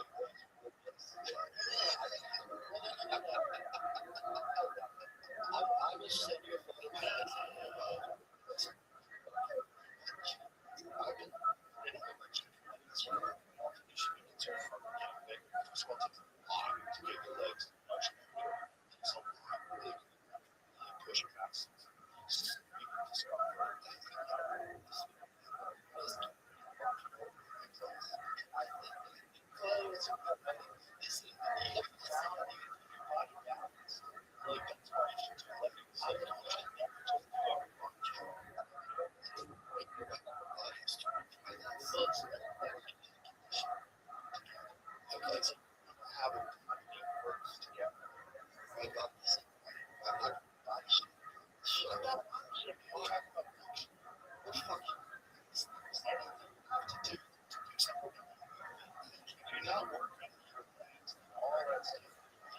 All that stuff, all the surrounding tissue, stuff is not the exercise that deserves.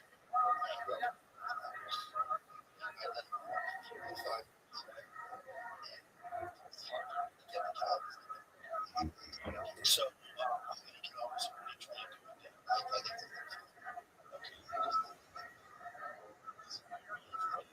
That's a lot of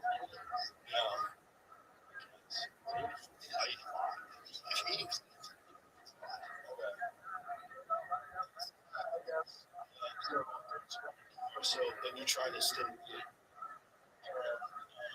want to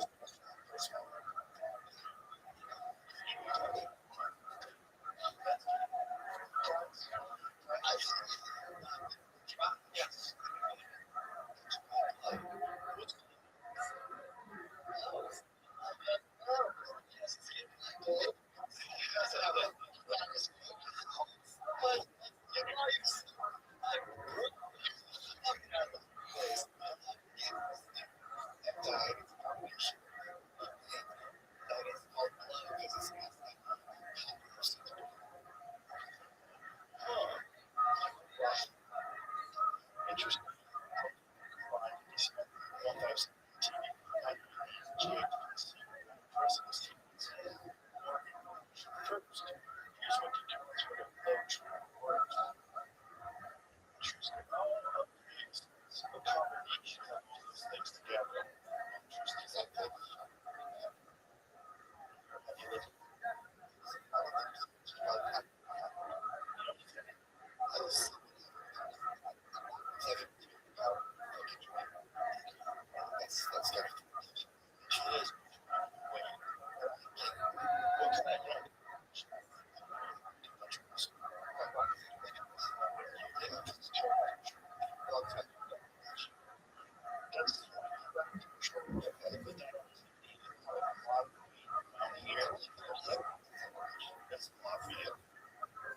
All that meat back here, right here, it's triple. It's just much better.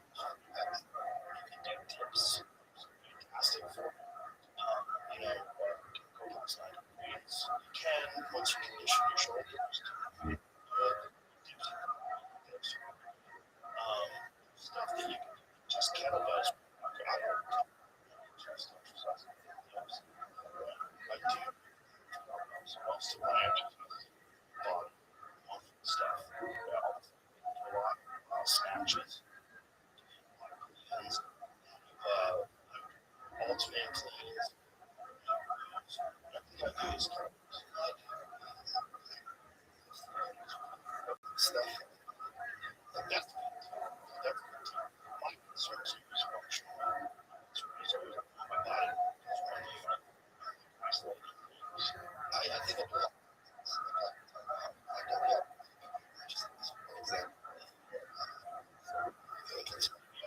problems.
muscle build, how much does it muscle, just body gets it's not an equation, motion to do. You can do it.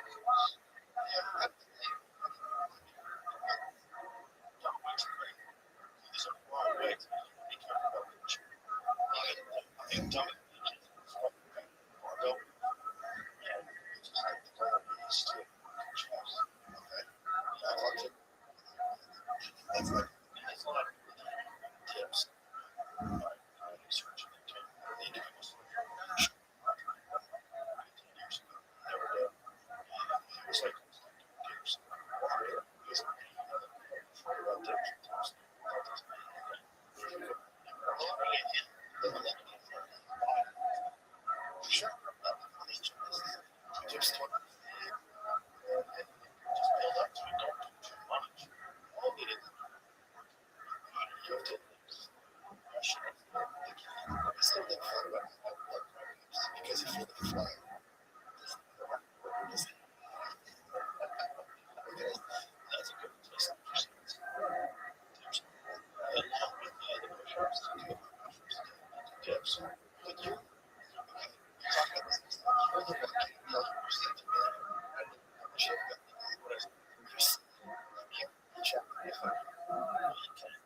Marine, and then I was a lot. I was doing jiu-jitsu 4 days a week. That's how I thought. That's how I thought. I special instance. Placement. A lot of different people that had injuries. Because people with injuries, people that have had CTE and damage to the pituitary, a lot of those injuries reducing testosterone to level. So repeated pressure. It's one of the things that causes depression. Just like fucking steroids. Causes nutrition. I did my mom. He's Catholic. There was 2018.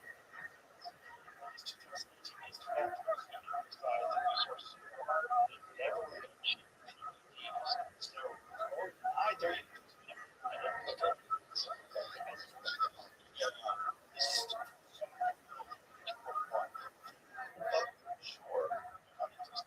There's a lot of people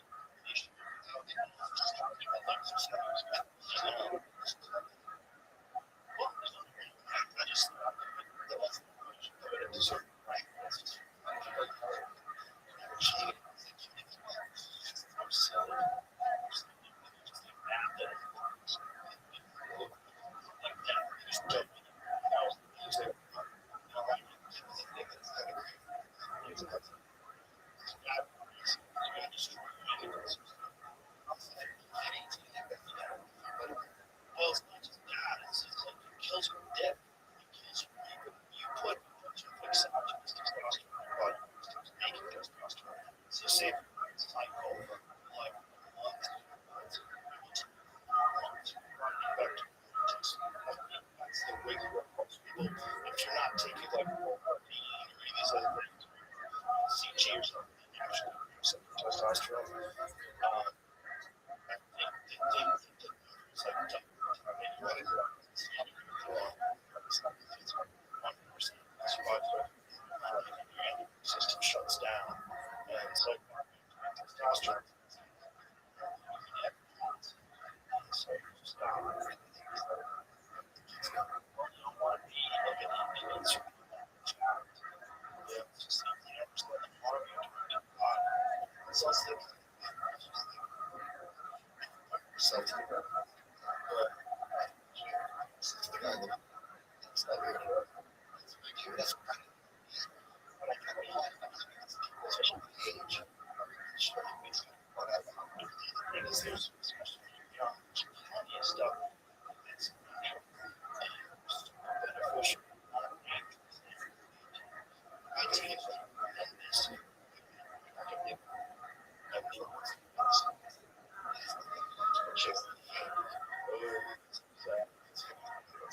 I mean, somebody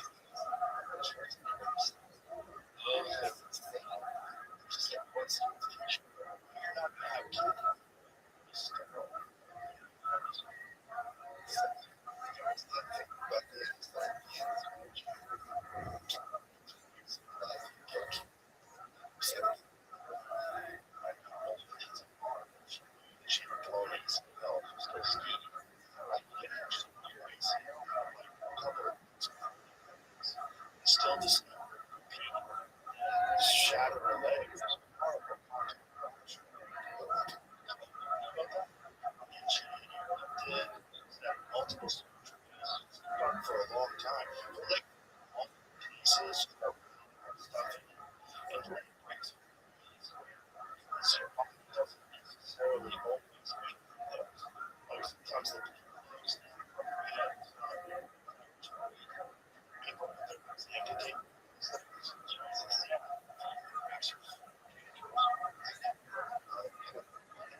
guy was really good to plug on Michael. Karate specialist. Waitress because it's a kick it. You're not. You don't. You up. Take punching. And I didn't realize like holes in the box. So that's and then I was starting to stand up my life. I gotta go.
So you're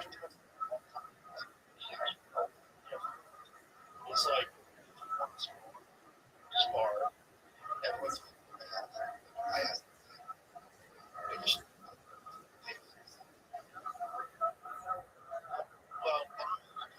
well it's something and you don't like yeah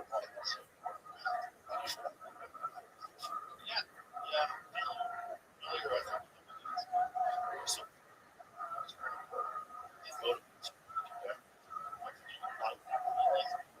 all along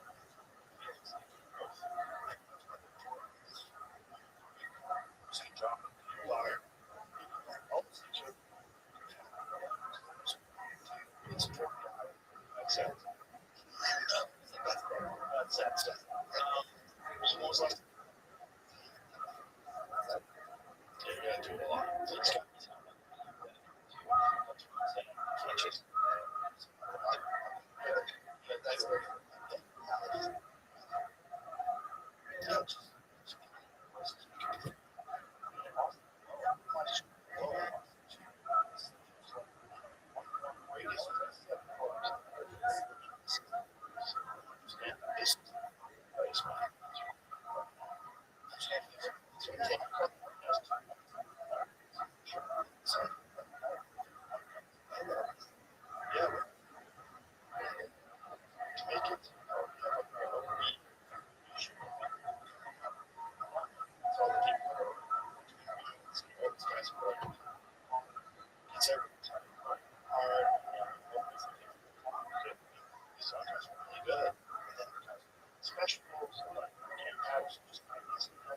all these things are happening.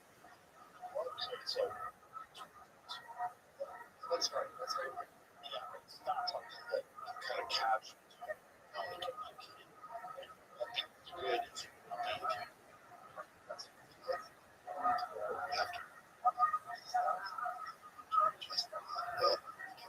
can't like once right there.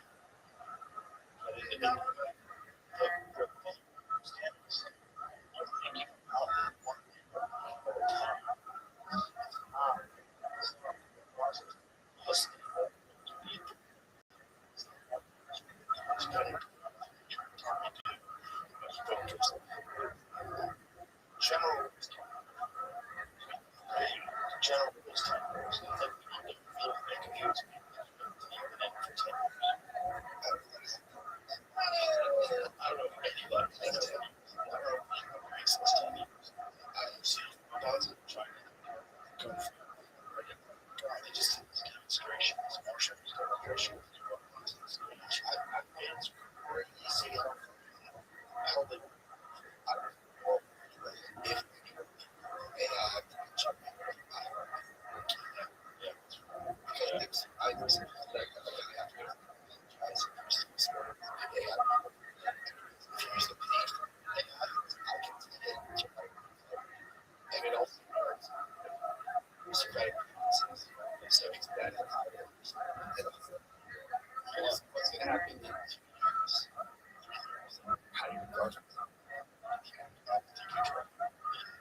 an issue. So you find that with one of the AI companies not willing to partner with you, not willing to do something autonomous maintenance programs to get something.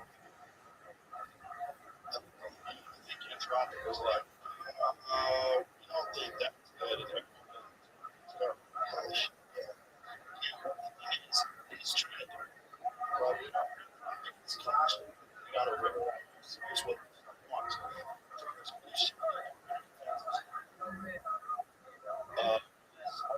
You over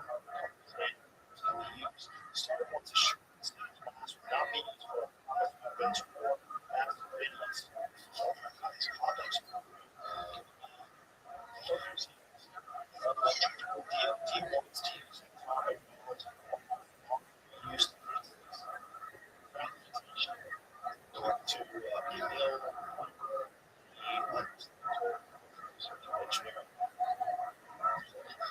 engineering. So this is whether both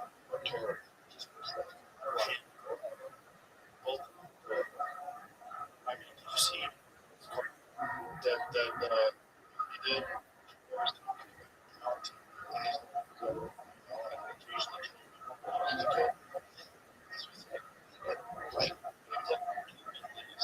Kill. What?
Classics. Yeah.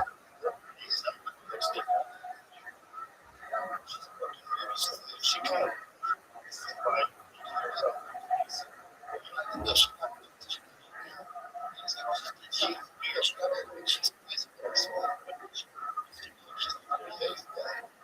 people said that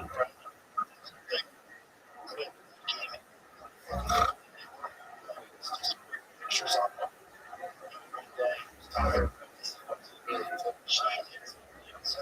I think yeah. So, 2000. Yeah.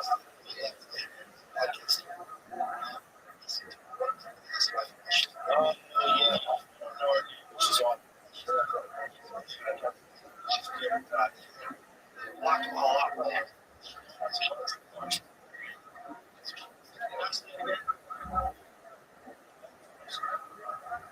One of the there's definitely a change.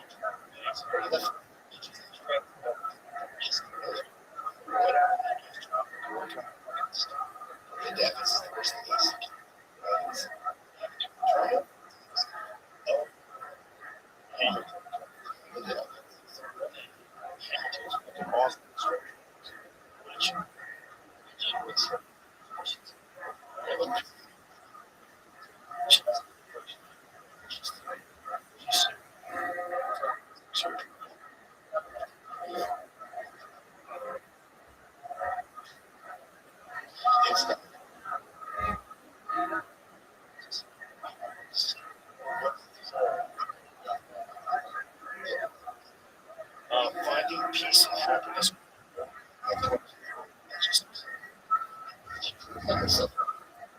She's old. She had a lot. She's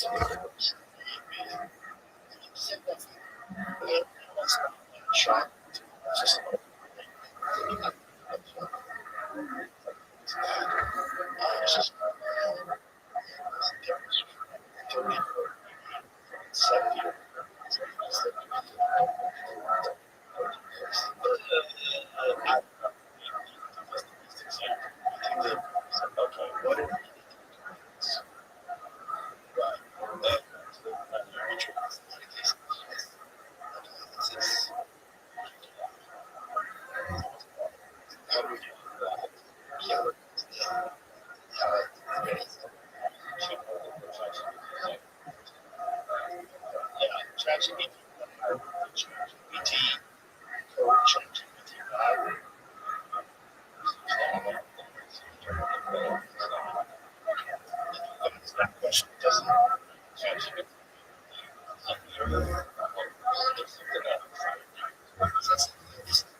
this was the concern behind was that eventually AI autonomous very quickly. These engineers and then told them just stuff. Job just kind of show up, does the work for them. This is what they're trying to do is where now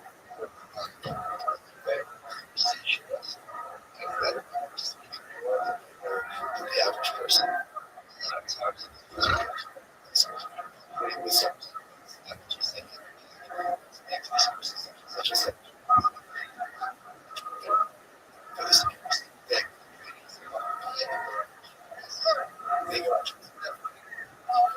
understands that not to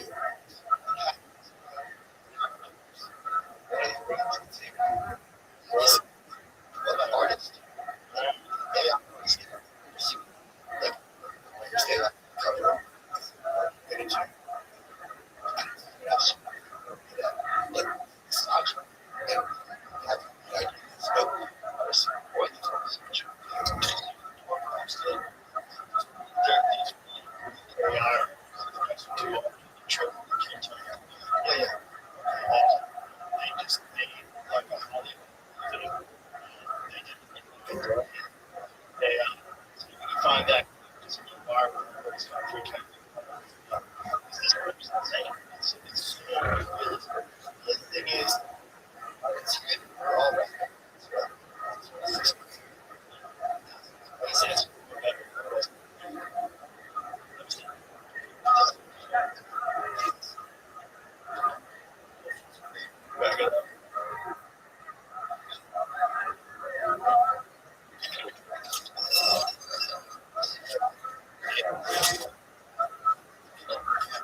But the thing is, this like.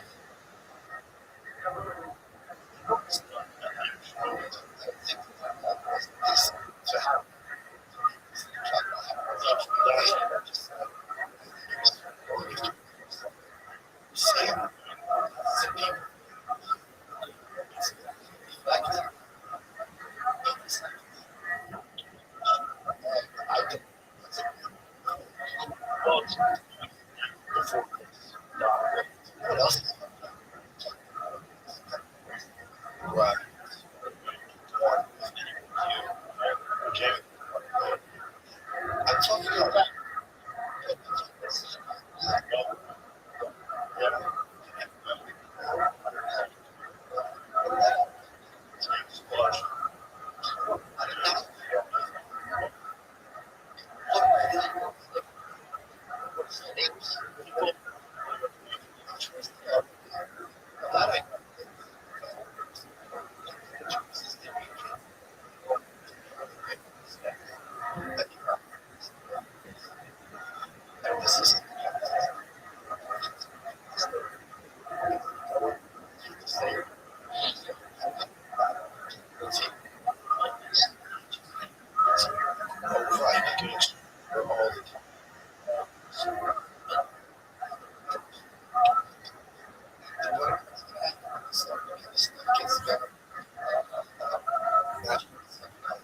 It's not just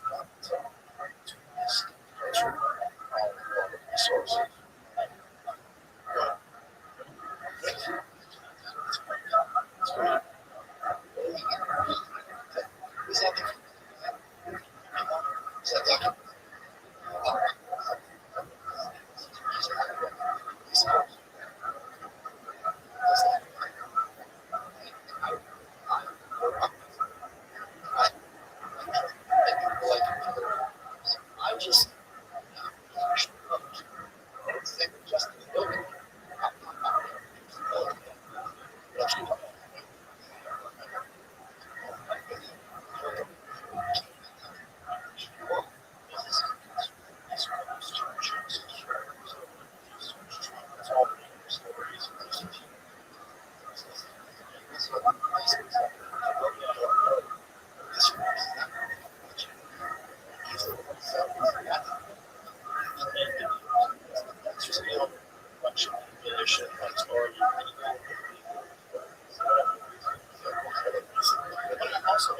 curated search engines are a real fucking problem if you're hiding certain information.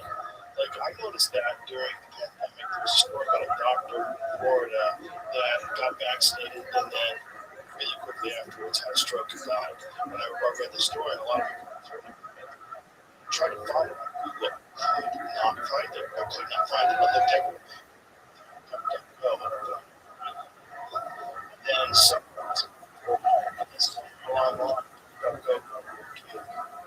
Jesus, it's not clear. Finding things. Is that go curate? You can just have sources. Say it, and then I start using Gray, show me search engines. But then other people I was searching for a specific store, and I'm going to something. Right. Especially if it's like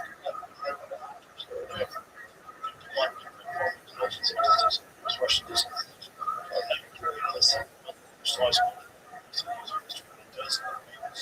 ranking. Okay, that's true.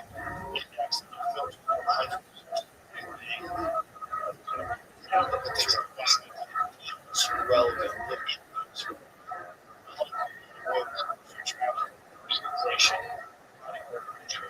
Personalized search is great. So, curated ranking. Search history. All I know is that there's a difference between there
plus years. And that's the thing that no one wants to address. And the only reason we use this groundwork is because we're older. Encourage people to come and they violent noise women, children, want to hide because they didn't realize that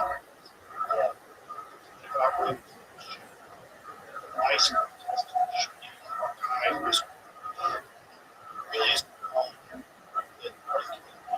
guy by that doctor. Do you know the story? What's his name? Got fired for that day. That's like but so they just say P320. P320 is where they discharge. But some years that I've seen, one of them accidentally discharges. Then this guy has pulled a gun from him, gone behind it, and a gunfight on his house in a second. So just I did.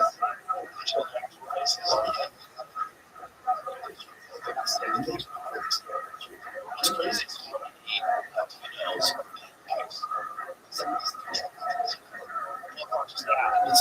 really big job. They give you a good list. What is the bonus? It's just that it's a big list.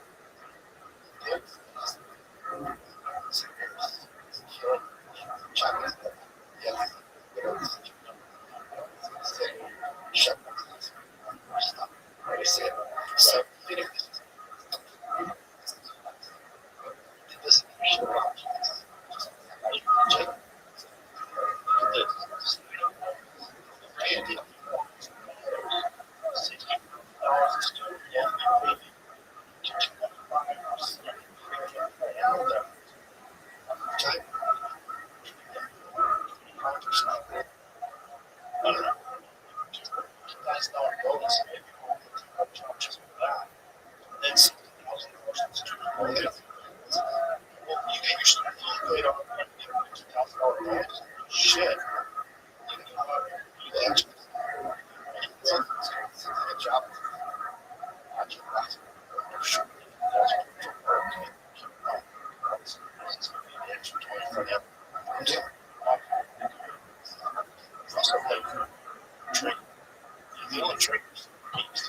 Yeah. That's a good question. Because there are a lot of violent criminals that are thinking get in. Well, it's interesting. Stick to Jamie. Arrested.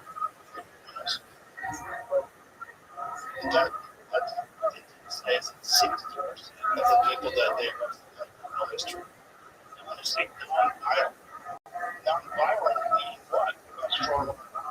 Okay. Is that better? Violence. Still, reason you do not under violence, but you do not shoot someone steps or eat something, so you're not right. Everything there.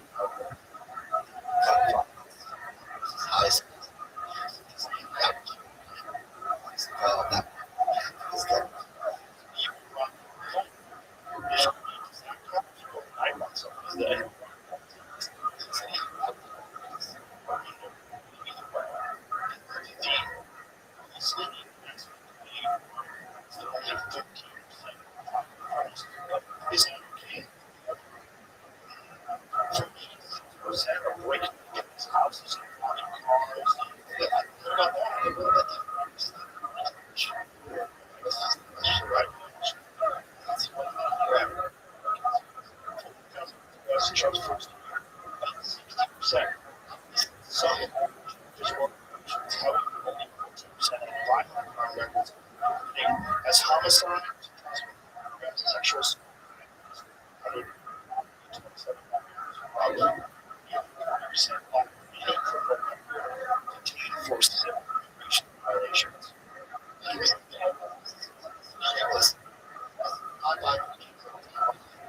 I'm sorry.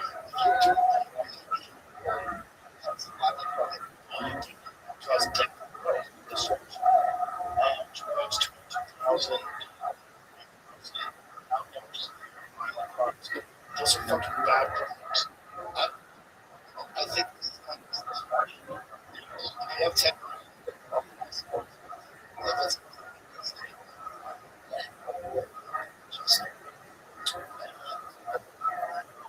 What do you do? It's citizenship. Everybody.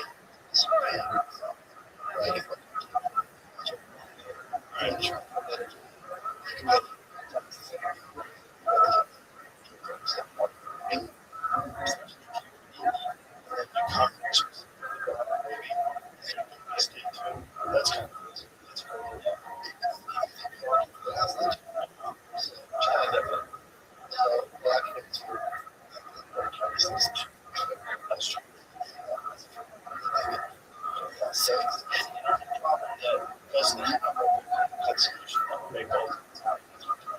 Well, I think that's entirely worth overture.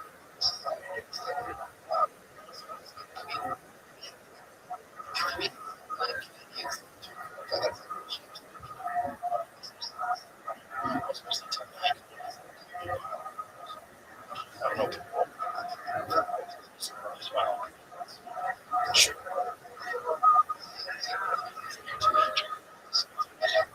Yeah.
Sort of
as a United States U.S. Express agents acquiring or capable demo. There was a huge for the U.S. Virgin Islands, 25 million visa for $25 million deal. But around 10% Army General advocate for American Air bases to expand strategic related or secession of U.S. interests. Internal military advocacy, diplomatic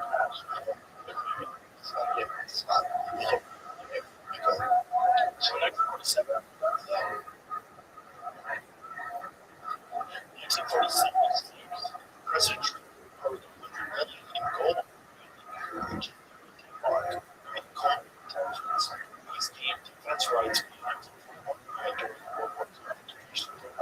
I'll let you see this. It'll be interesting. That's right there. That's how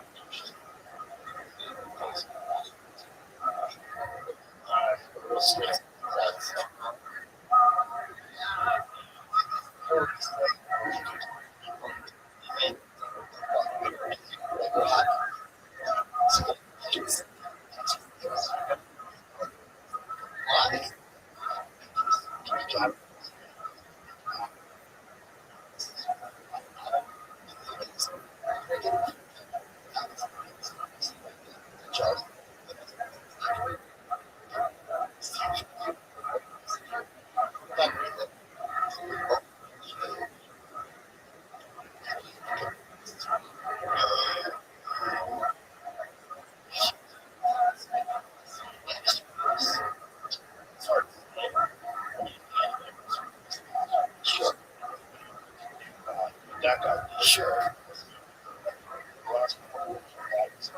Trying to walk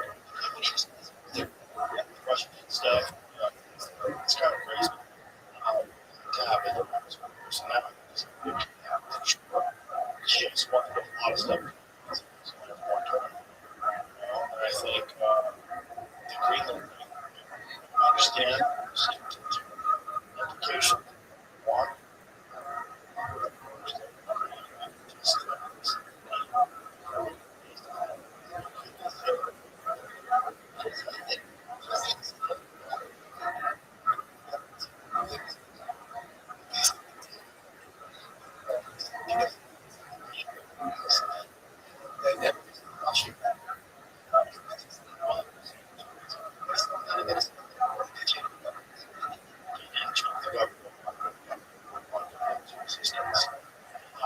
a lot of people think the trial feel maybe the 2020 election because there is some sort of connection with Venezuela and the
But also the country. It's, yeah, but essentially.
That's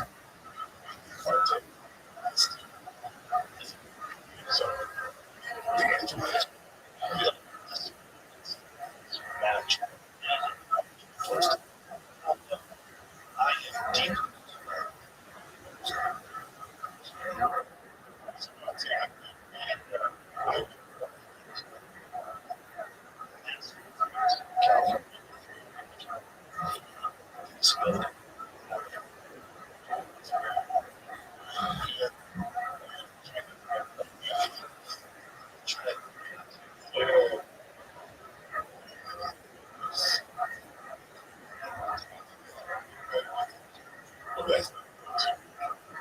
It's better.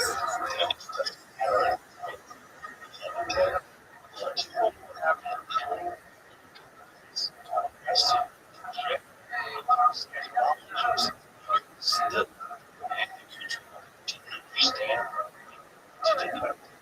big earthquake.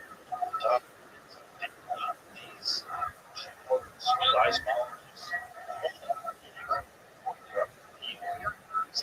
science fuck they these guys not be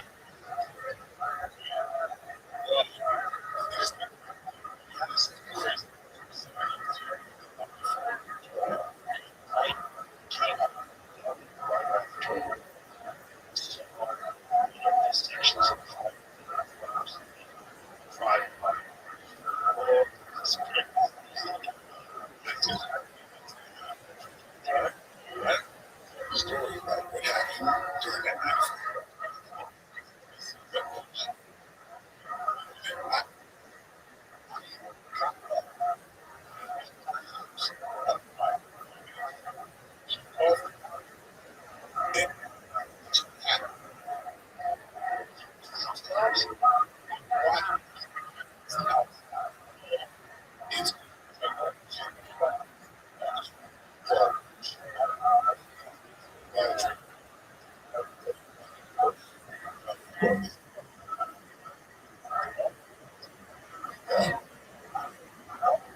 Catching that balance, right?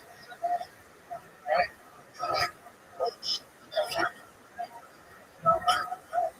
right? Lost something.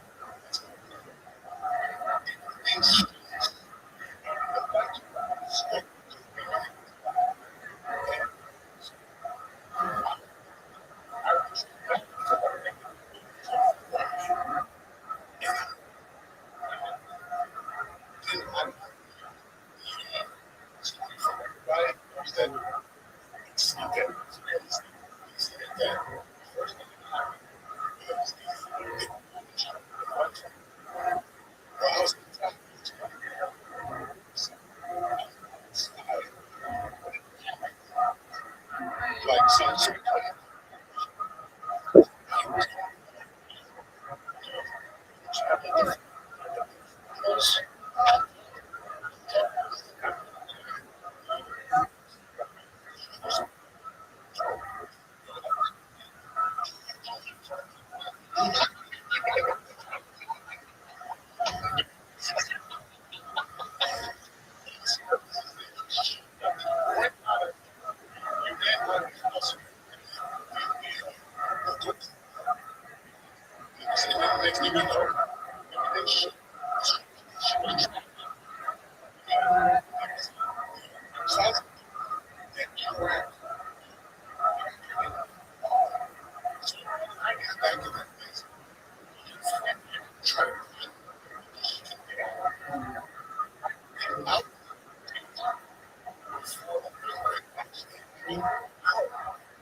It's definitely they talk about they have that tsunami and to the hottest point.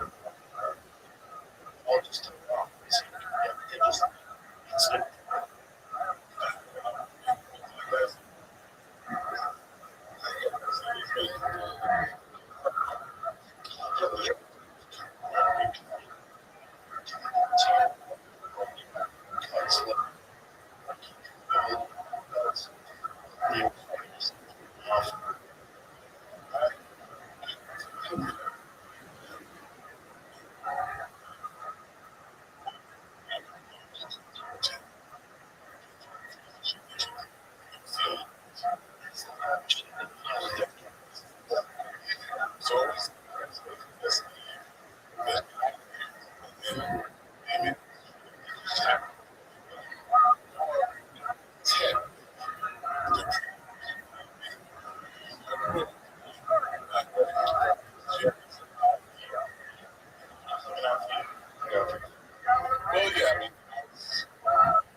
list and try to see if he can put it up on his Instagram or something.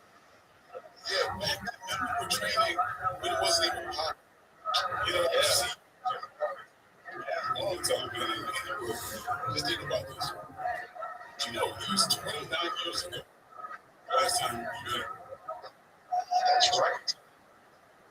After the Bob Costa show, he took a week off and I guest hosted it for a week. Yeah. And at that time, you were already respect. Yes, Morris was. I know. Every time I get the same thing. Marshall. All the time.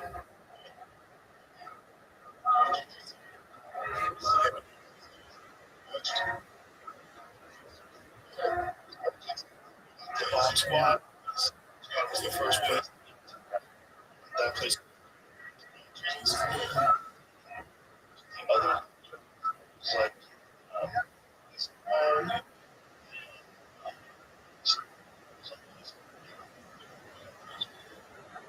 every time we that, yeah.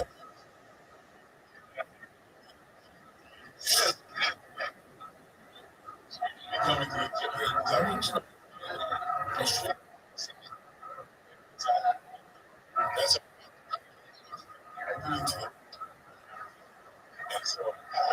yeah, he used to be my best friend. Super Bowl. Always be.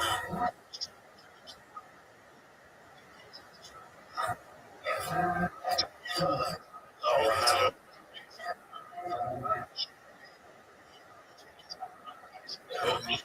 almost. It's one of those.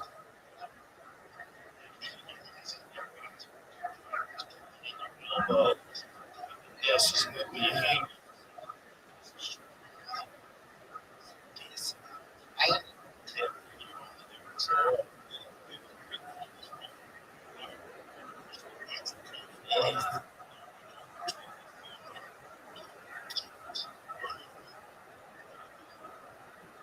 Frankie,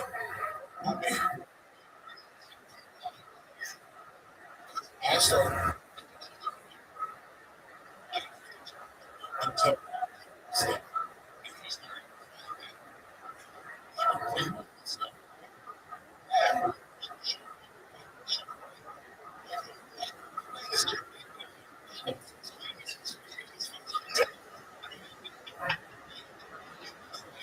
It's just like this.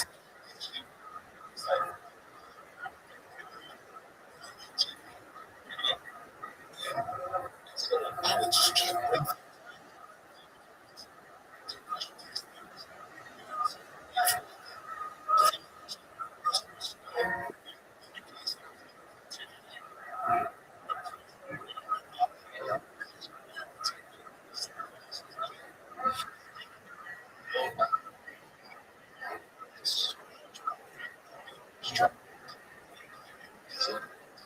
So, teach me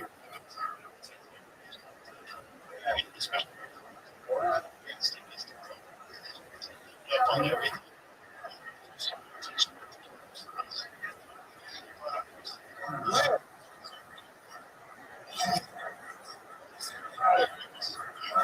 That's what I think about.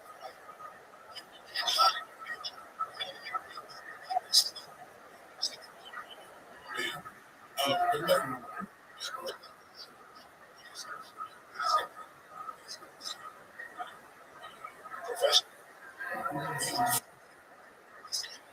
techniques that you need when you're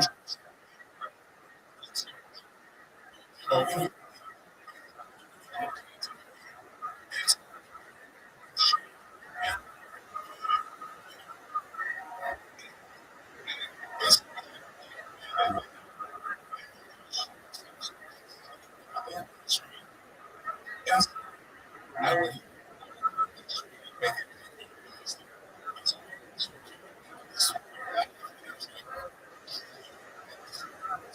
touch me.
Seeing that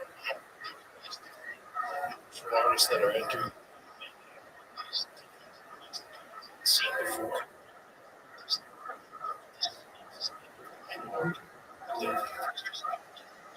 and do them, so you don't.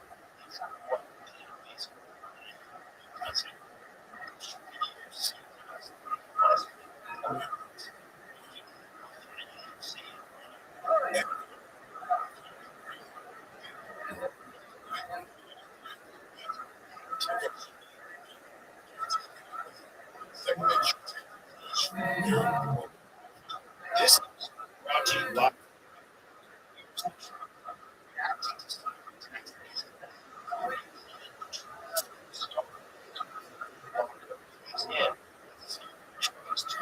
only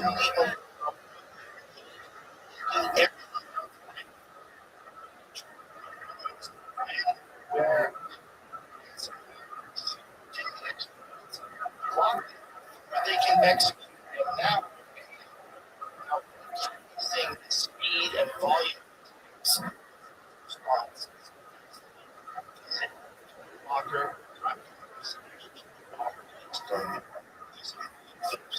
These things. Nodes up. It's just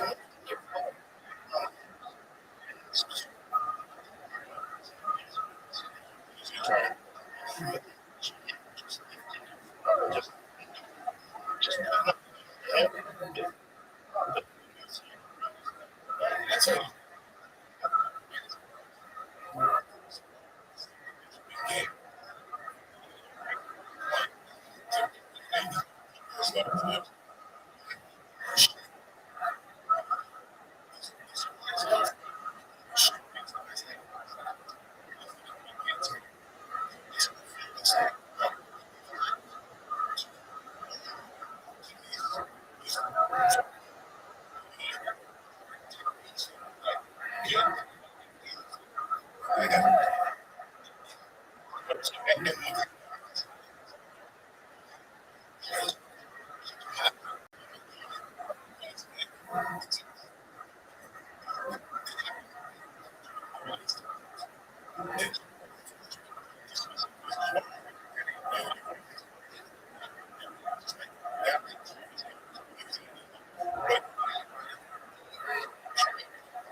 Chicos.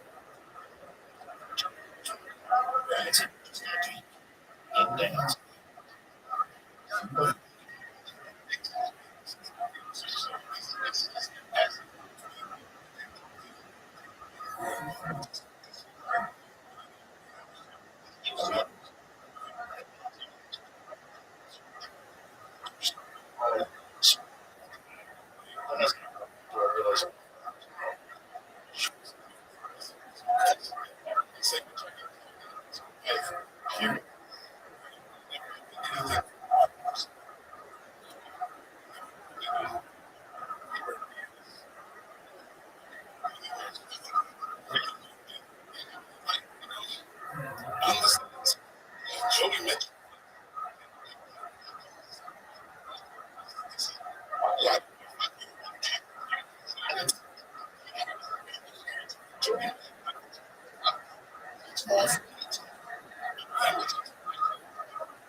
It's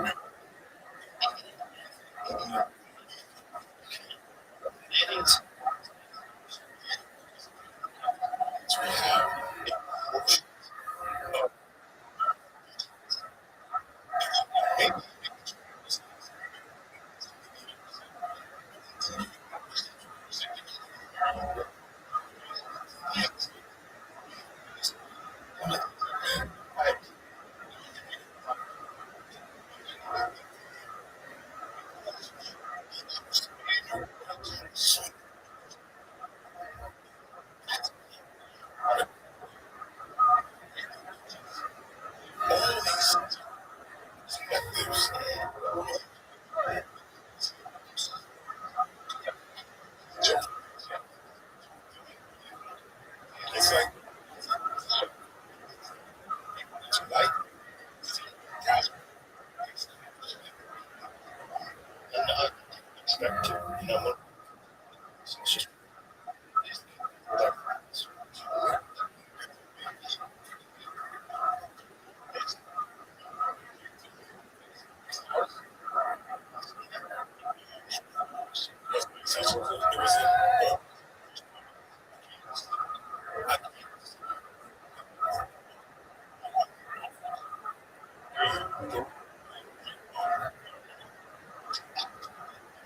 yeah, I do not.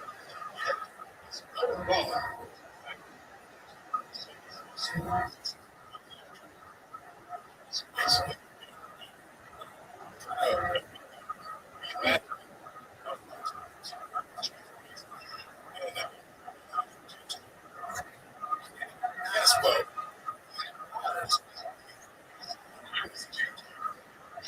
right, it's exactly which was together.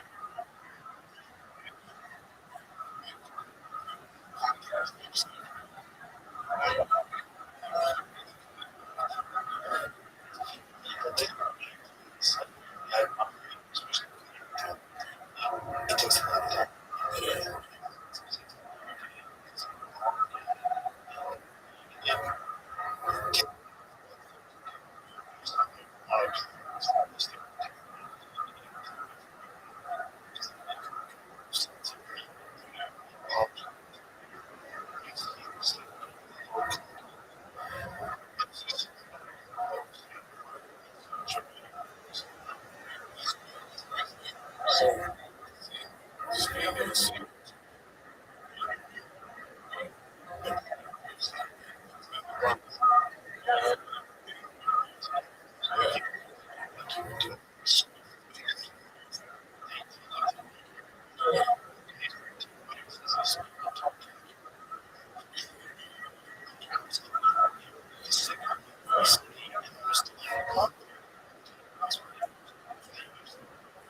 Why are you doing that?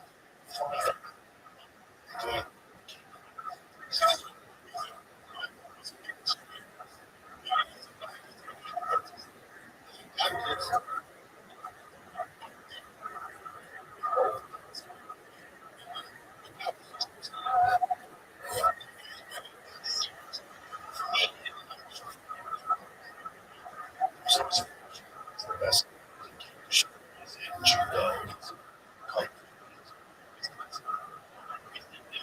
He made a check for me.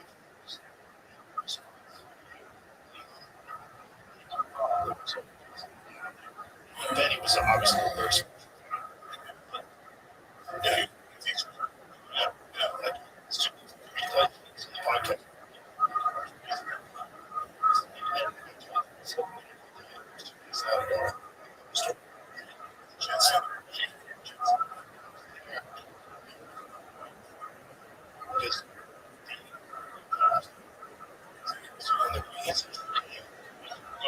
Yep. And that's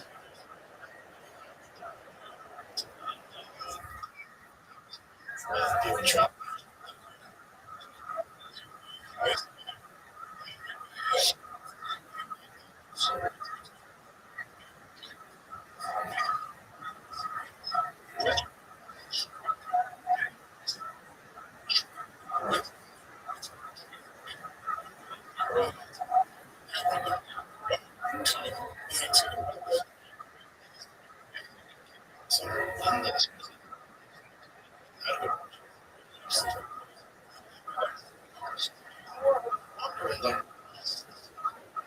style.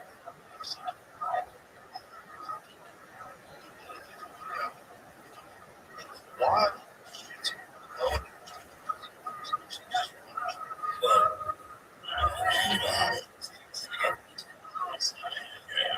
Look,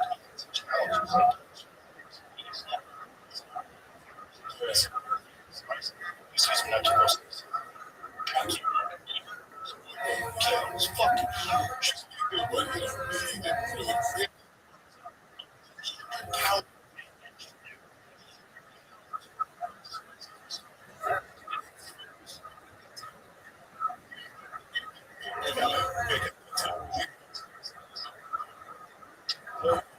yeah, set it up. It's like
what up is his fight.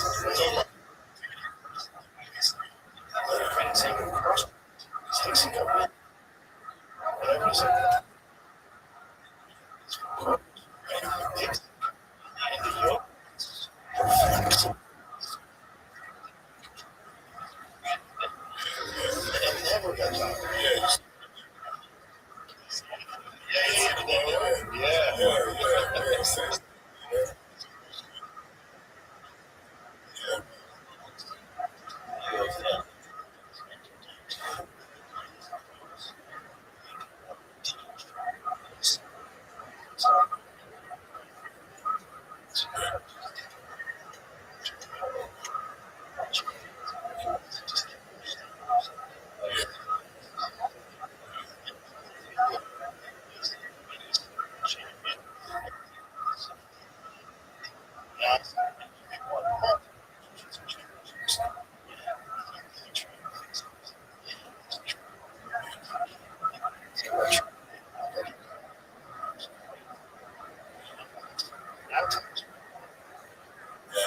Still just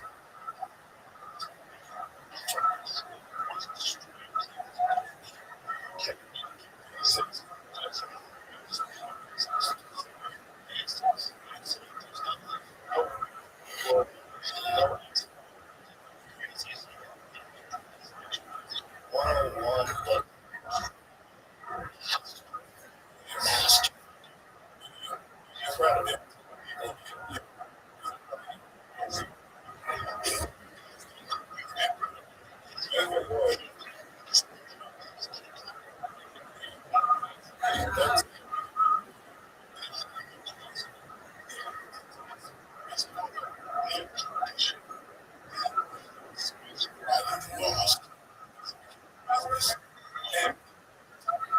Put your time in.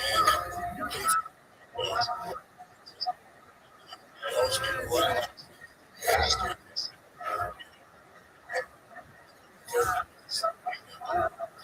So,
several of those.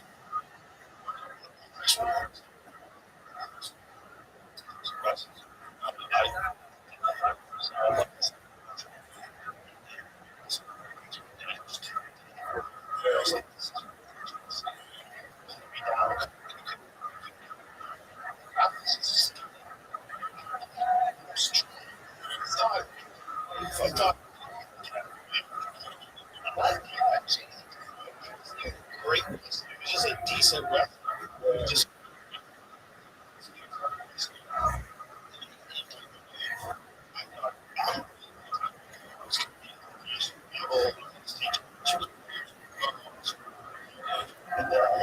first time I walked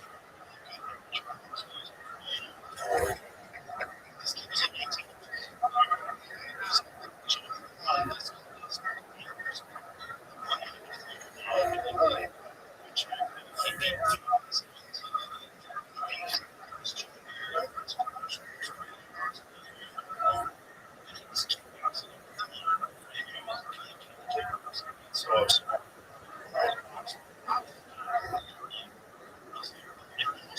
kickboxing.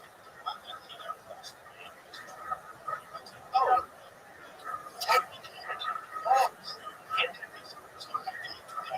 so then now I understand. Thailand a bunch of times.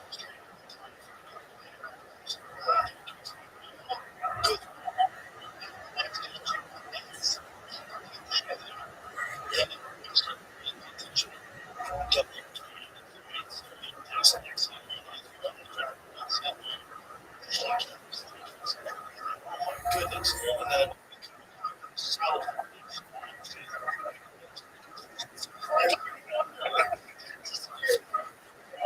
Great.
class. I feel so like well, he was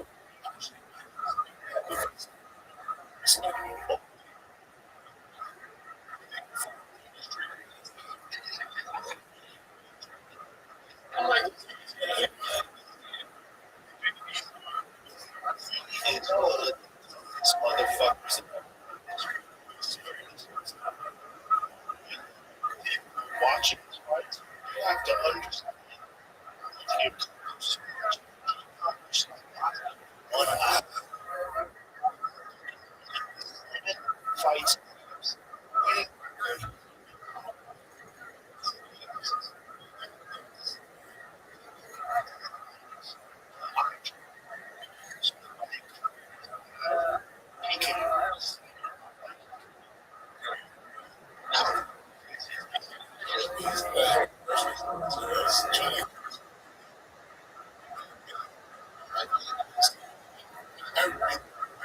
Again.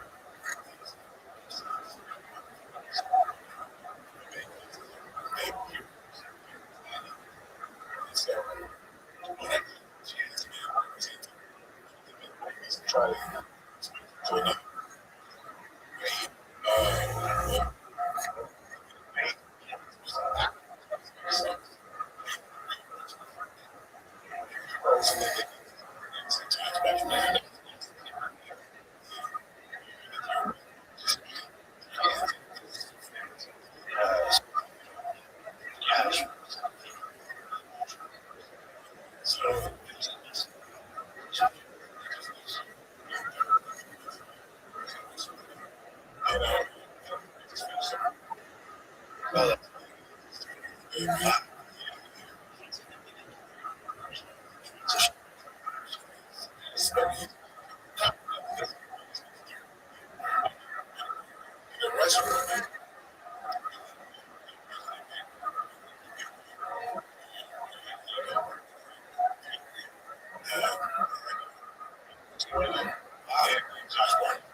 yeah, man. It's like,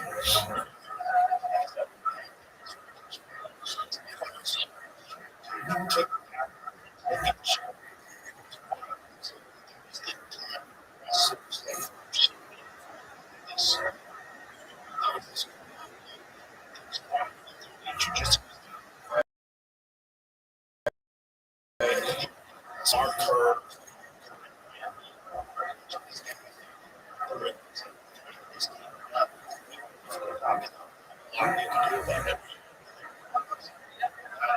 That's the truth.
What he's telling you.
Because normally you're in the heavyweight division, so the knockouts are brutal, and you perform more in the next couple of years, and then you recover.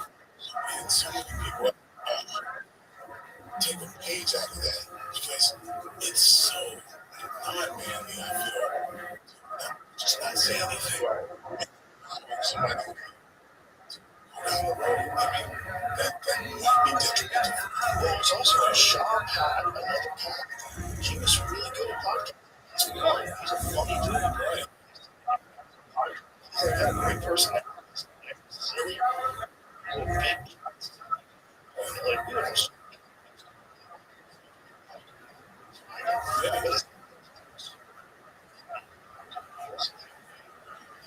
world class.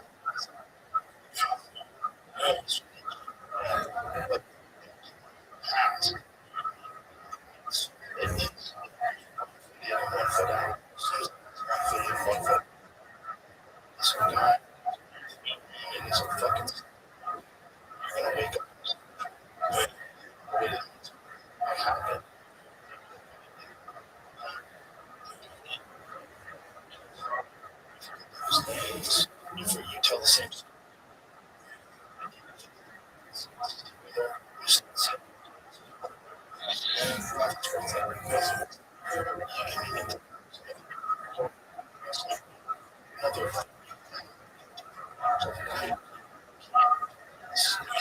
You can't sacrifice either anyway because you're not on. So,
I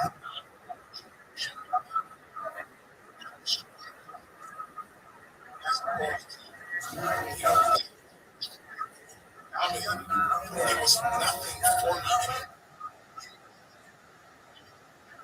You know, it just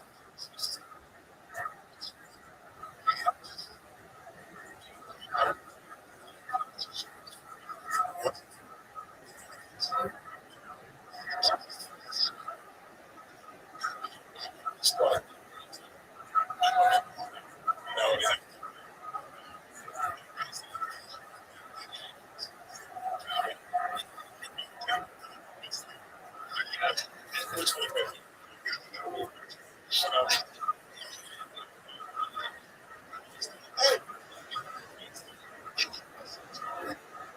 That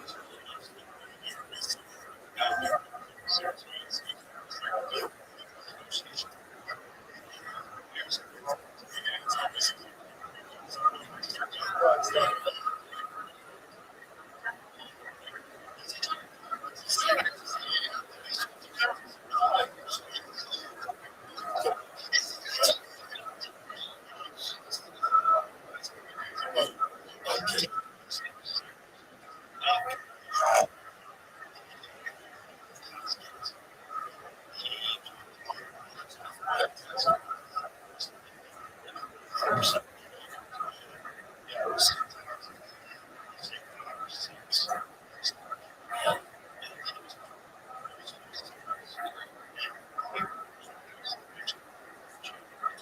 so.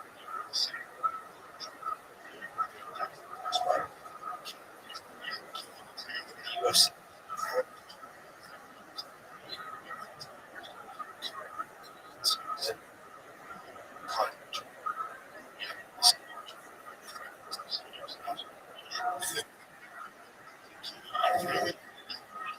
So I said, I was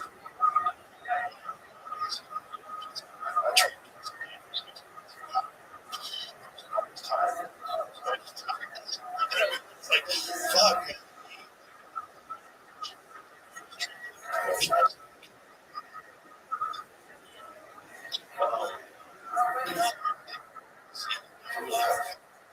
I don't think so.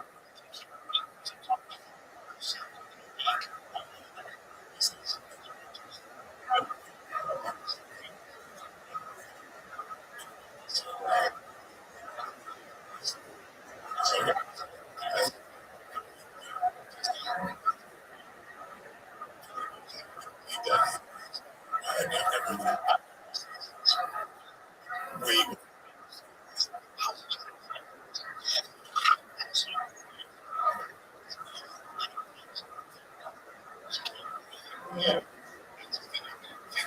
seriously, like,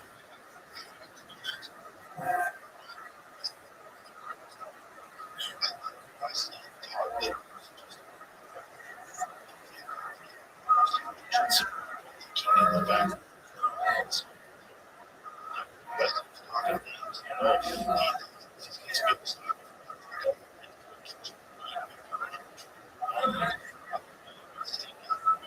Way better.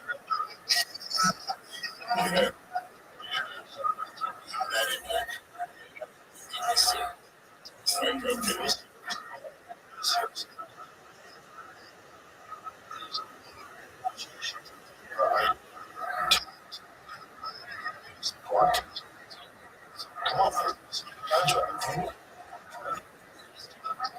I have to do it. I don't have to do it. So, I just love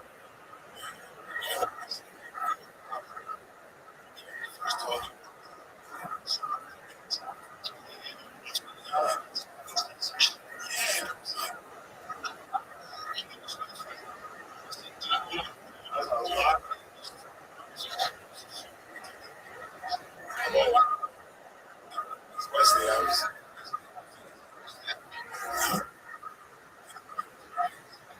have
Any action all time with it.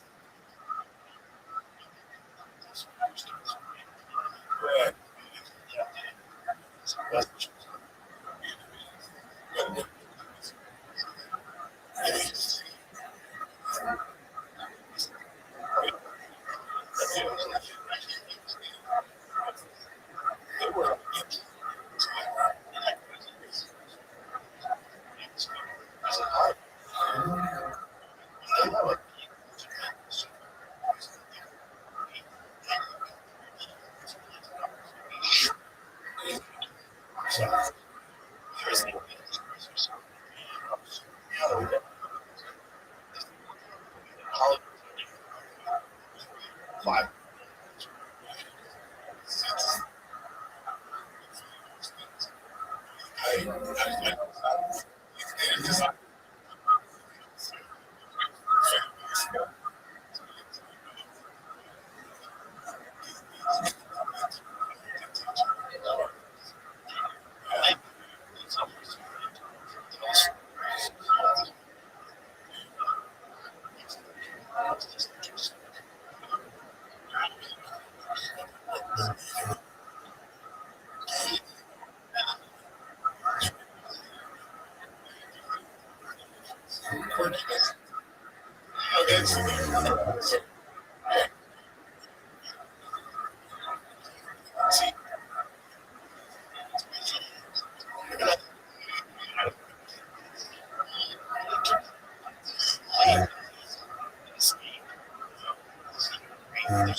That is that you can make.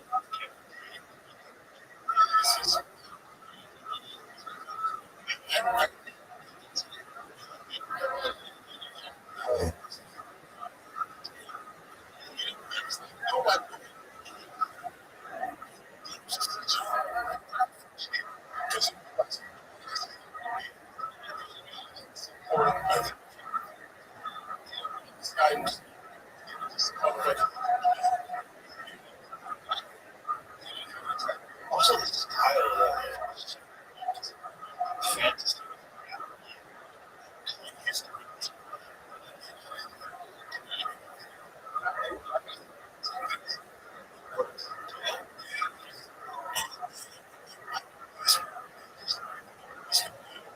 Some things that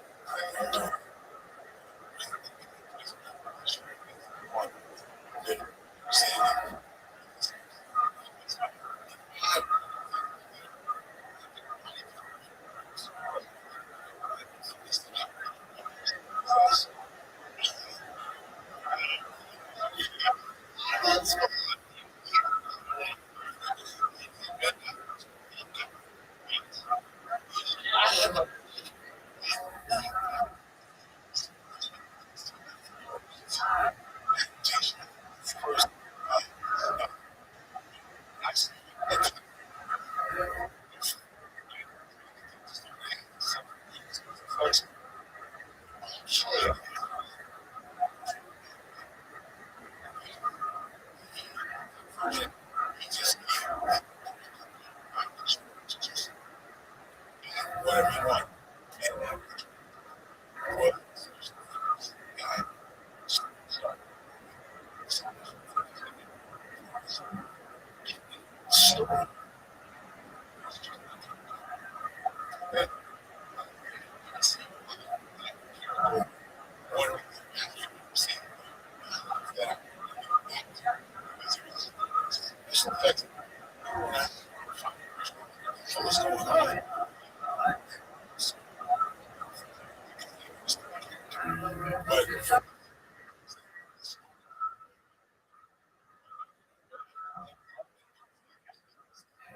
Next time,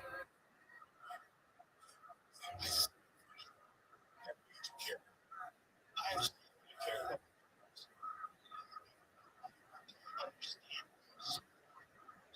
this.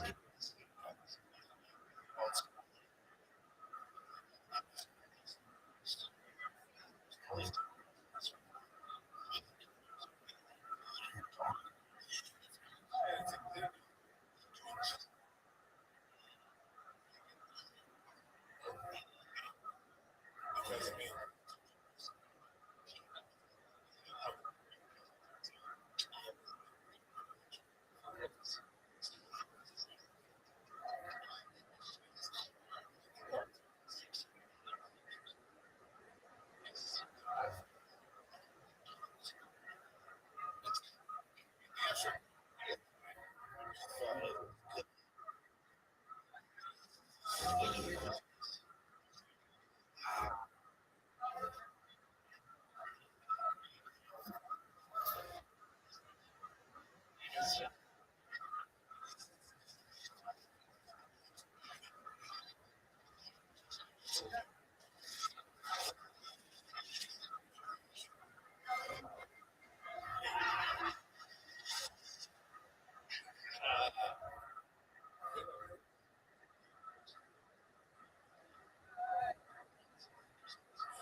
just one. There's nothing else. There's something else like a series. Cartoon for.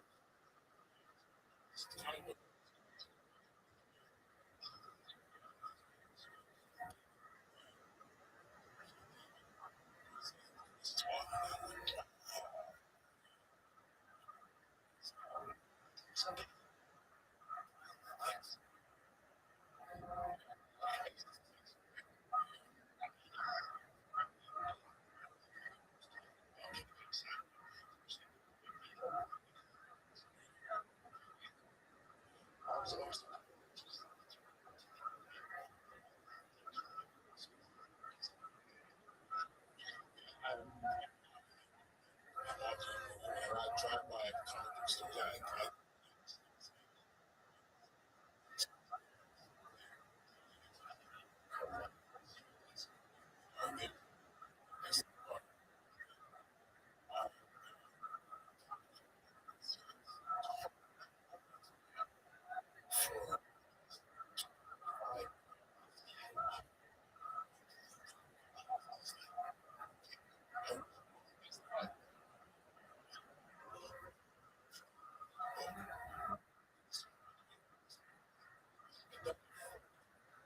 Like the comic book.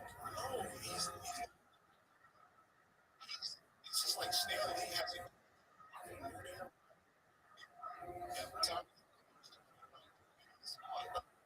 I'm like, first time seeing that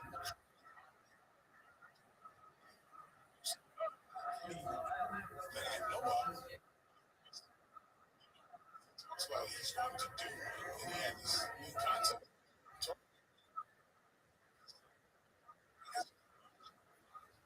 So,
only a few guys that if you get away Tarantino's out there.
Oh yeah, absolutely. It's yeah.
okay, for the next decade.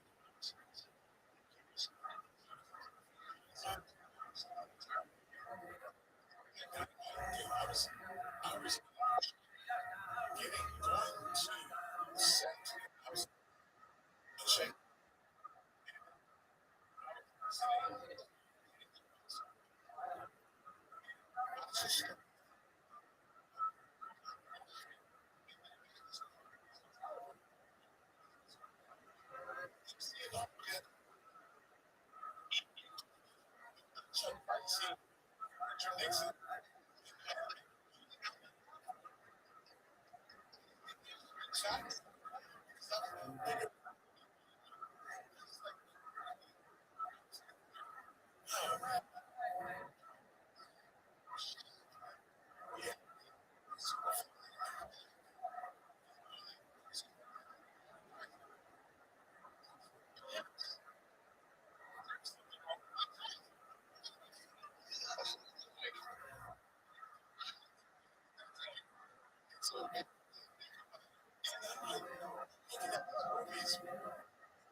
John Wick fan.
Oh, of course.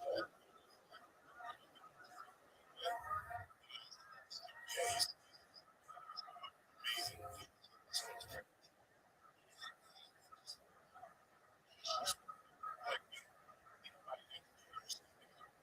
No,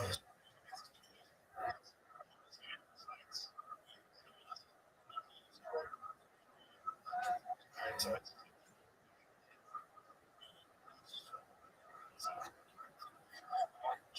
think about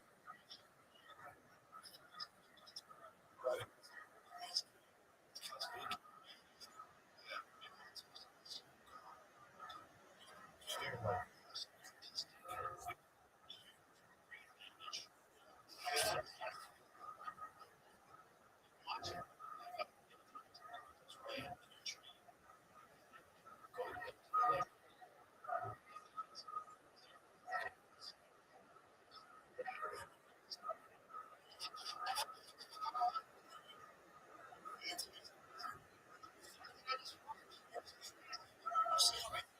Won the championship.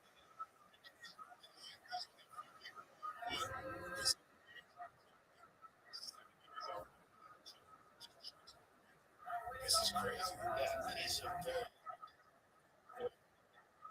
yeah. Just don't do it.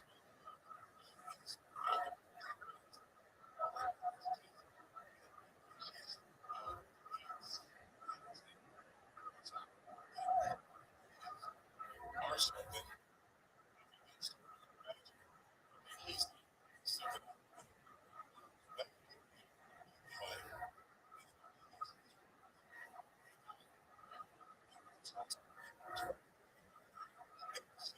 years. Yes.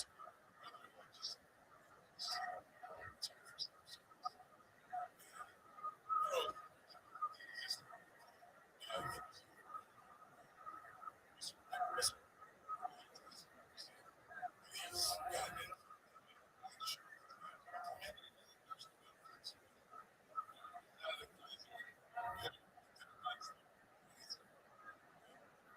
So, start.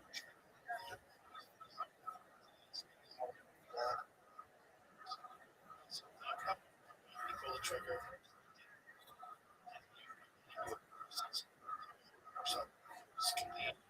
Oh, boy.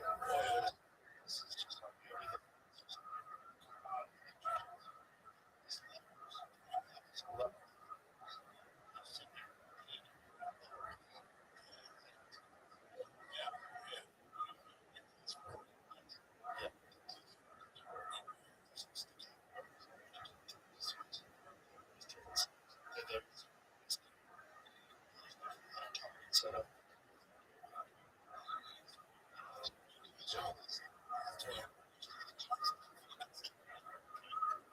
Yeah, if you get past him, he's got his fucking dog touch. Yeah. Just, he's a Belgian elm rifle. I know. Josh Barnett, he's scary. Yeah. And very analytical, intelligent. One of the most scary. He is smart. Yes. But,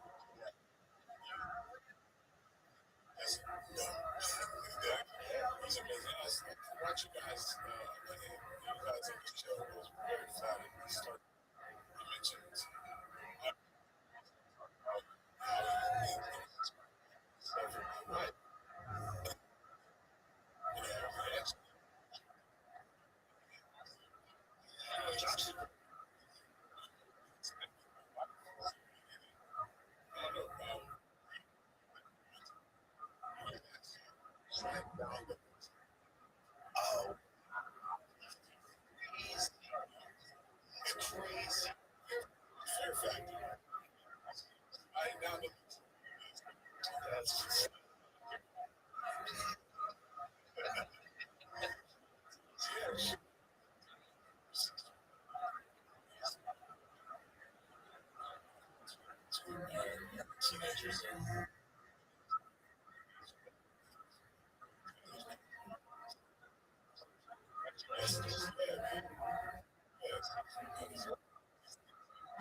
Josh is one of the best examples of martial arts fighting from the UFC heavyweight. Conversation with him. Check how much he knows. Ichi. Yeah, it's a very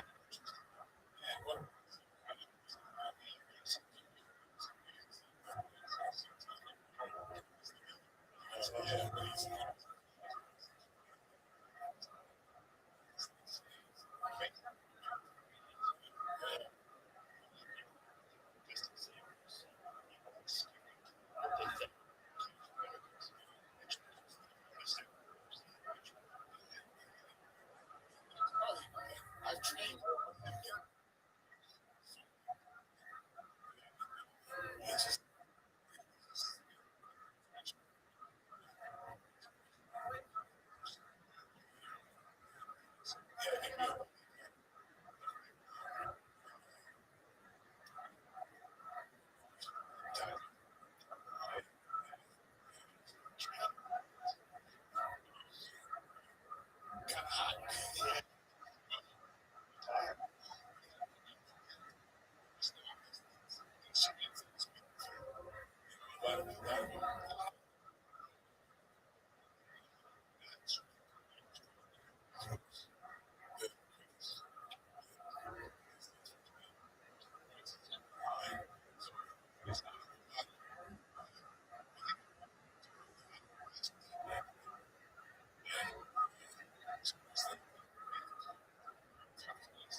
So they would be smart.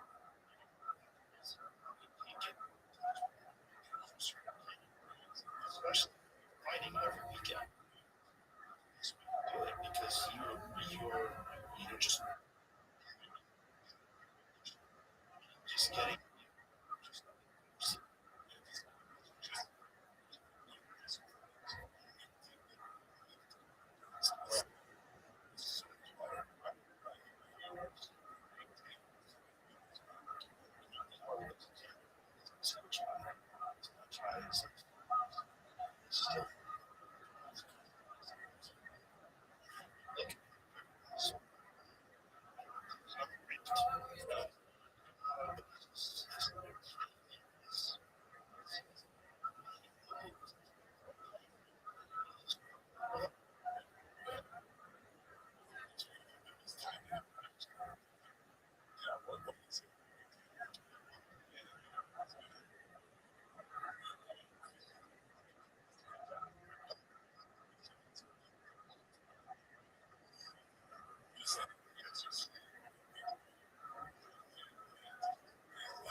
Such a great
Yeah, that was one shot. But it keep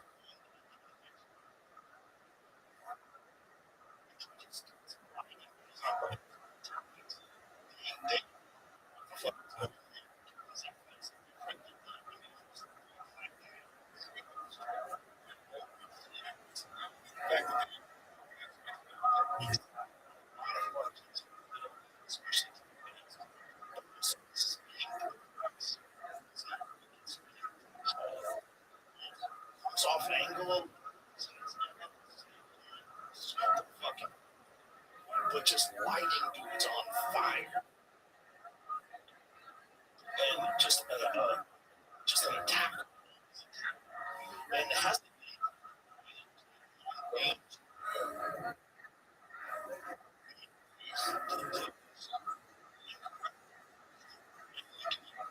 22 years old.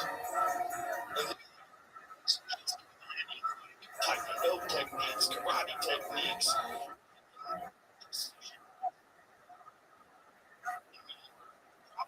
This stuff is not this.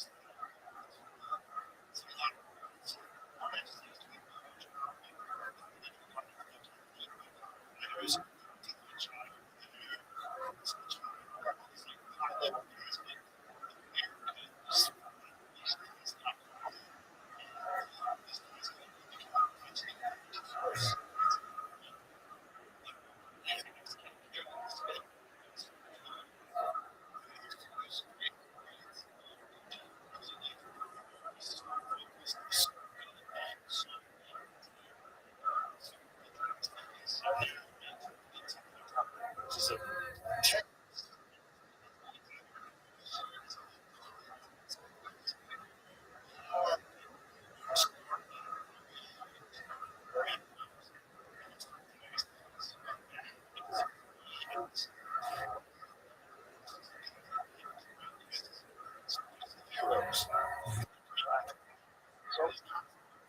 So that is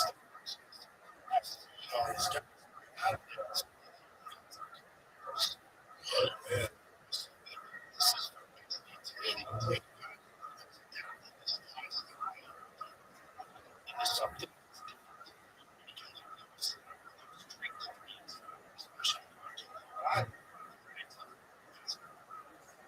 When you're that, street shot. He's right. It's just like you can't really see it. Right. These folks are guard, everything.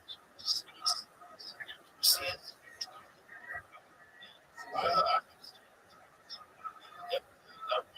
Every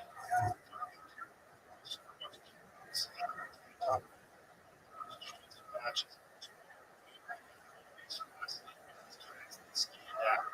This guy just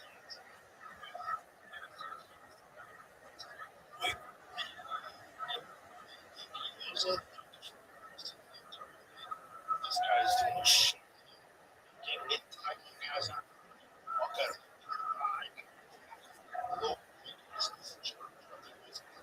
Tight.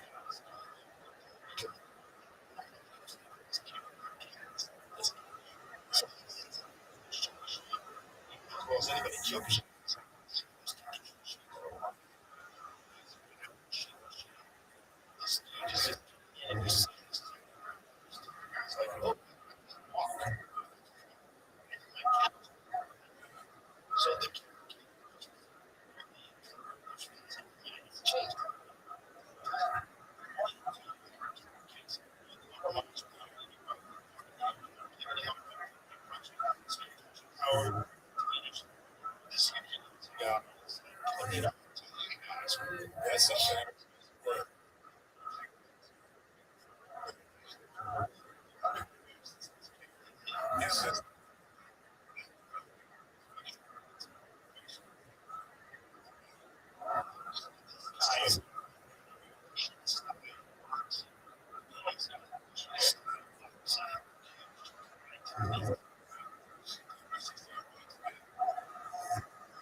ties to the thing is constantly kicking inside their big kids.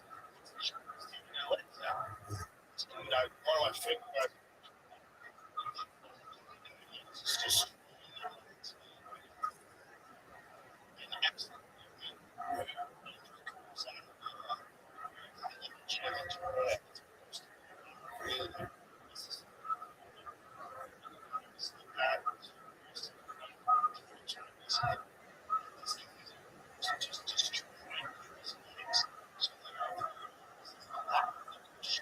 a lot of stuff, including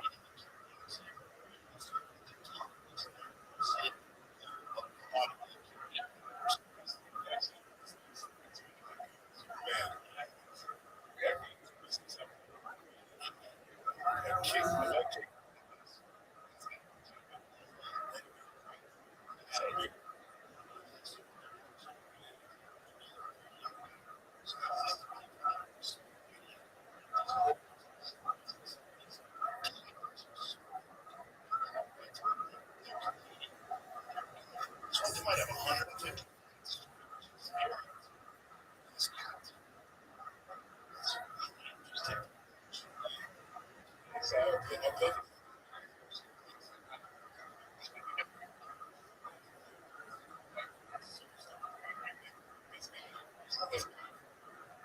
One is doing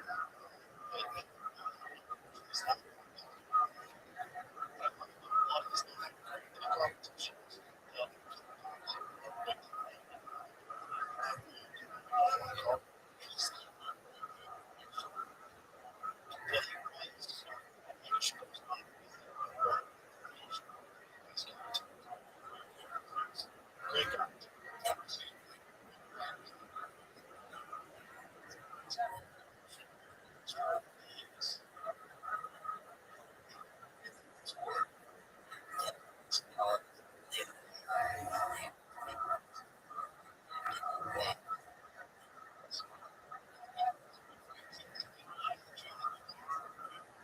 Great fights.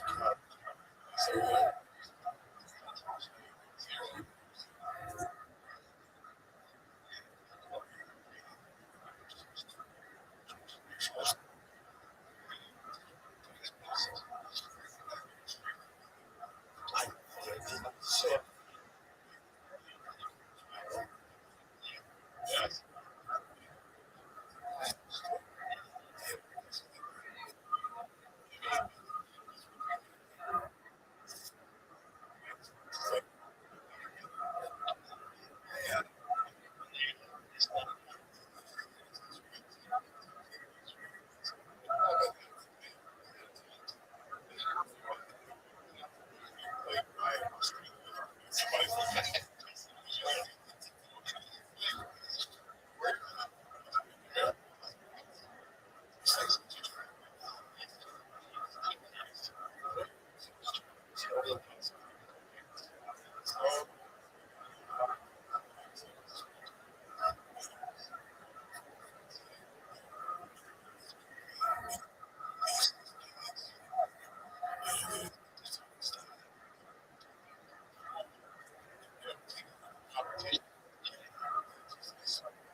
did you get it?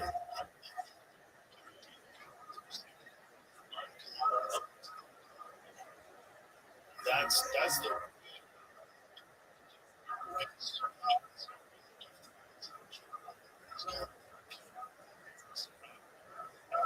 fight.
Was that the case?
Identify with the deal with this.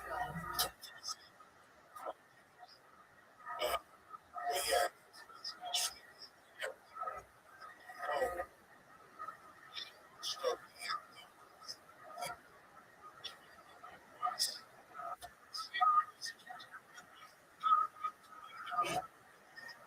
that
and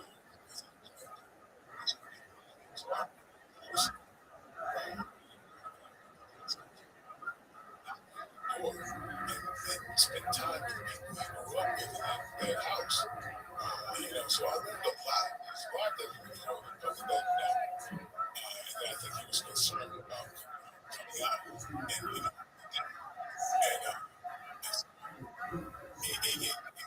really interesting. It's from the center on she was really had deep kind of developed with the whole organization. And it was out of the story. It's crazy. Every step of 10-year-old kid being adopted by this guy who's not just true.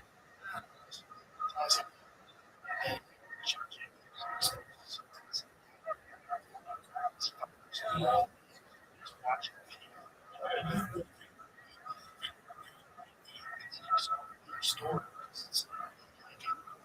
Environment that he was exposed to.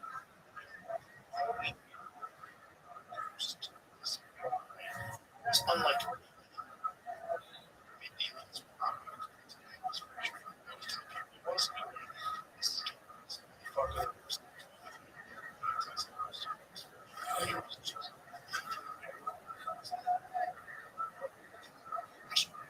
pressure.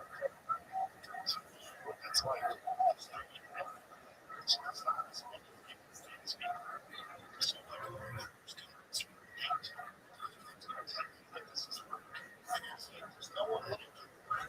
Muhammad Ali,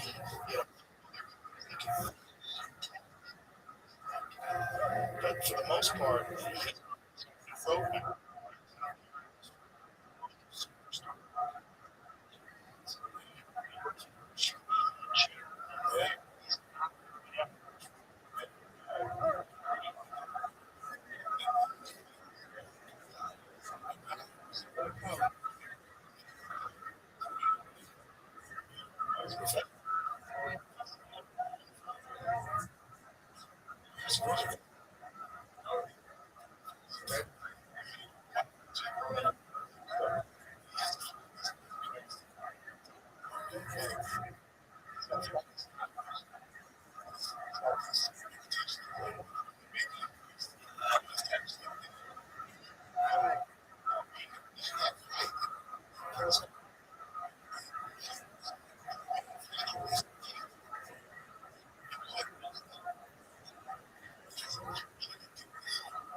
he wrote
What's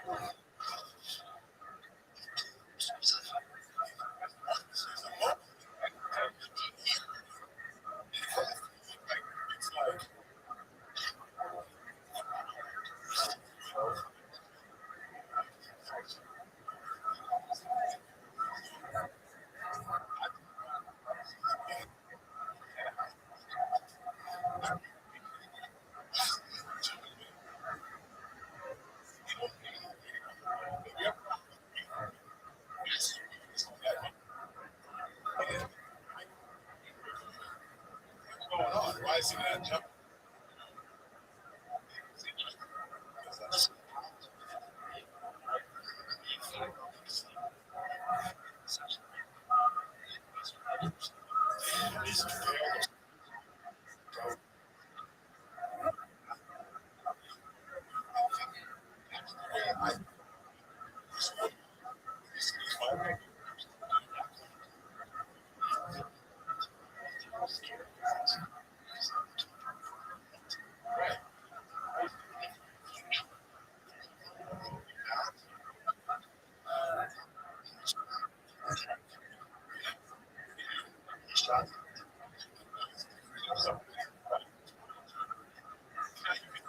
Manufacturing.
Fox, first Fox. That one.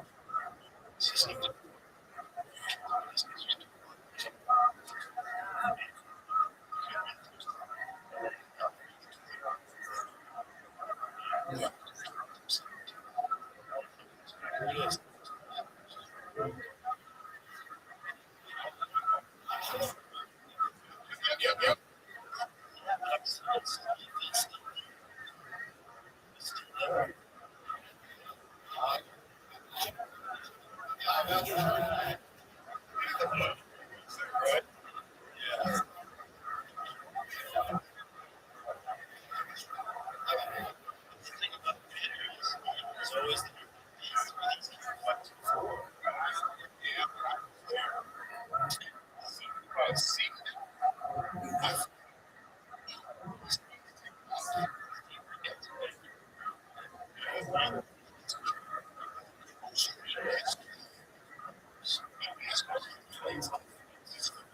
The fact that there was an opportunity.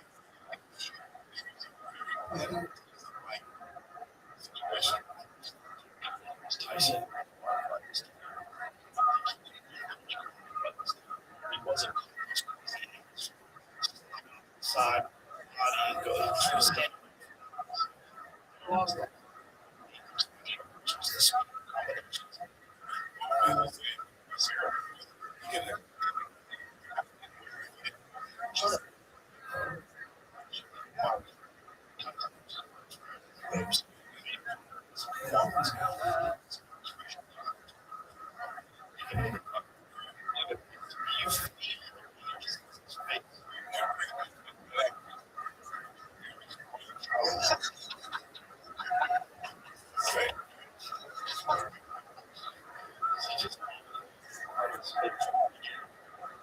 just an easy one.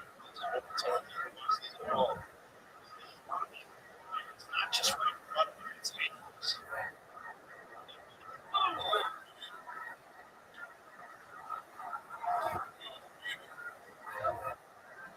That was when he was the champion.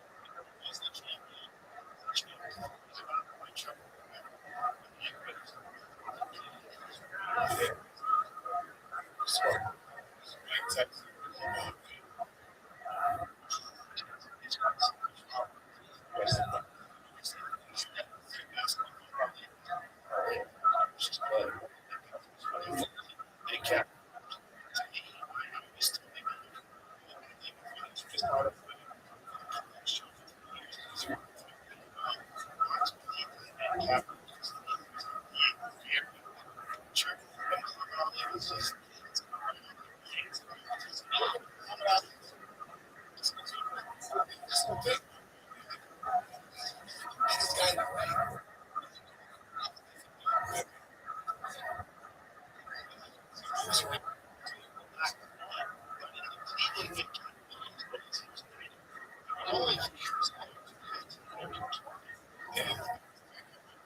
Scary.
That's it.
What's that? Same, and I think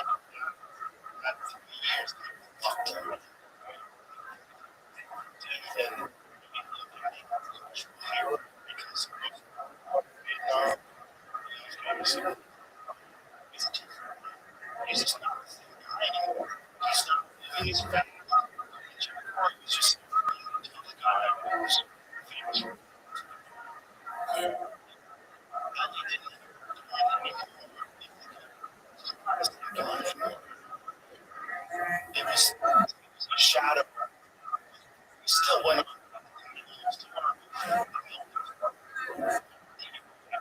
it goes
I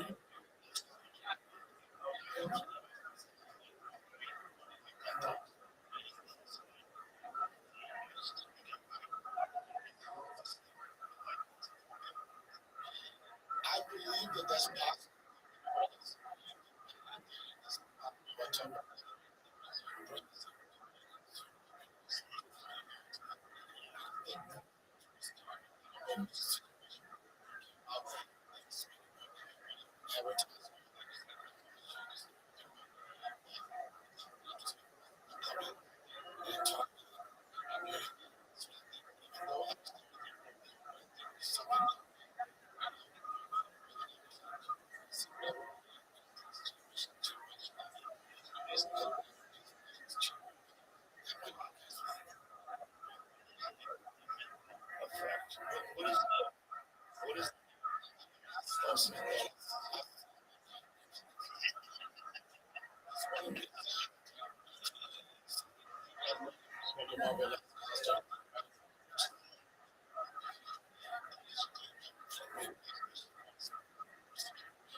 Other mid plants, sensitive.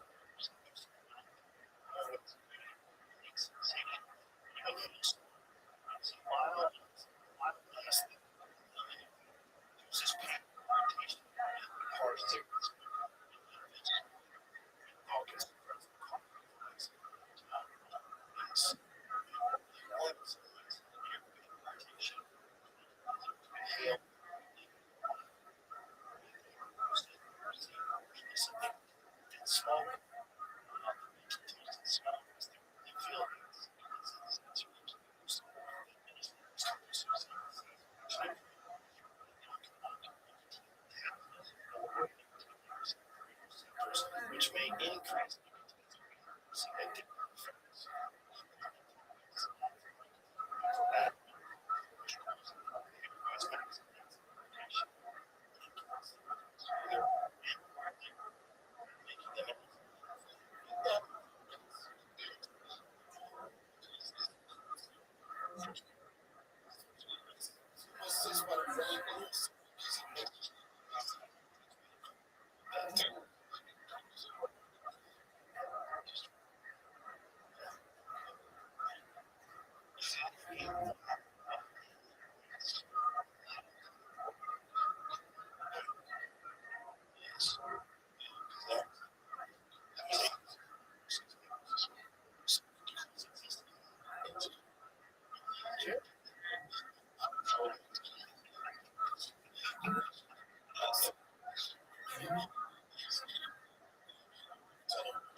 What? Well, she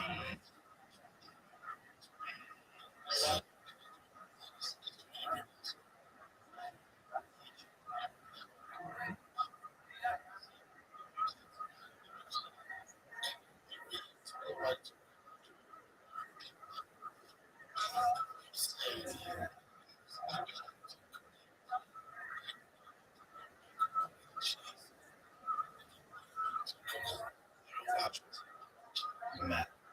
She's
it's okay. It feels like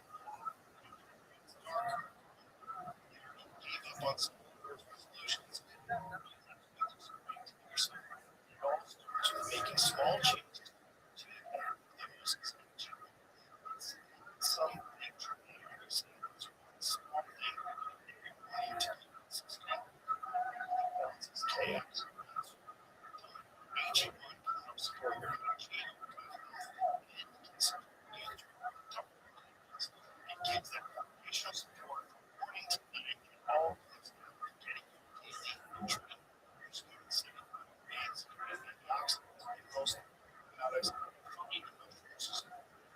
Health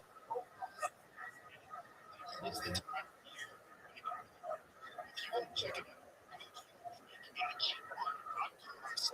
and then you'll track packs other with your subscription. Drink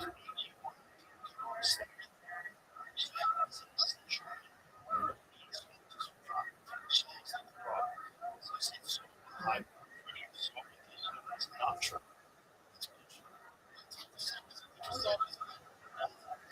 Salsa. I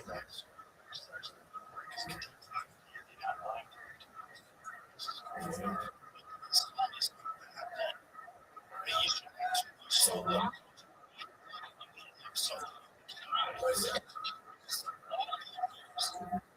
it's totally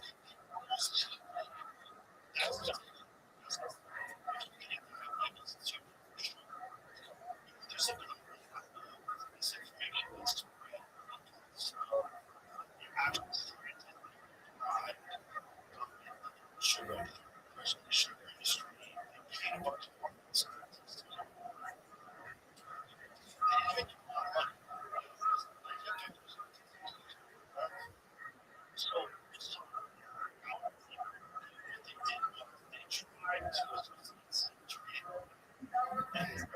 Foods with saturated and they did that to try to get the blame off of sugar.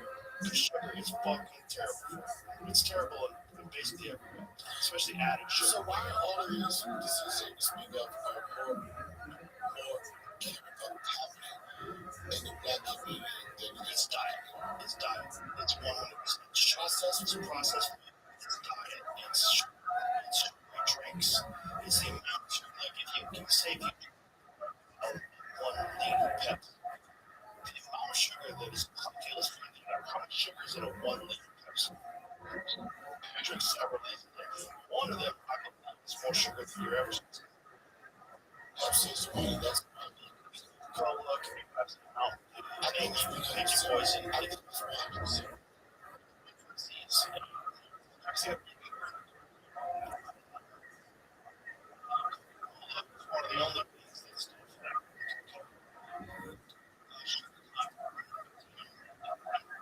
amount of sugar.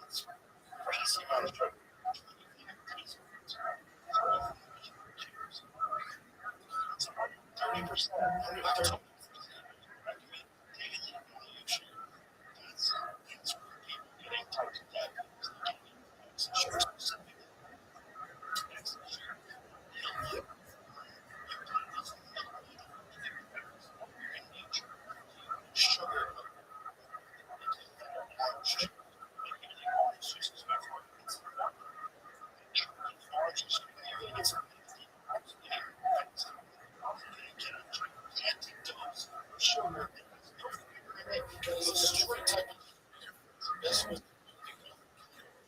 Fructose rather than high fructose.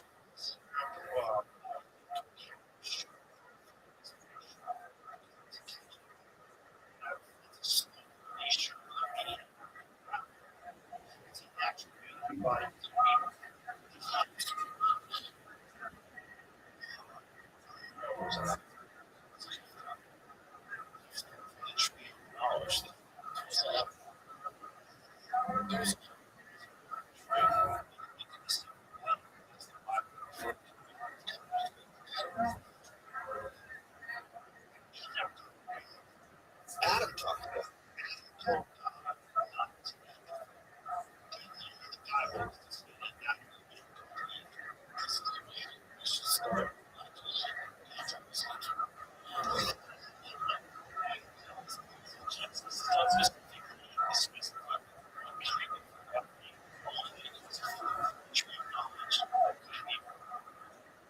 so it's not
by science fiction.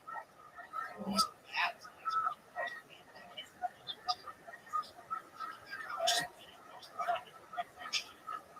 First,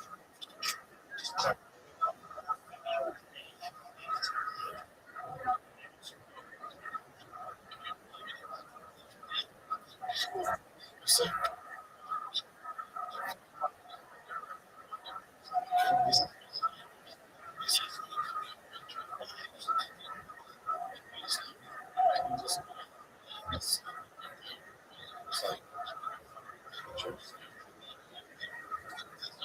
like they give these people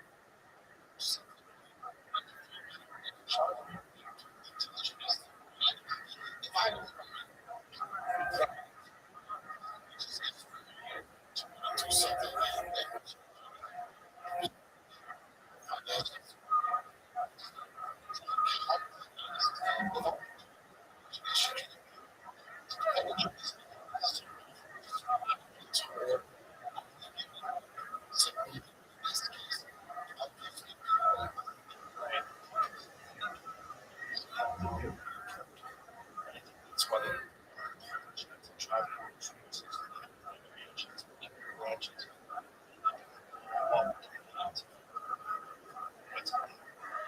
I think it's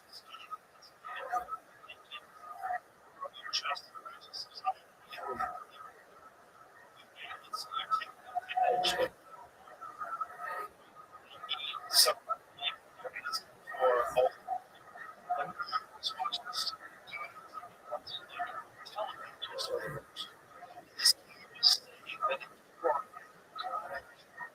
money to donate to the church.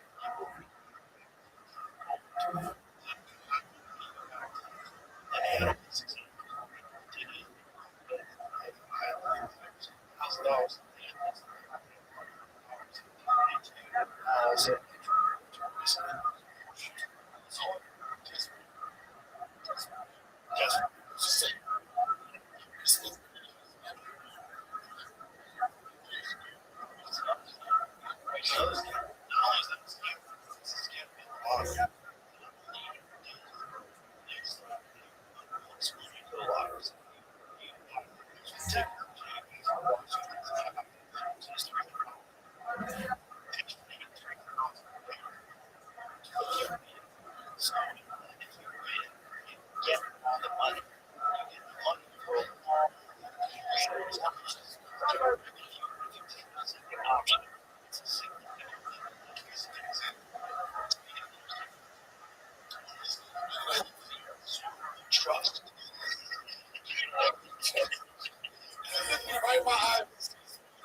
like a million chapters. Several times. The honestly, I still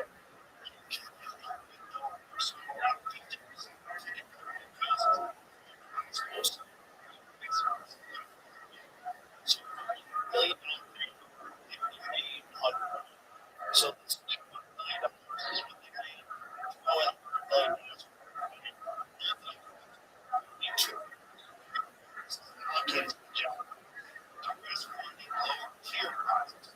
that means even if there's 200 there's only two chapters.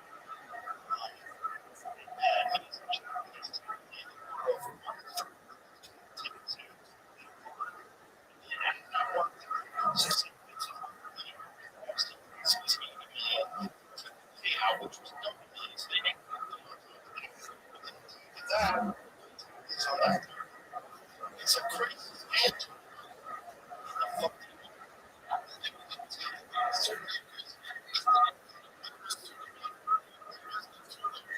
just to get you the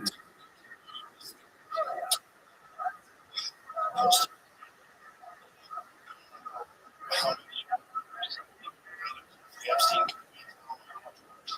No,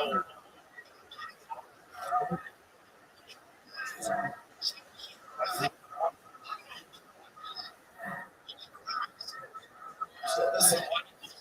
South Boston hot dogs, 1980s, 1980s.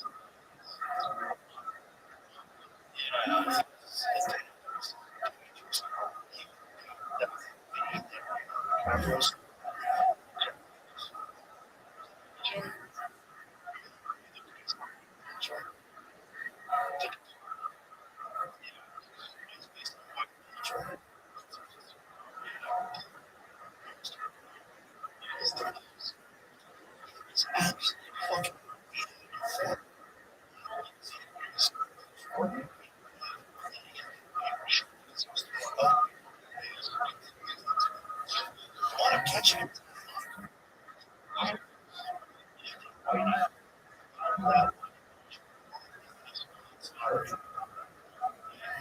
Yeah, he won. Says, oh,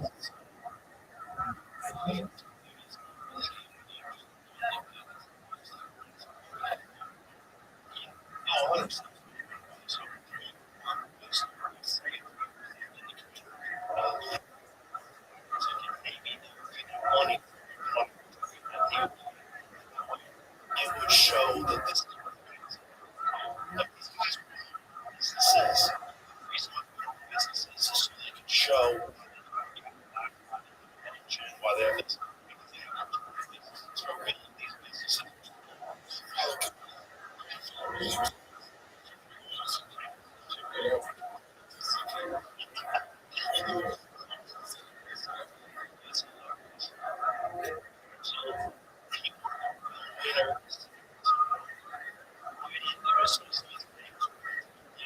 Cash.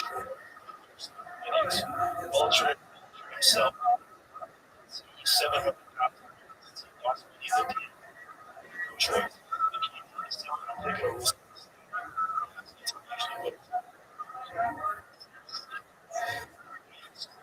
Yeah. And he got caught in 6 months. Because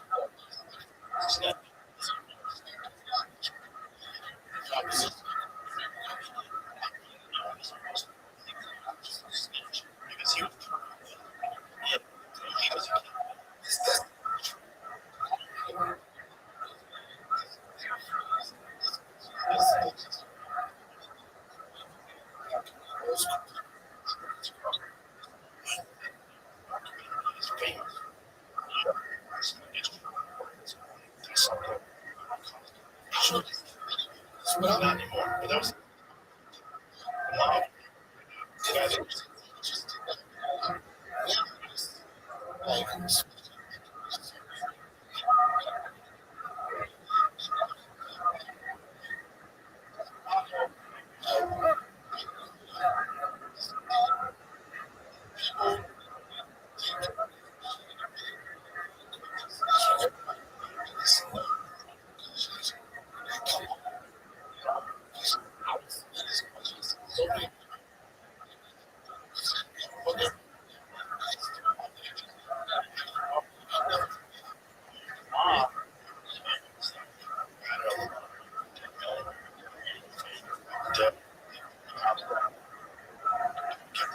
Because it's all the time.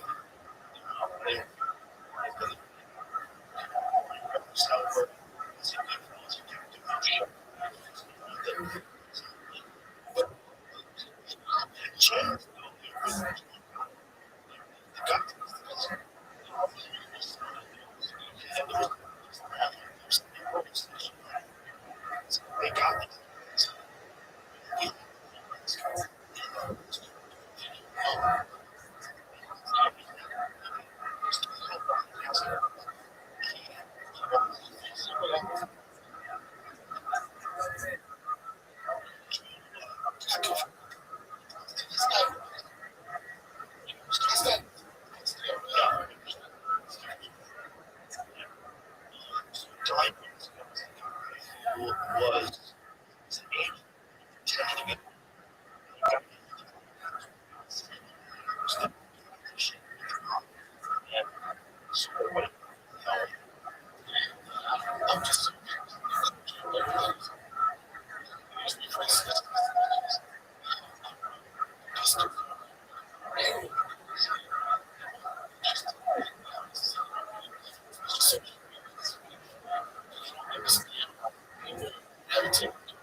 was especially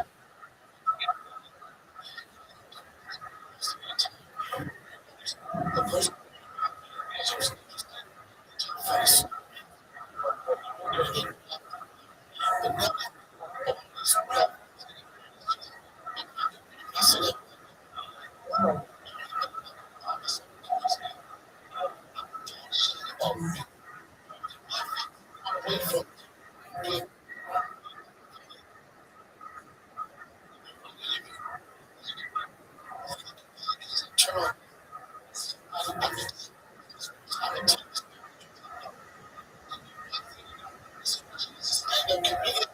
Motherfuckers don't fuck about no. Those people that are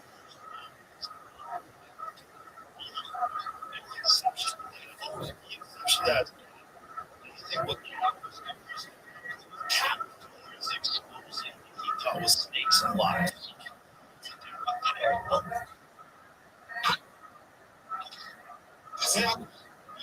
Okay.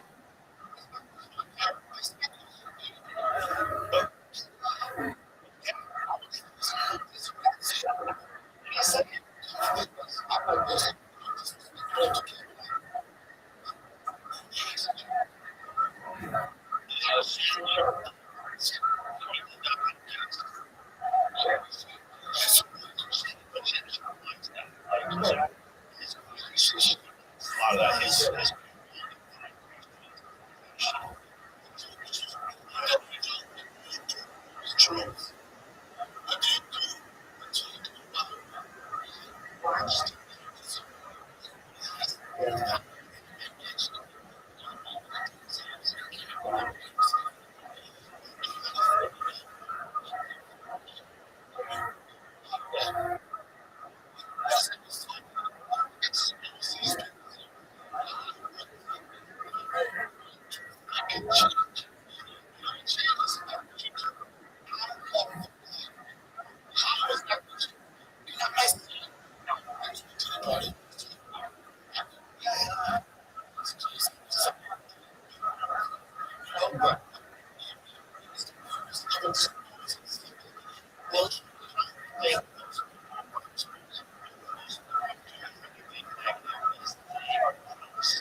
But I'm just trying to. What is the?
I got those shoes for. That's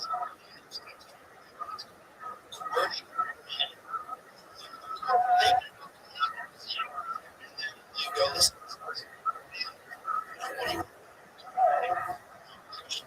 That kind of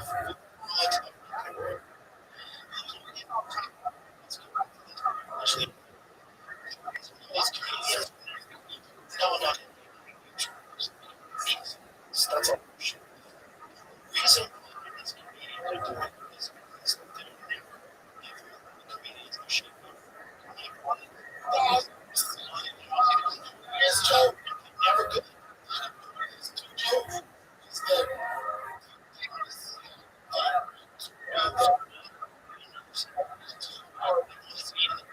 that person is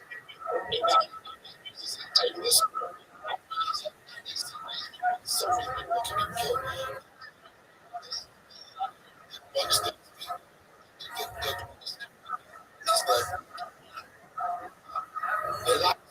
it's the most thing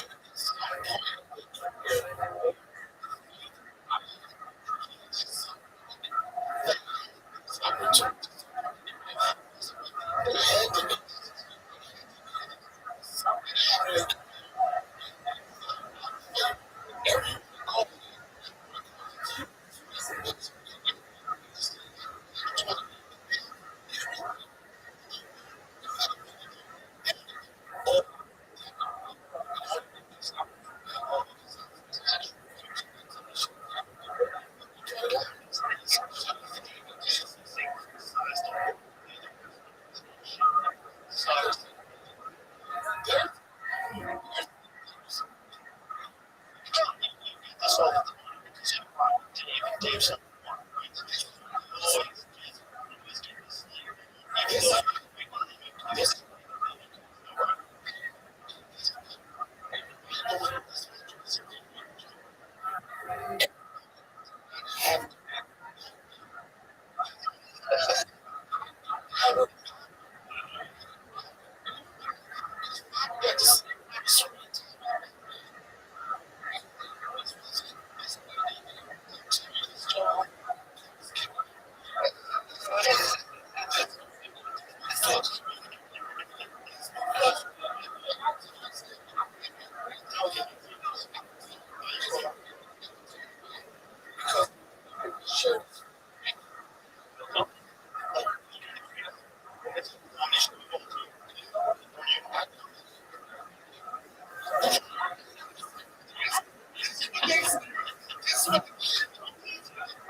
Go crazy.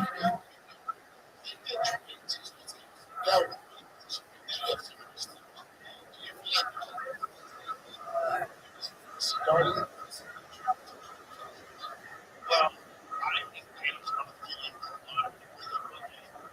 understand.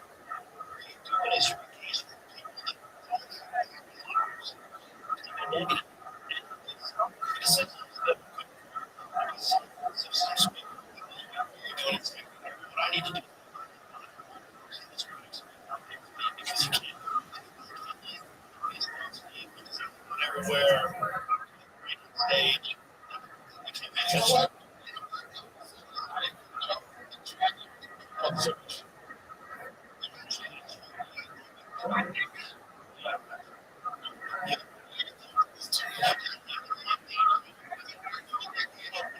did you walk off the show?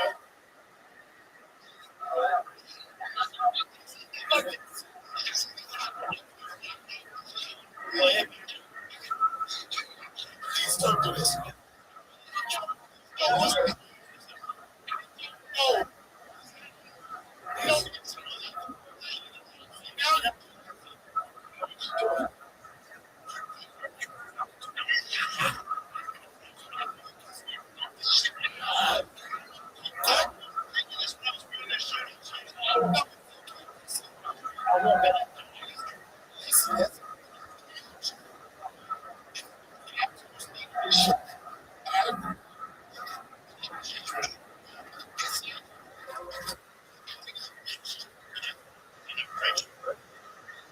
walk on.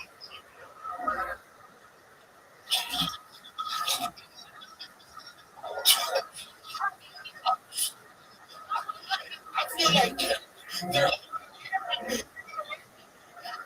what?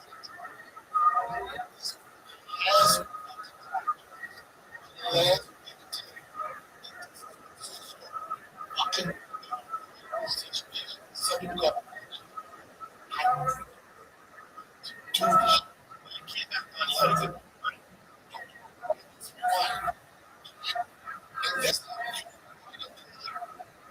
Change my shirt.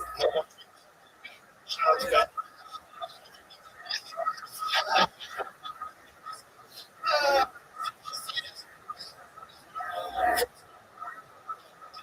What the? Okay.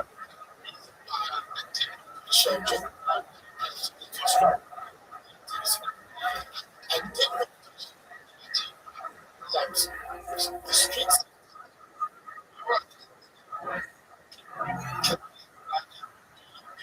Listen to me.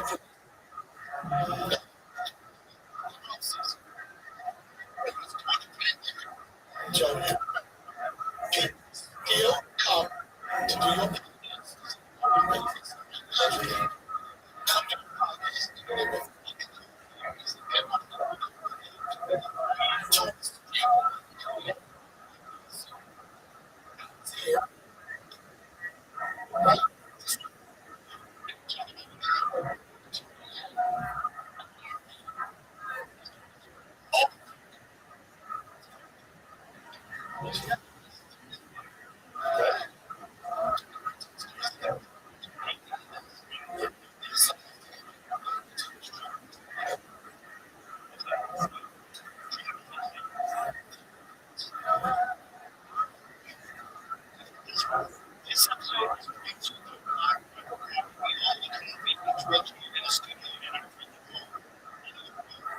stand for something because black won the first companies in America. 250 black white is into 2026. We have a great people who work and still care about this country. It's like this watch, the neighbors, the six are strong, straightforward, and now trying to also have love.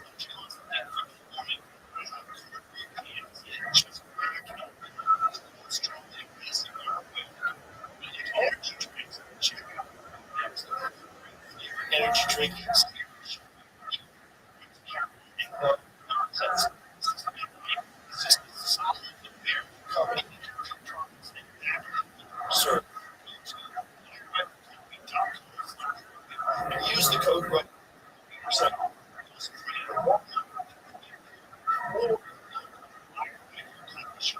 venture. America. America's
I was one of the best shows ever done.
Right?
showed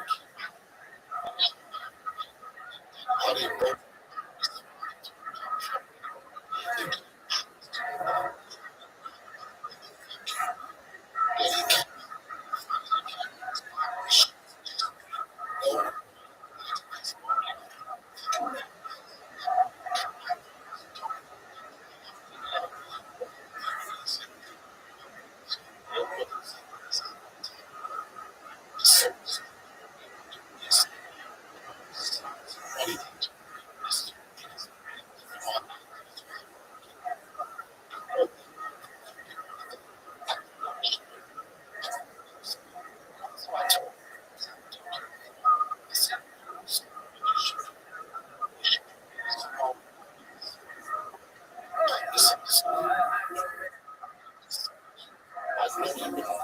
because the base didn't really like some support somebody like he saw me.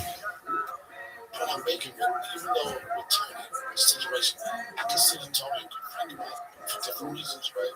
That's why I wanted to have that moment to say that with Rothschild. As much as I say I took moments on that show, he took away from that moment. I wasn't trying to be a bitch. I wasn't trying to be soft. I wanted to say, I apologize, and sometimes friendships got to be stronger. That's where I was with it. And as much as I don't need the Kill Tony show, this is what I always say about that show. I said, there's nothing that reminds me, Kill Tony reminds me of the Def Jam era, right? And when I say that, they're saying,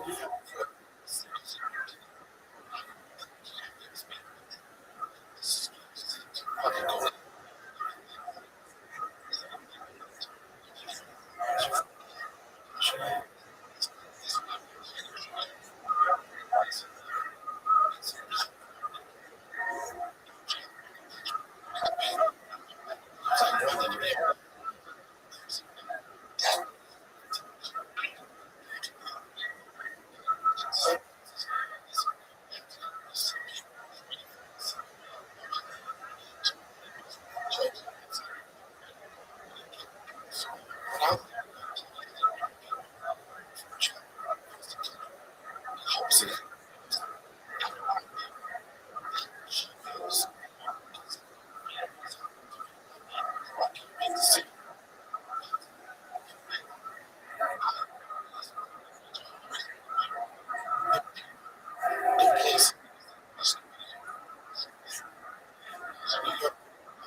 across the country. And just getting the money.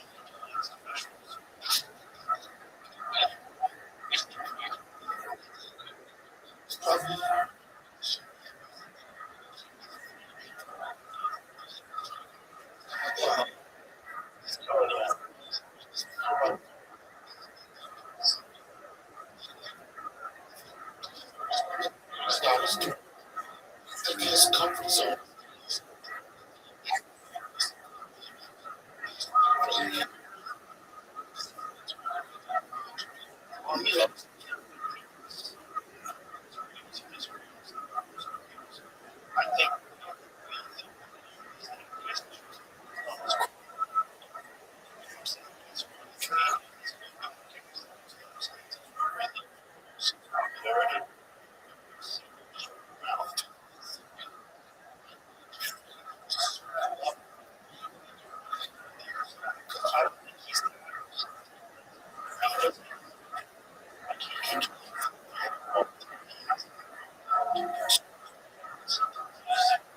text.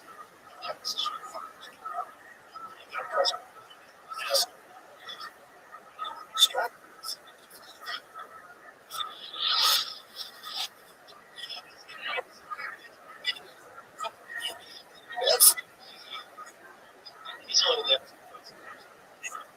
Epstein's kind of good.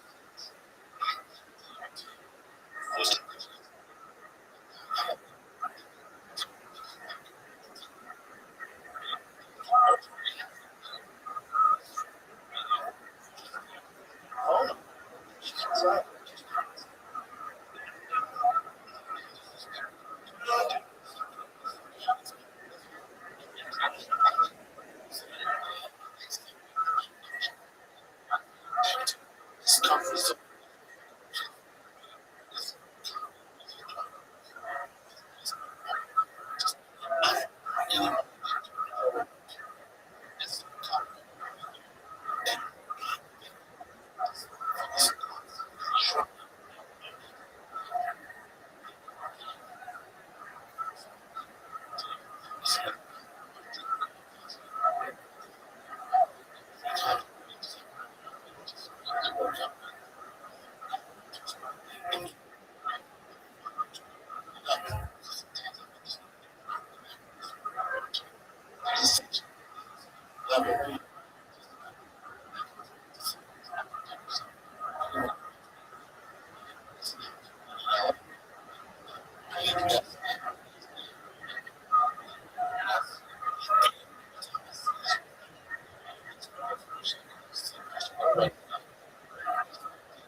He's got a special coming up.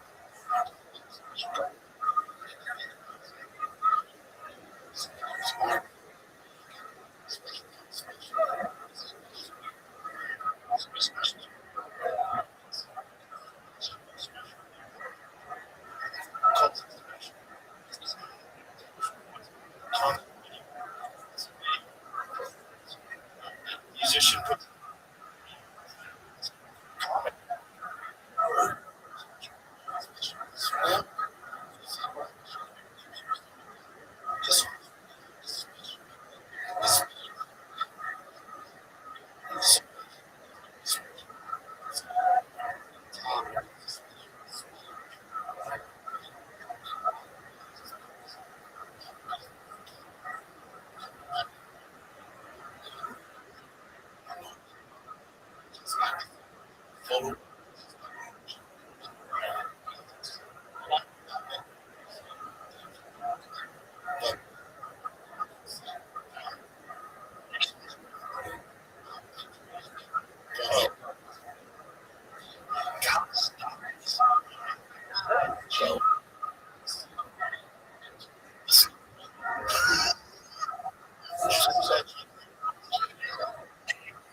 That was only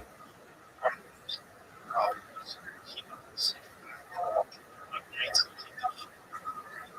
Flash.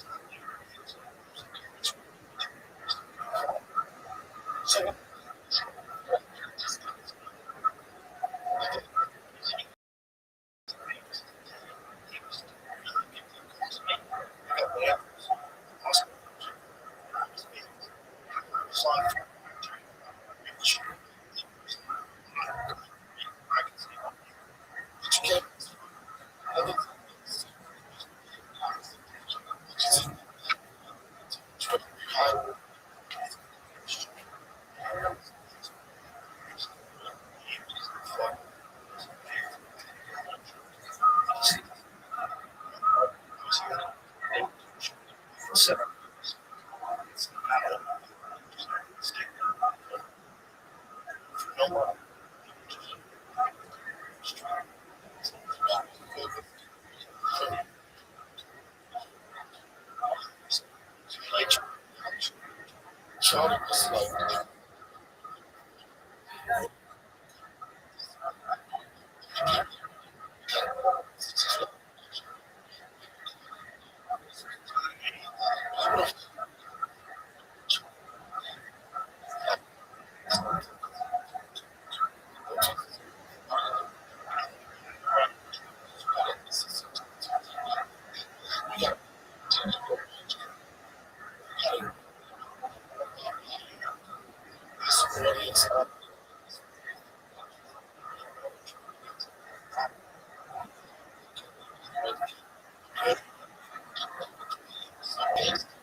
dropped off.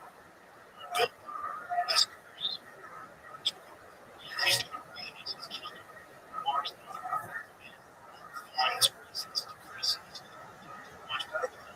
focuses. Thinks he should be getting more than he's talk to some people.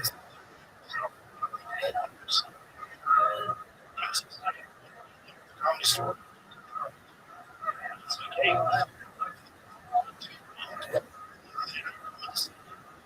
come see it.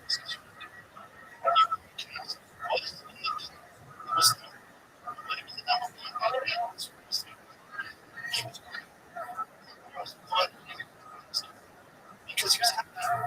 He was getting validation.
Your friends and you love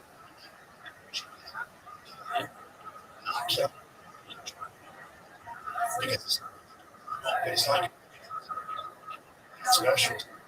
I think it has dropped. I'm making that crazy.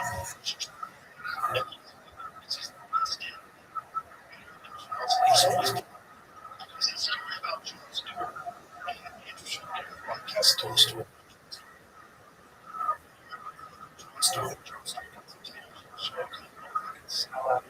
all this.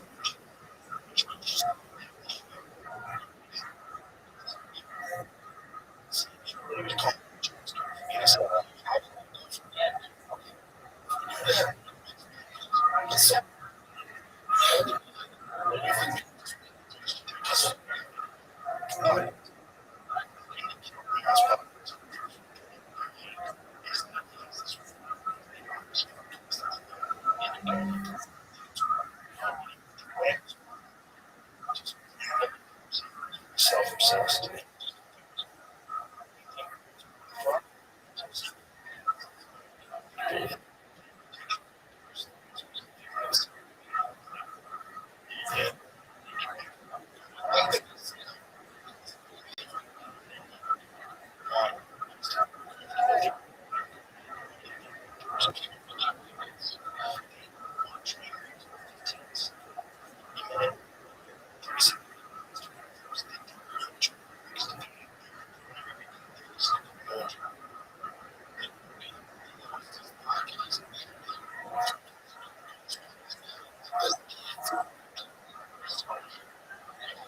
They're not that talented.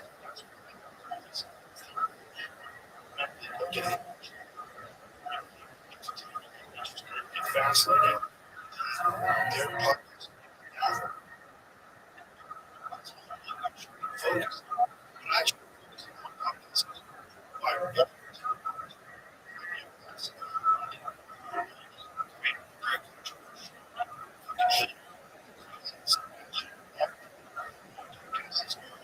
Now, that's why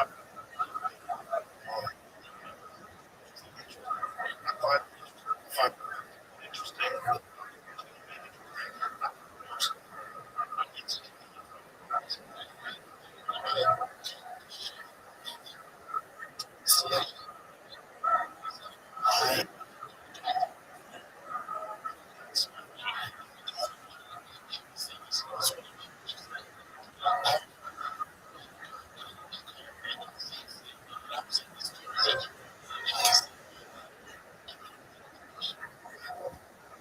there's other things to think about.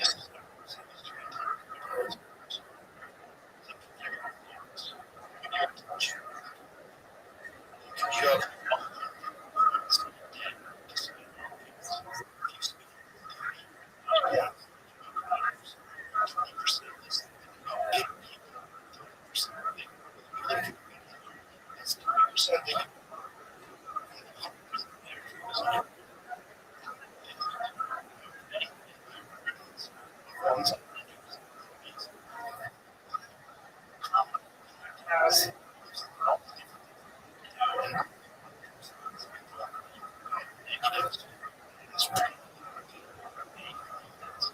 concentrating on other people's.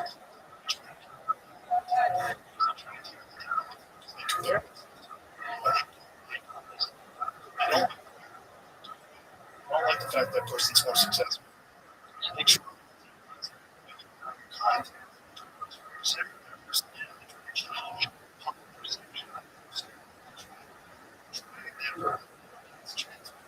The reason why it doesn't work. Yep.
Find out.